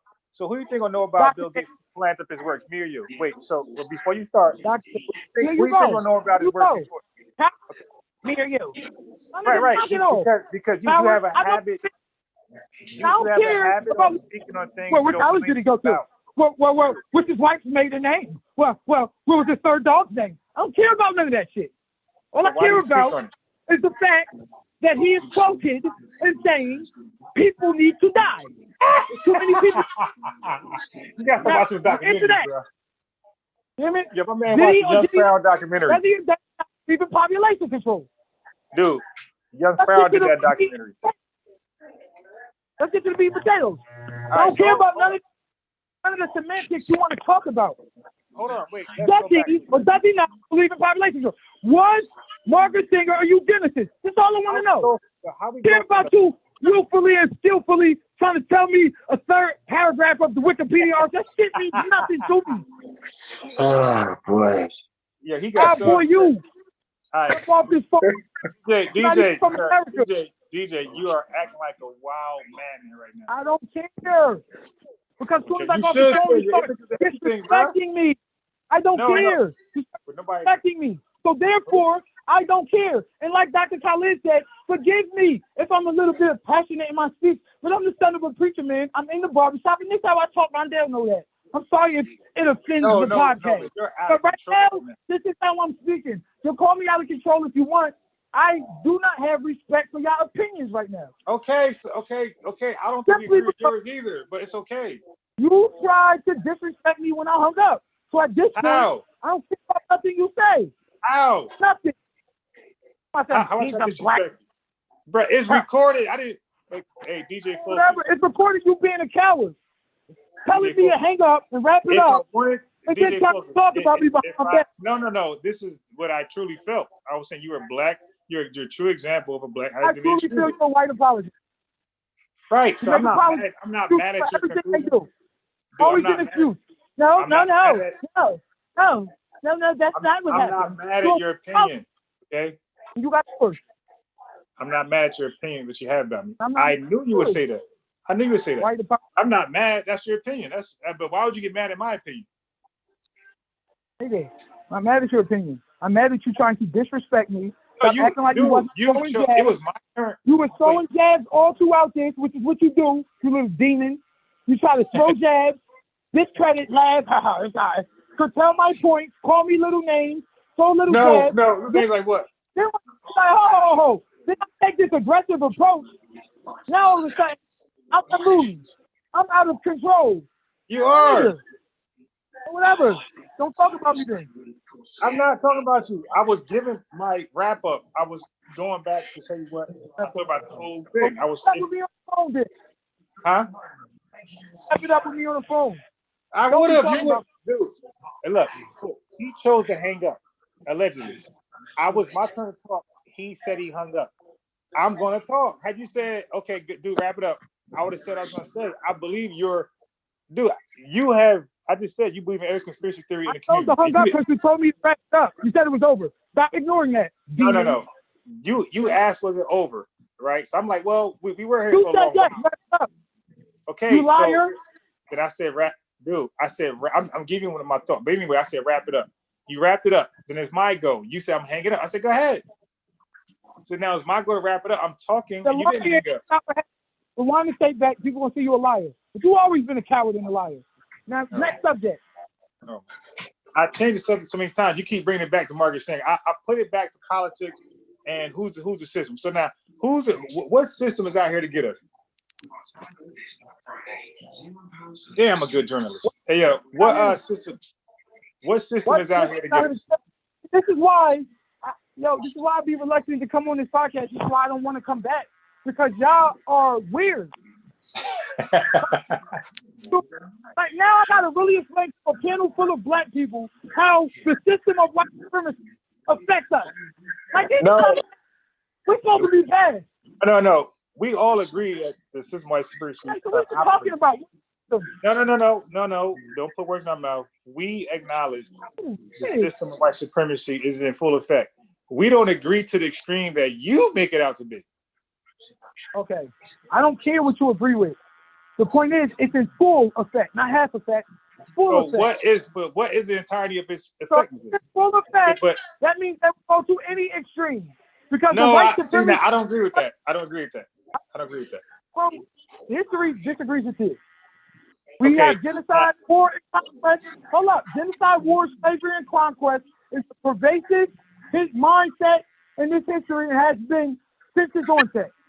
Now, we're not going to wait now to the fourth quarter for some ignorant YouTuber to now try to act like none of that. Yeah, exactly. Knock it off. Hey, listen, the chat said you playing the blame game. You just blame. And there's no real course of action. They get on the same thing with you it's like fitness. Y'all get on the same thing. Y'all literally throw the same ideas around. Like y'all just smarter than everybody. Now you completely don't tune in. I destroy you single-handedly one by one. You willfully ignore everything I say. Hey, Fitz, is he around when Hawk and Seth and Sean and them are debating? No. Dude, you are clearly misguided.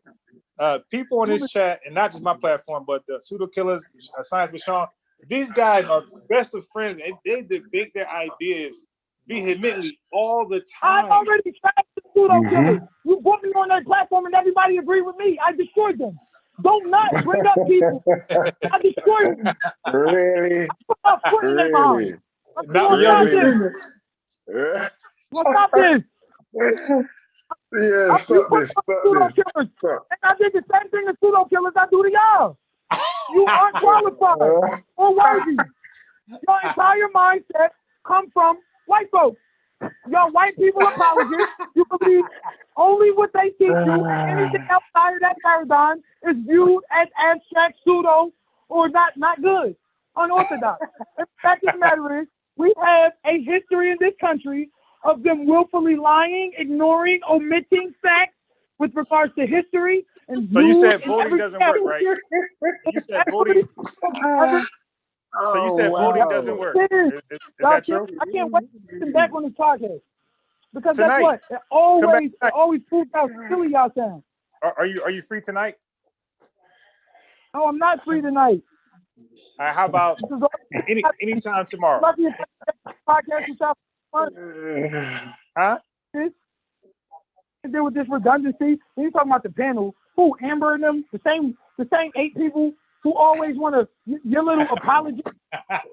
Care about them? Wait. All right, so hold on. Wait. So you got the pseudo killers that's in attendance too. What about them? They know them qualified, bro, and they know they're not. That's why they don't want to get on this podcast. They want to hide in the chat. They qualified. I'm here with you right now. I'm a pseudo killer. DJ Focus. DJ Focus. I'm a pseudo killer. I'm here right now. You've been chatting nonsense all day, and I've even tried to appease you. But I'm gonna sit back and listen now. Let me hear what you got to say. Say what you got to say. Come on. What do you think I am? I'm telling you, I'm a pseudo killer. So what are you got to say to us? I'm in.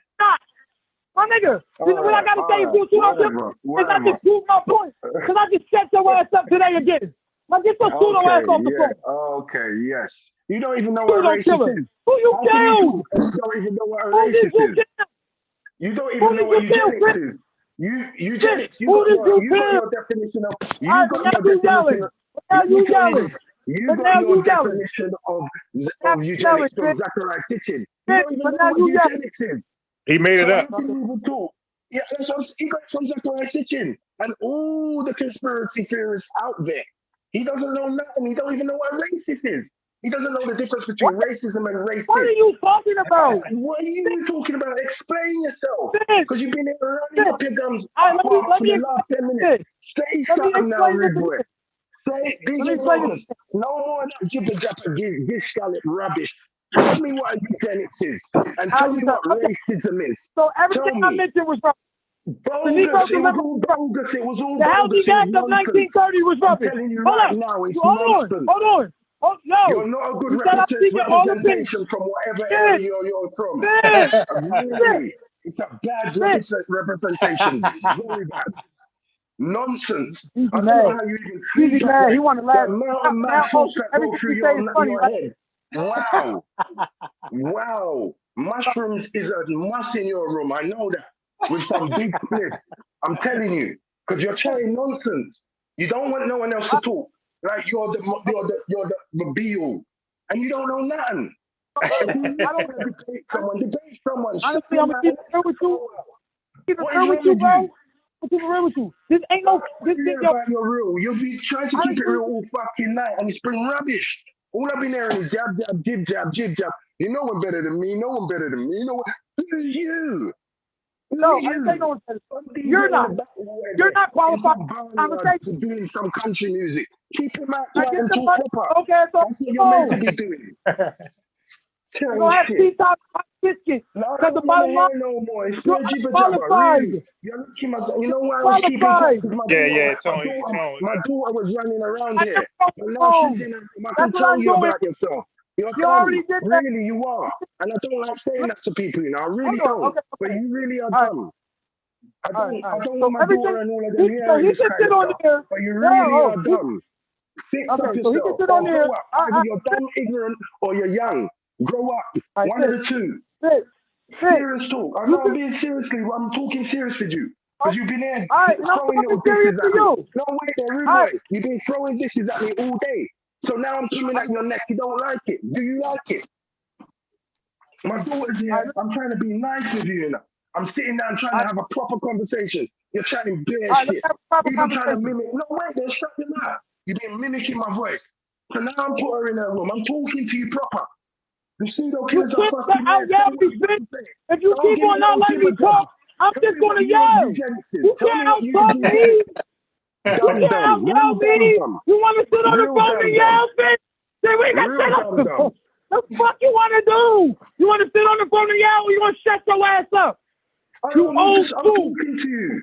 It's not You're nobody not. else's business, you know. You're in America. I'm here.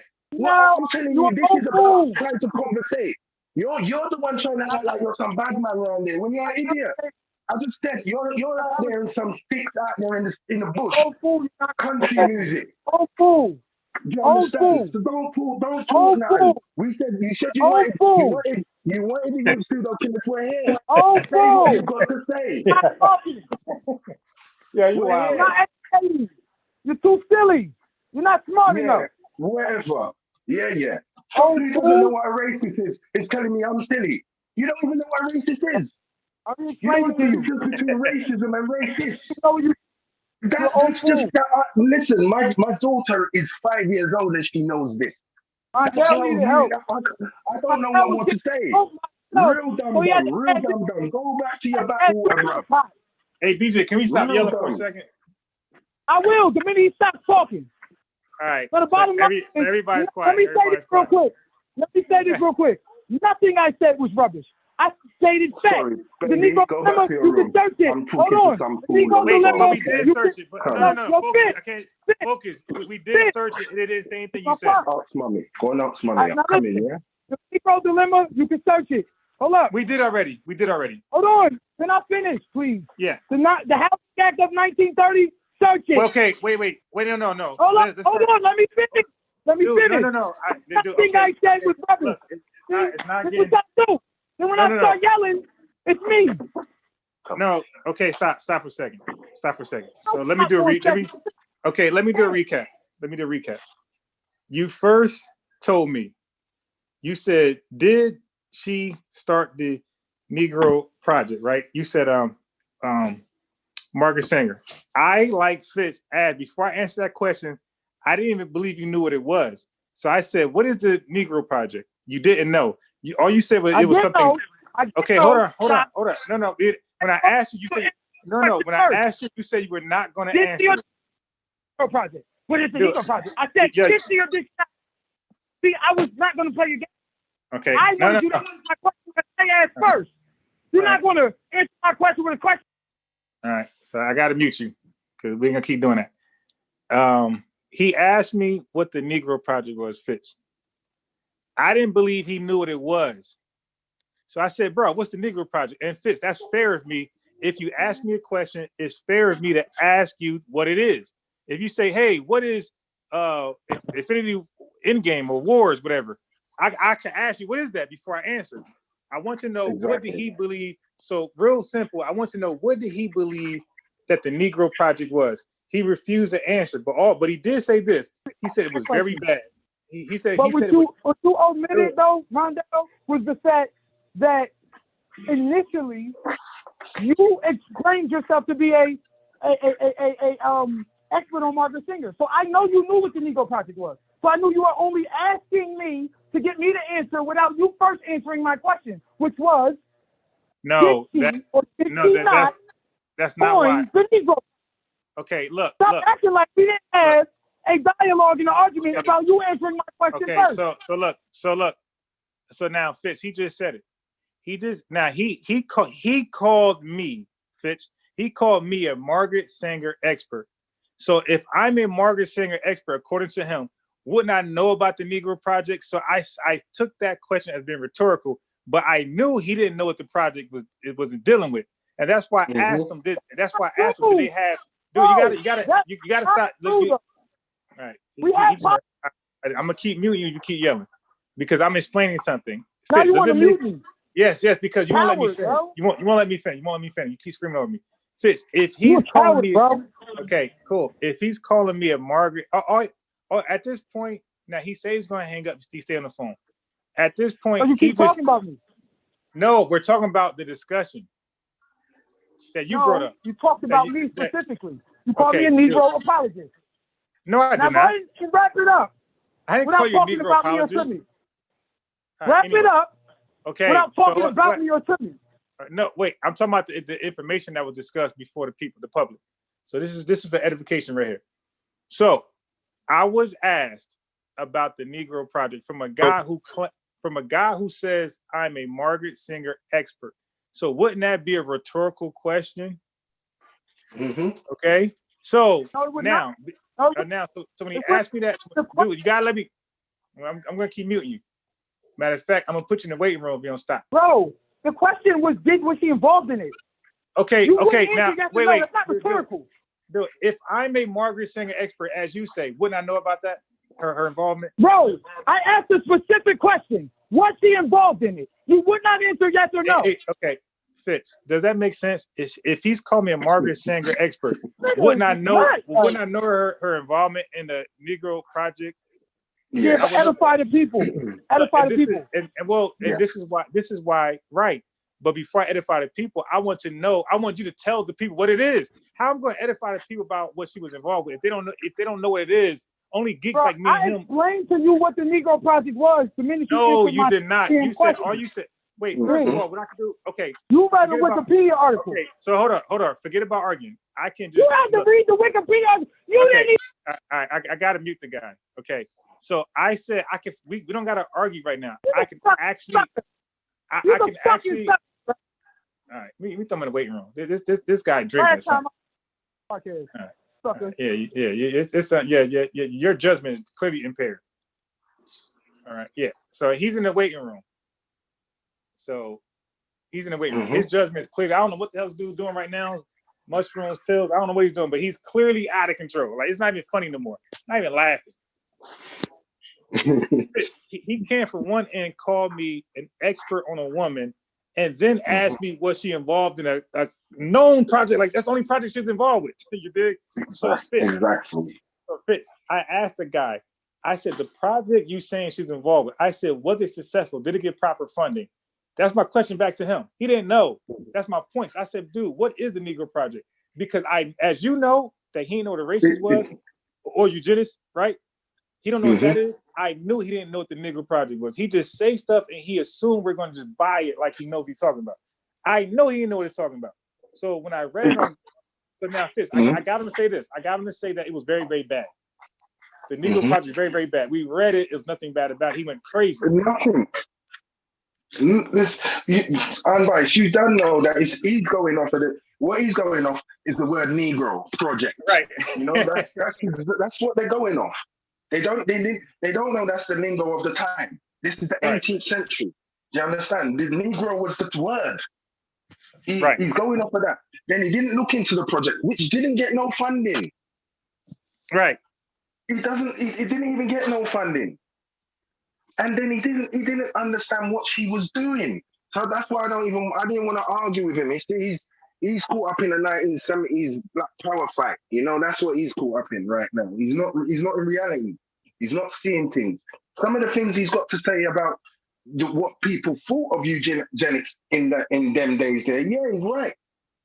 But he doesn't really understand what the eugenic program was based off. So you can't argue with that.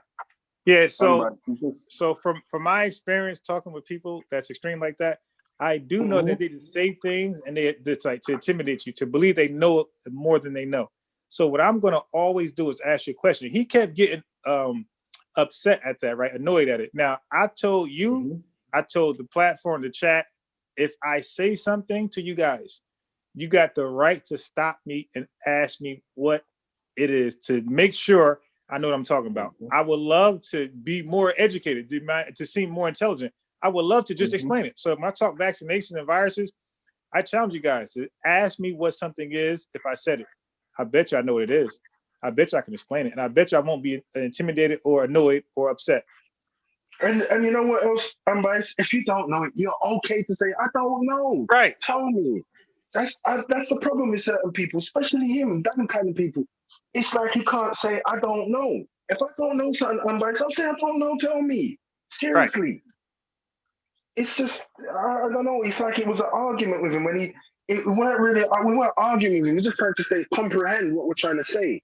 Because we get what you're saying and we know where your argument is coming from. Then he wants to hang up, right? He gets off the phone, allegedly. Then he doesn't hang up and he continues to talk with us and as though he was not going to hang up. It's like, dude, what are we doing here, man? Like something has impaired your judgment just now because he just flipped the switch. No, you know what it is, Unbiased? I'll come on here and he thought I was here to come and back you up. Sometimes my accent, I know, rubs up a lot, especially in America, it rubs up a lot of people the wrong way.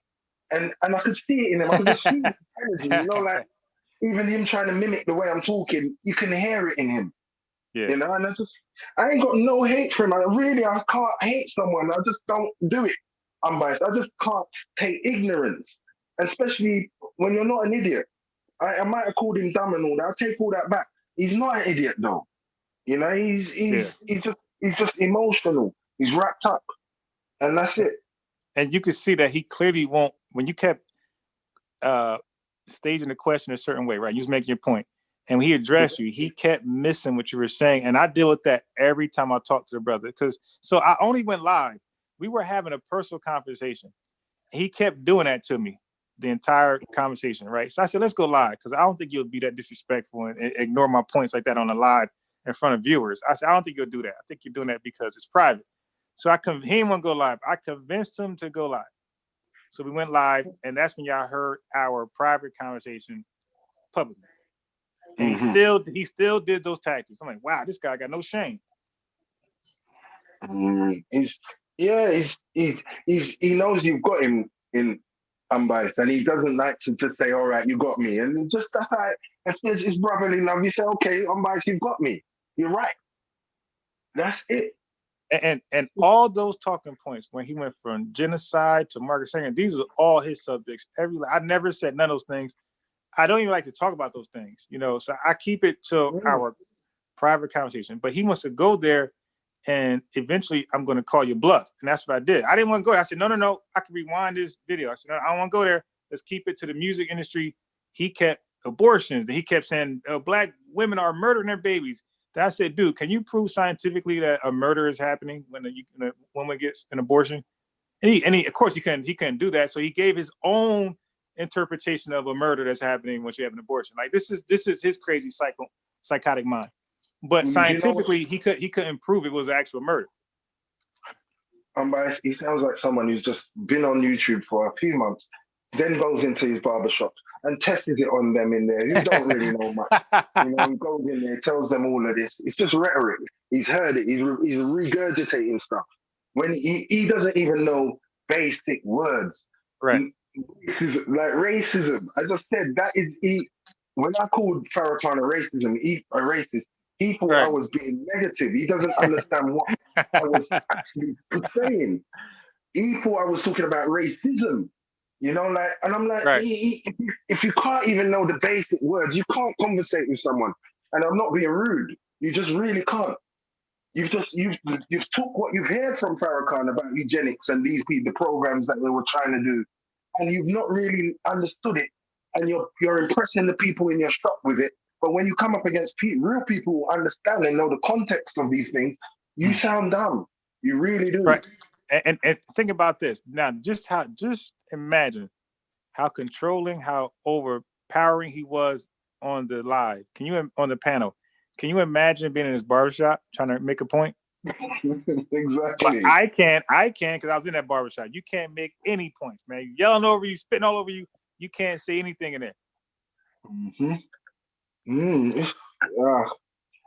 I feel sorry for you, Unbiased, because he's a hard one. He's this one's gonna be worse than Young Pharaoh. I'll tell you that. Oh my God. He's vicious. So he's vicious, a little vicious. Yeah. He has no dialogue. I was actually giving him some pointers because he even don't know that some of the stuff he's saying are correct. Is correct. Right. But he don't even want to hear that. He wants to know that he's right, you're wrong. Right. No one else can talk to him. You know, it's just no allies. Yeah, that's it. So even back with Minister Louis Farrakhan, when he said he's been outed, these things, and I explained why he's been outed. I made that very clear. I said, dude, when you are basically telling a group of people, you know, saying anti-Semitic things about them, all those good works that go down to the trash. And look, I made a great point about those. Remember those statues that was being knocked down in America, and I think even over Europe, all over the world. Those racist, Southern, Civil War fighting guys. Yeah. Okay. Now, I'm sure they were great generals. Okay. I'm sure they were great among their people. I'm sure they had great advice. They probably were great husbands. I'm sure they did all those things. But the simple fact that they decided to fight to keep slavery and all those racist views they're fighting for, that trumps all their good works. And that's all I was trying to say with Mr. Louis Farrakhan. He did a lot of things, but your bad things can trump your good things. Okay? When you're sitting there condemning the gay community, all the rhetoric, and remember, this is Farrakhan in the 70s. This is when it was good. You could say those things and it was okay. So and he went all the way in, faggot and this and that and this and that. Dude, you might not ever be forgiven for that for a community that arises and call themselves the LGBTQ. You dig? There's no apology you can give to them. Just like we don't give any white person a pass or even a chance to redeem themselves once they say the N-word. They're done forever. Their career's over. We don't want no apology, nothing, right? So they feel the same way, and so does the Jewish community, and so does the Hispanics, the immigrant community. This is why you gotta be careful how you offend somebody, because you might not ever get a chance to redeem yourself. I'm biased. You know why I got on? Because I heard him, and he basically, I heard all of that, what he said, and you tried to recorrect him on that, and he's just not listening. He's a conspiracy theorist. He's got a straight agenda. He keeps saying they, them. He won't tell you who they are and what they do. Right. Do you understand? It's just he's got his motive, and that's it. You can't get around it. You can't go. So that's why I got on to kind of ask him what is wrong with having birth control. Yeah. Especially in these times. And we saw the answer and we saw what happened afterwards. So yeah, he went crazy on you. Yeah. Yeah. Once he believed that you were siding with me, that was Mhm. it. That was enough for him. Because in his mind, he can't believe how can a black man don't take his viewpoint on abortions and prophylaxis. He's like, how can you not agree with me? Because he's Because watching documentaries that are completely biased against whoever. Bill Gates, Murder and, Singer. There's a lot of those documentaries out there. and they're based in the 1970s. We're in 2022, Right. 21. This is not how politics works now. And if you understand how the government works, then and how you can influence the government, then you wouldn't even that wouldn't even come out your mouth. It's old time rhetoric. What he's mostly got from Living Colors and them kind of places there. Ahmaud Arbery verdict has been reached. Corey said guilty. Wow. And it's Ahmaud the guy from Georgia that was shot with the shotgun? Is that guy? Because I'm so lost in all these cases that all the names sound familiar, but I'm bad at like pointing to which offense or which case it was. I don't even know who that is. I know the name. I've heard the Aubrey before, but I don't know which one of them the cops or who someone shot them. Yeah. Oh. So I guess I'm gonna a minimum penalty is life. Wow. Yeah, So, okay. but Corey, I just want to say this, okay? Just to wrap it up. He started off by saying, "Wait, Corey, Fitz, we had a great conversation before all of this. We were talking. It was me. I brought up like the American Constitution, like your constitutional rights, right? And I was saying, well, what the youth should be educated on prior to meeting up with a police officer, the things they should know." Wait, he said the jogger. Yeah. That's the guy from Georgia, right? That was jogging. That they say was vandalizing the home or whatever. He ran. Yeah, I think that's him. Yeah, with the two white guys who chased him down in the second one in the truck. I think I remember. So anyway, I was trying to educate the brother on how we should be empowering our youth with real, sensible information, not the stuff he's talking about, this conspiracy stuff. Our youth are being confronted. Look at the guy Arbery, right? Our youth are being confronted with police officers on a regular basis. Now, I didn't know this. I mean, I didn't know to the degree until I started watching like YouTube, confrontations. Because I'm up north, by the way. I'm up north. And I think Corey and I are down south. Now, I don't know the police experience down south. But up north, I could kind of speak for most people. I believe up north we don't experience too many crazy racist cops up here, and it makes sense because we're in a democratic country. Right? I mean, state. It makes sense.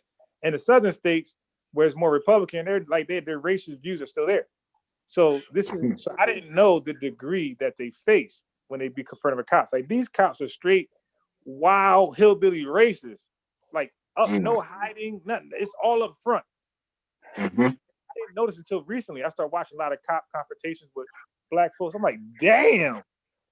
I mean, these officers are clearly violating their rights. Like, just fuck your rights. This one guy got locked up for singing a song. Wow. Yeah. They're vicious. The cop rolled. There's a bunch of cops. They rolled up on him like he just committed a robbery. They said, hey, he had headphones on, so he didn't hear him at first. So he took the headphones off. Hey, man.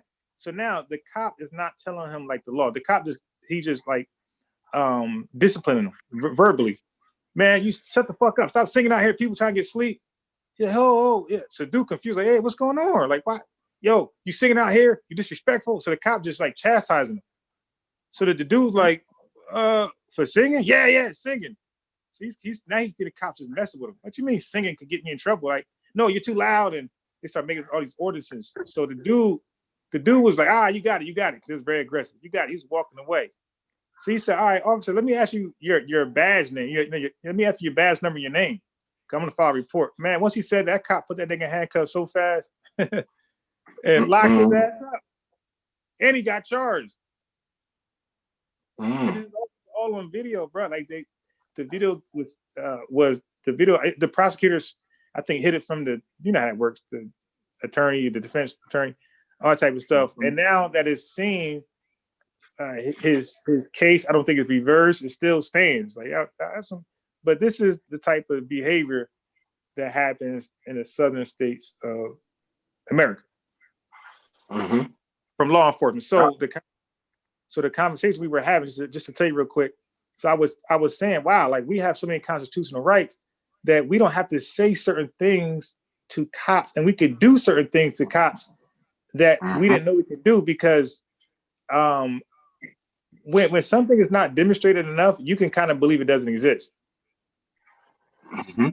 So when a cop stops an average black person, asks for identification, I'm gonna tell you, 99% of us gonna give them a license, and we don't have to at all, zero. Like there's no law saying like we have to be suspected for committing a crime, like not suspected, but we got to be charged with committing a crime, not suspected.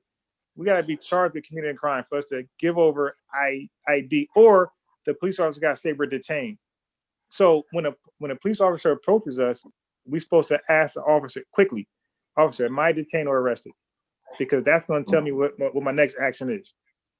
Because if I am, then I'm gonna use my Fifth Amendment right and not say nothing. Just take me in. And if I'm not arrested, then I'm walking away from you. So that's what we're supposed to do. But like that's not being taught anywhere in this country to the black community. But we talk about all this dumbness, but that's the most important thing you think we should be geared up with. Not Egypt, not vaccines. Like the most important thing is how to deal with police officers when they approach you, when they contact you. And that's the main thing. I mean, I'm biased. You see, you're right. You see over here, yeah. You see when we have to deal with police, because there's black people all over the world, and we're in the Western world. And you know what that means by Western world? That means the populace is white people, right? Yeah. So we're a minority. So we have to deal with this as well. We don't have to deal with it like you guys, because we don't have guns, and we're not allowed guns over it, you know. But there's knife laws and all kinds of stuff going on. But the reason why we don't have to deal with so much racism as you do is because we've embraced where we're at. We're in England. We have to be a part of what the English established does. You get what I mean? We're part of the English establishment. So we have black police officers. We have establishments to gauge if there's racism within within the police force. Do you understand? We have people in Parliament. If there's a problem down the road, yeah, and this doesn't just go for black people. This is just people in general. Yeah, they use their constitutional rights over it. If there's a problem, if a woman is walking their kids and they've changed where the traffic lights is and they've moved it further down the road and she doesn't agree with that, I guarantee you, I'm biased, she's going to her local authorities and she's going to complain and she'll get it changed back.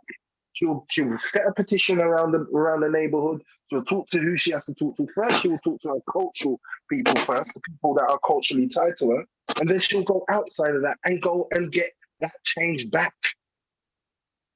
Do you get what I mean? There's a way of dealing with people, and then what we as black people over here, we tell the younger youth, when you come in contact with a police officer, no matter what color he is, you don't have to be aggressive.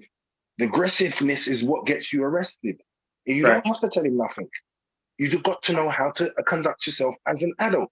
Once you do that, most of the time we're walking away. I'm biased. We don't have no problems like that. It's a culture over there. There's a lot of things that affect Americans which they don't see, and they want to blame other people.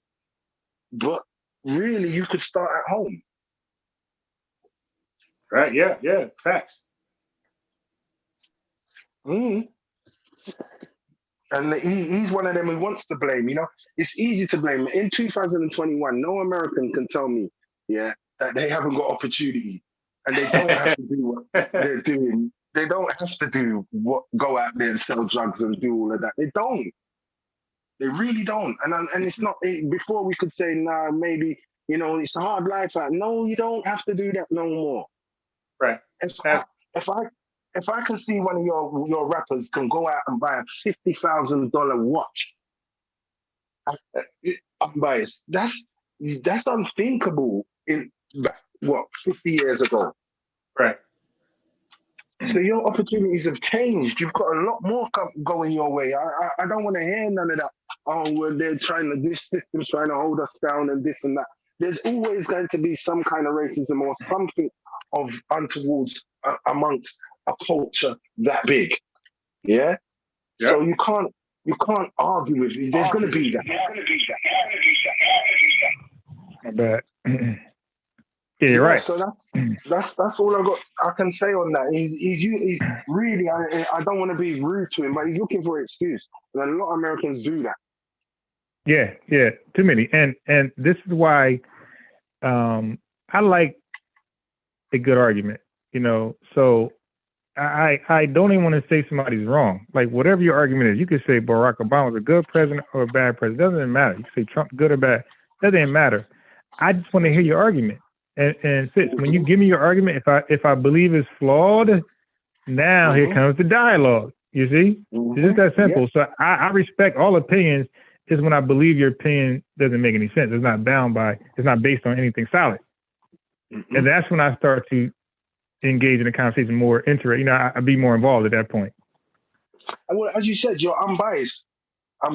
You know, that's the thing. Really, we only want to deal with the details. That's what I mean. We get on because we only want to deal with the details. We're not putting our biased opinions into this. He can't. Yeah. He's starting off from a biased point of view. Me and you start off from an unbiased point of view, and that's the problem. Right. Yeah. That's where we're having a problem right there. That's a fact. So nothing that we were like. He's going in hoping that the outcome, you know, or the research agrees with his bias. For me, I'm going for whatever it says. So I'm pro-vaccine, but guess what? If there's a report saying that the Johnson & Johnson is no good, get away from it, well, what I'm gonna do? I'm gonna say get away from it. I'm not gonna be like, nah, stay with it. Screw them. That's Illuminati. They want you to die. No, they're trying to not you to take vaccine. They want you to die. No, I'm gonna be like, hey, get away from it. So I'm always with. Now I might not be happy that Johnson & Johnson did some bull, and as a result, they got to be pulled from the shelves. I'll be embarrassed because I'm pro, but I got to deal with that. I know they're going to use that as their argument. This is all hypothetical, by the way. So I know they're going to use that as their argument. So I would hate to admit that, but you got to. It's just a fact, isn't it? That's, if you're going to be honest and go right down the middle, you've got to be honest. If it's wrong, it's wrong. Yeah. So in the midst of me telling him about the laws, what the youth should be knowing when the cops contact them, he snuck in everything else. Now we're having a lawful discussion, got nothing to do with any debate, no beliefs. We're talking about that, and he just couldn't compose himself. He had to go bring up some controversial stuff. And look, I left it alone. Yeah, do you know? Were you listening in? We talked about the civil rights movement. I didn't hear that bit. Okay, so he mentioned that, and he said how Malcolm X was wrong and Dr. King was wrong, and the Black Dollar, black stuff we normally hear in the community, you know, the conscious community. You normally hear. So I'm like, so now, listen, I don't want to go there, but I'm just curious now. So I'm like, what was Dr. King wrong about? Because what he does is he make a lot of vague statements without finishing it. They, them, him, her, or he was wrong. Okay, so I'm like, what is he wrong about? His position in the civil rights movement. So I'm like, really? That's interesting. He said, yeah, because the Black Dollar and all that, he spewed all that stuff. So I said, dude, by definition, do you know what the civil rights movement was even about? I said, it's like two major things. And I couldn't recall the second one right off the back, but he didn't know any of them. So I went to Wikipedia and I read what Dr. King stood behind. Not his imagination, his belief, his opinions, his emotions. By definition, it was a march, a protest against racial segregation, racial discrimination. How was he wrong? So I said it just like that. So how was he wrong? He was right. Because he doesn't know stuff. He just say cliche stuff in his shop. It goes over. Nobody knows anything, or they probably don't want to argue with him. And to him, that's just what it is. It's facts now. It's That's just Dr. King was right. And guess what? I asked him, do you believe we should be racially discriminated against or segregated? No. So you agree too? he's I don't think he sat into his history class. I think he learned it on YouTube and literally over a few months. Because watch the documentaries. Yeah, how can you say the civil rights movement it was wrong? How does he know what civil rights mean? I don't get. I just don't know. You know, like, and the thing is, I think he's living in his apartment now in 2021 and not really seeing how things was in the 1900s, early 1900s. It was hard, right? And you know, segregation. When he means segregation, that means we're segregated. So we're fighting against that. That means we have, and it's race based. So we're racially segregated. So that's even worse. Exactly. So because that means that nobody's gonna be nobody will be with you. Just you by yourself. Mm-hmm. With your own people. Exactly. And that it weren't based on class. Because you could have money as a black person in them times. Right. Now you were still in that. Yep. Yep, you're still in that class. You're segregated to that because of your color. So this is why, you know, these movements popped up and all these other fights are going on. You can't say then they were wrong. No way. Now you don't need none of that. Them guys done all of the spade work for you, and now you're still arguing their points. That's why I can't. You can't talk to him. You know, these guys, all of them man there who he's saying are wrong. They did all the spade work for you to even talk like you're talking now, and you're still fighting that fight, which is old. It's very old. Now you old and outdated. Very outdated. You lot should be way up into you're making people like Albanians come from Albania. They're not seen no better than you. You know, you must realize this. People from Eastern European, the Eastern Bloc, they're coming there and getting into your government and doing their thing. You know, they're helping their people. You've got people from India, these places. They're helping their community. You've been there longer than them. You've had a harder fight than them, and now you're just going to chuck it in and say, oh, we're still fighting. Really dumb. Really, really dumb. So he made this analogy when we were talking about the music, right? How, so I made the analogy, but he went with it. And he said, when PETA, P-E-T-A, I guess that's like the animal rights movement or defenders of animal rights. Yeah. Right. Now I didn't know what PETA was. When he said PETA, I'm thinking he give me a name like a scenario or a guy named Peter. Right. So but when he starts saying that, when PETA take pictures, and then he went on and went on and on, I'm trying to stop him. I'm like, dude, what does took pictures of what? Yeah. Because he said when PETA takes pictures, they give it to this and the judge take it and you get caught. You get in trouble. So I'm like, wait. And he wouldn't stop. No, you cut me off. I said, dude, if you say taking pictures, leave it like that. I have the right to say taking pictures is not illegal. Unless you took pictures of something illegal or in the picture is something criminal. Right? Like if I take a picture of you and you have a whole bunch of counterfeit money, then that is an illegal activity that you was involved in. Mm-hmm. Okay, so now that picture can do something to you, right? It can do something against you. So I just want to know, cause I'm gonna get him, and he knows this. I'm like, yo, what are they taking pictures of? Because he's trying to compare the rap industry and how black folks don't really argue against the lyrics and make a big fuss about it to the government. See, the government ain't backing them. To how somebody from PETA can make a complaint and is backed. So that's why I said taking pictures of what? I said, something unlawful.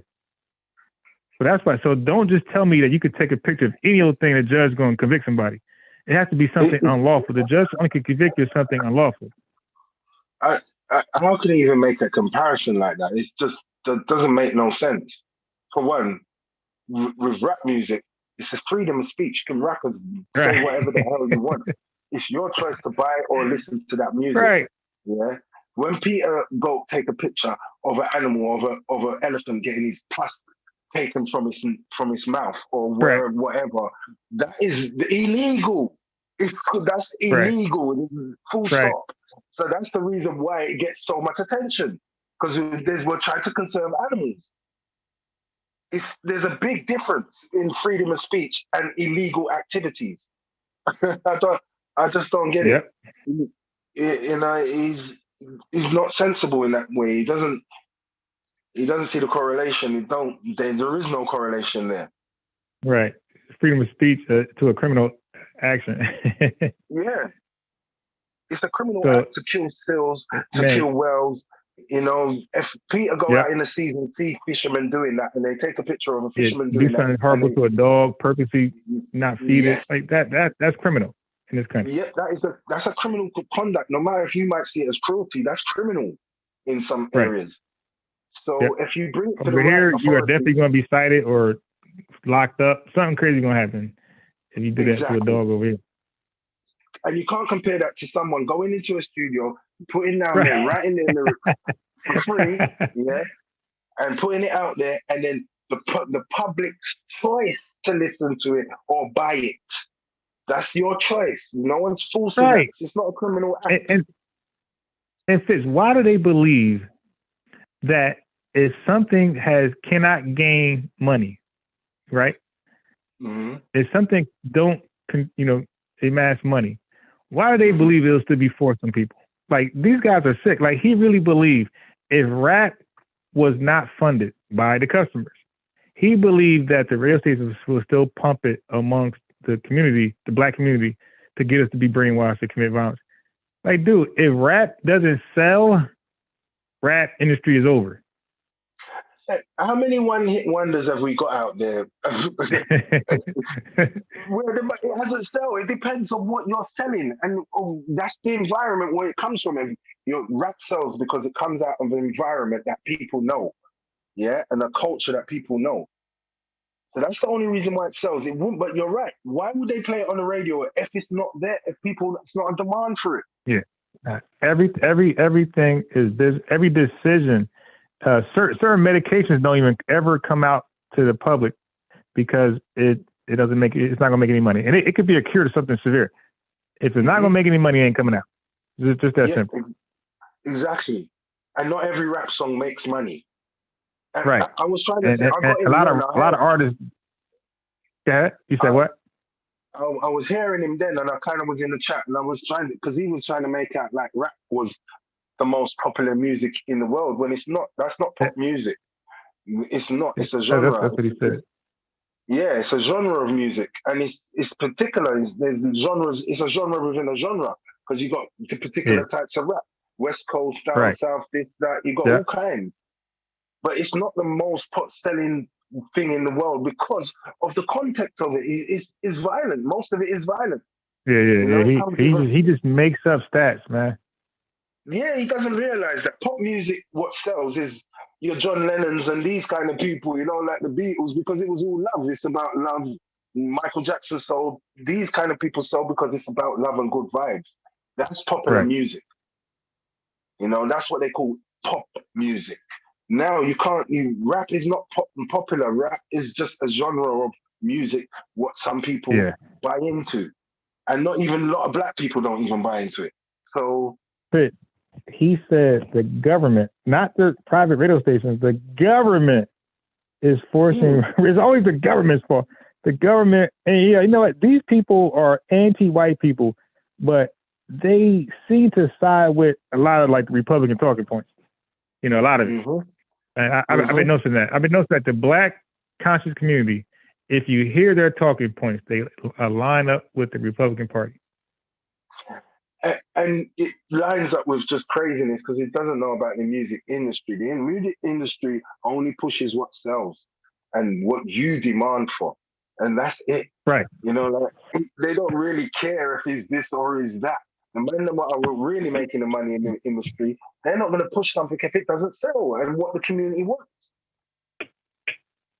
Yep. So one of his points was that if somebody was to rap about killing tigers and poaching, tigers, that it'll be shut down. And I said, the animal rights or whoever's involved would shut down. I said they would shut it down before a market would be created, before people would demand that type of music. It'd be shut down already. Mm-hmm. So I said, but what was our issue? You know, because he talked about hip hop being positive and it went negative. But where was our representative that he claimed that there's so many voices of black folks trying to stop rap headed to that direction, but they're just being suppressed. Like by the, I mean, it's just crazy, wild arguments.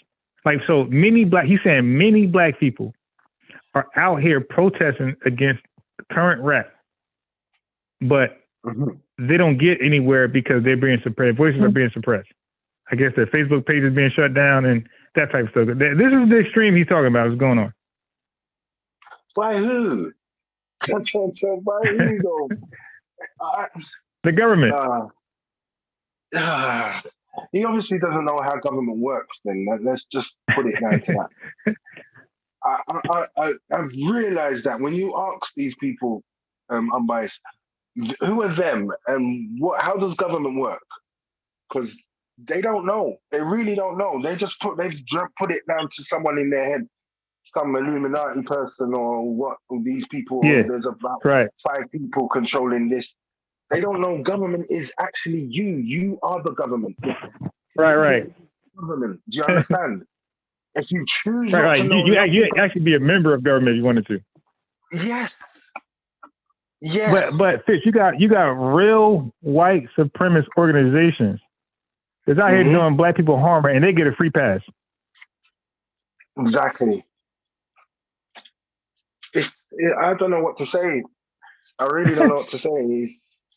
They sound like they think they know so much, but he doesn't even know the basics of government and how the structure of government works.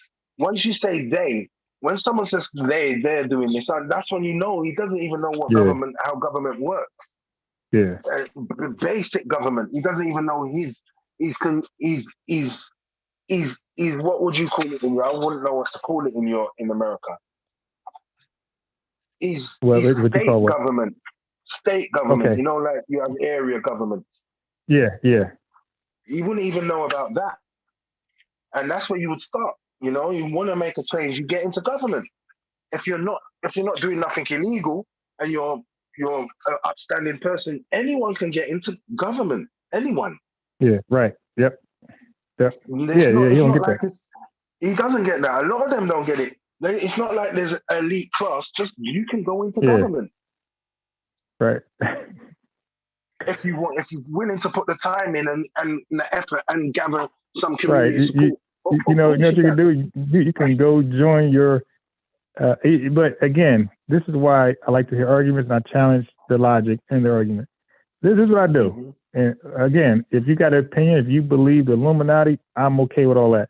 I might ask you a question, and if you're consistent, I don't have a problem with your weird ideas, But once you start going back and forth like he does, and okay, I was gonna say this, and he's a person. If he believes one way, that's all he's interested in. So he's only interested in abortions, murders. Abortion are bad. He never heard the other side. So when you hear argument from you, and it's making sense to him for the first time, is hurting his feelings and his emotions. This is why you can't talk anymore. And like you just said, when they say they, him, he, she, all these pronouns, that he don't know. So when you challenge him, he's gonna realize he don't know. So therefore you can't talk now. I'm gonna talk and scream over you. And if you look at Garfield and these guys' channels, you look at like that's their regular behavior. Once they get caught out there, it's over, right? They get busted, they start screaming, and then they want Garfield to kick them out. Then they want Chef to throw them out. They purposely want to be kicked out because they got too much pride just to leave, and they want you to just kick them out. They curse Sarnetta out, try to get them to kick them out, all because you were busted, you were wrong. And when Sarnetta does the interrogation on like the religious freaks, same thing. When he busts them up with the contradictions, they get irate, they get crazy, and they want Sarnetta to boot them out. And that you've seen that today. And I refuse to like kick him out. Even though he killed the show, I didn't want to do it because he's going to say that. Yeah, exactly. The problem is, unbiased. They've been so right to all of the people that they talk to that don't know. And when they meet up on us, and as you said, we ask them one simple question because it's simple questions. If you're confident in what you know, you could easily answer that. they get all irate and emotional, and as you said, they want to be kicked out. Then, so it don't look like they're not an idiot. Right. Mm. Whereas it And could have then just he been said easily. go ahead. No, finish. I know. Well, it could have easily be just that if he turned around and said, I'm biased, I don't know, tell me. Right. It would have been easy. It would have been over. And it's okay because when I finally, if anybody know my track record, if I ask somebody a question, it's really because I think you don't know. Mm-hmm. So that means if I start off with a question, that means I think you don't know. So it's okay to say you don't know because I believe that anyway. Mm-hmm. I've realized, you see, in all them channels you've mentioned there, and a lot of people I come in contact with, that's what the problem is. I'm biased. They can't say no. Their ego and sometimes arrogance comes in and says, no, I can't say no. I don't know. It's, for me, it becomes easy because then I don't have to go through all the rigmarole of argument and going back and forward and trying to defend something I know I don't know about. It's just He got easier. mad. He got mad because Wikipedia didn't agree with him This is what about I'm the Negro saying. Project. Yeah, he's, but he's your typical, I would say, typical 29 to 35-year-old American man. Because when I speak to a lot of them out there, this is how they act. They are. It's a lot of conspiracies and this and that. They're out for us, and I'm like, you're not living in the 70s no more. You're in 2021. Yeah. You got billionaires Now, in your ranks. You know. There is one more conspiracy theory that we didn't bring up that he would agree to. Also, the whole children trafficking thing. Oh man, if I'd have said that and the body parts, liver, they taking body parts and giving them to the old white folk. If I'd have brought that up, he'd agree in that too, bro. Trust me. Yeah. He believes that too. Mm. And the funny thing is, all these conspiracies he's talking about come from white people. They're not from, black people don't bring these ones out. They come from white people and amalgamate out to us. It's, I don't know. That's a fact. Yeah, it stems from white folks because all you gotta do is this girl that I know, I ain't talked to her like many years. Her name, she's Sicilian. She called me out of the blue recently. Like I know her husband. I know her husband black. I know her husband. I know her kids are mixed. I know her kids. Her kids are older now. So I see her kid in the gym, and he told me the house wasn't, operation functioning anymore. So I hit her on Facebook like, hey, what's going on? I seen your son. He said, parents like out of control. So she finally called me like a year later, recently, and she was into all these conspiracy theories and more, bro. She believes Michael Jackson is alive. She believes Epstein is alive under a different name. This is what they believe. So I said, if she believes those two, she gotta believe in the vaccine conspiracy. So I said, what about vaccines? Yep, no good. So she had I forgot what she called it. It's called Telegram. Wait, there's a chat room that they go into now. It's called Telegram chat, something like that. She kept telling me I should get on. So, bro, she said, go on mute. I went on mute. She called in the chat. She called the chat. It's like a call in chat, I guess. Hundreds of white folks in there. Anti vaccine. Hundreds of them. And like, they don't know, like, this is your daddy. This is your mommy. Exactly. Now, of course, they had no information. She asked the question that I asked them to ask, and they ain't know. They were just so, but amongst themselves, they're professionals and experts of how terrible vaccines are. But once somebody want to talk to them, no, we're not interested. No, we're not interested. Just hang up on them. That was the whole thing. Same thing. That's what he does in his shot. Yep, they confirming their bias. That's all they do. They start off with a bias and they confirm it, and nothing else can be said against it. Man, the conspiracies. What's the other one they be using? It's Operation something they use. I forgot. It's military state. Man, Fitz, I heard it all from my friends, and they go different directions. DJ Focus is into the child trafficking, hip hop, weaponizing music. Then I got a friend who's into aliens and Bigfoot and all those things. and the Giants will rule the earth. He's into those conspiracy theories, Area 51, he's into that. Man, like, we are so divided, but we're unified in conspiracies. Mm-hmm. They've got too much time on their hands. They've got too much. That's the problem. Says just too much.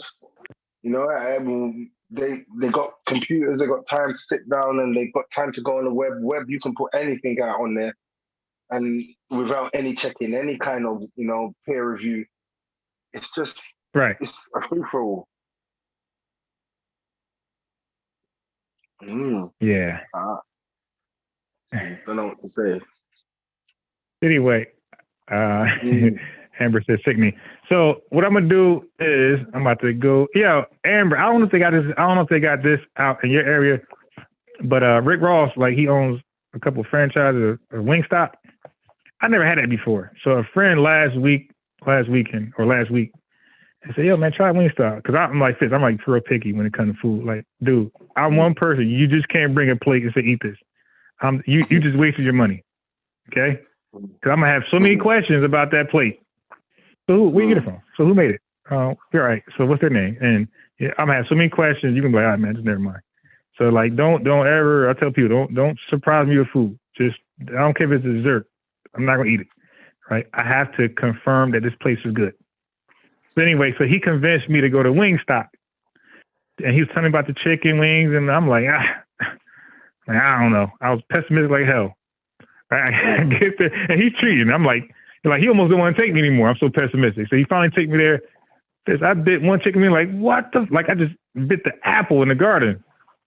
I'm like, yo, damn, this is good. And the dip, everything was like homemade. Like, yo, they got a store that sells this shit. Like, oh God. So yeah, I've been buying it from that point on. Is it Rick Ross's? Yeah. Okay. I didn't even know. Bro, the flavors are flavors that nothing I ever taste ever before. Like, when it says lemon pepper, it's lemon pepper. You dig? You're gonna taste all that lemon and pepper. What is it? The fries, unbelievable. Oh, what is it? Kind of like a rib shack kind of place where they sell ribs and chicken, fried chicken and stuff. Yeah, they sell wing. I don't know what. It's called Wingstop. I don't know what else they sell. Oh, I know they sell chicken different ways and different seasons. You know, they doing it. Yeah, so it's a small little franchise, like a little shack, but of course it's like more Americanized, more beautiful inside to the eye. But bro, believe me, the chicken is unbelievable. Like, I don't think any chicken store would survive near that one. And the only way you'll survive is because it's costly, So, like, maybe low income people probably choose a chicken shack. But anybody who can afford both, yeah, they're going to Wingstop. Hopefully, he opens one over there.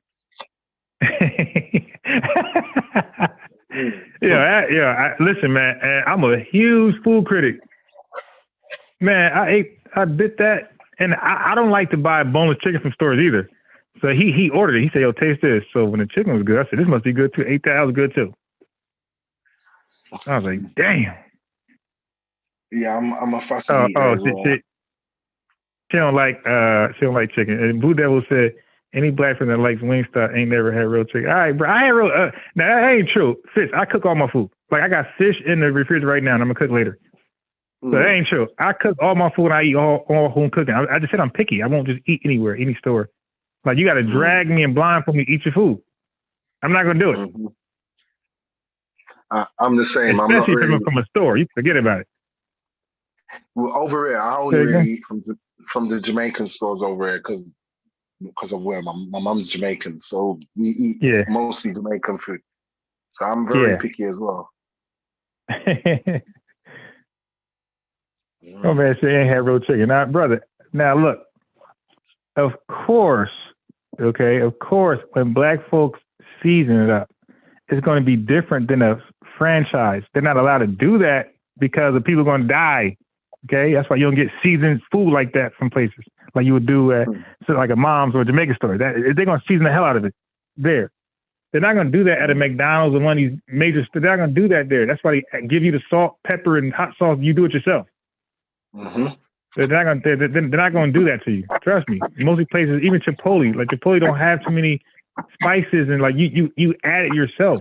You get the sauce, of course, the spicy sauce, but you won't get too many pepper and salt. You're not getting that in your food. Like that's really hard to find in this country. Like they're gonna make you kill yourself. Yeah, so you add your own shit to it. So with that being said, when it comes to chicken, right, it's gonna be very hard to buy fried chicken in America that tastes like your grandmother's, your aunt chicken. Right? You're not gonna find that. So now, Blue Devil, I'm not saying it's the best chicken ever. I'm giving this credit because it tastes like the chicken we'll make at home. That's the credit. Except for the flavor is more enhanced. It's almost like they squeeze lemon on top of the damn chicken. But that's what I'm saying. I ain't saying it's the best chicken ever, but it's the best chicken you can buy. Can you find me a better store that makes better chicken? I'm all ears for that.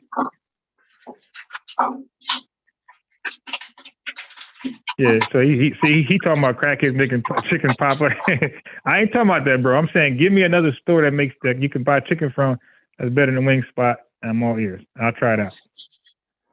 But Fitz, man, the sauce, man, you get different sauce. I got the blue cheese, man. That thing, it wasn't some commercialized blue cheese. It was real like homemade blue cheese they make there.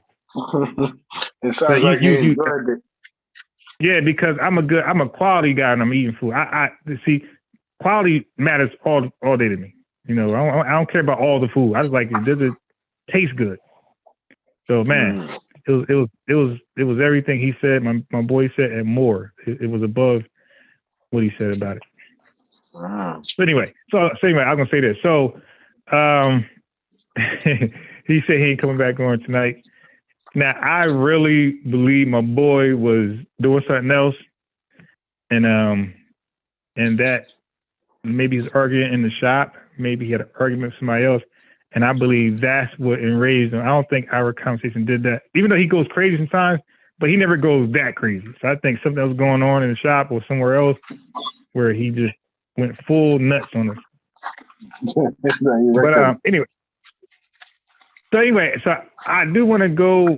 I was trying to find a way to go live anyway for different talking points and some things. And I want to talk about, you know, like empowering the people, period, but the kids on how to deal with cops and police officers. I know people in this chat. I know the average black person in this chat. When a cop walk up to you and ask for your identification, you're going to give it to them. I know you are. And even as a passenger in the car, you're going to give them identification, and you don't have to. And only under certain circumstances you have to. And the rest is one of them, of course. So with that being said, I'm going to try to go live a little later. And have that conversation, because that's a new conversation we could have with the have. So I know Amber's working and everybody's busy today, so you know, and they might be available tonight. Send out the link and then I'll jump on, innit? Yeah, it's gonna be a good discussion. And again, all topics. We can talk about the conviction, and you know, all topics are welcome. All right, then. Yeah, I'm on it. All right. Yeah, thanks for coming on. And now, Fitz, I also, because I told DJ Focus that it'll be just me and him, nobody would come on. I did say that. But when he was acting like I was the problem, this is why I had you come on. I said, all right, well, maybe he might be more receptive towards you, because now it's not me anymore. It's not personal. He don't know Fitz. Let Fitz talk to him. But that proved it wasn't just me. He's going to talk over everybody. Yep. All right. So that being said, we'll hook up tonight. All right, then. All right. Yeah, so peace. Thanks.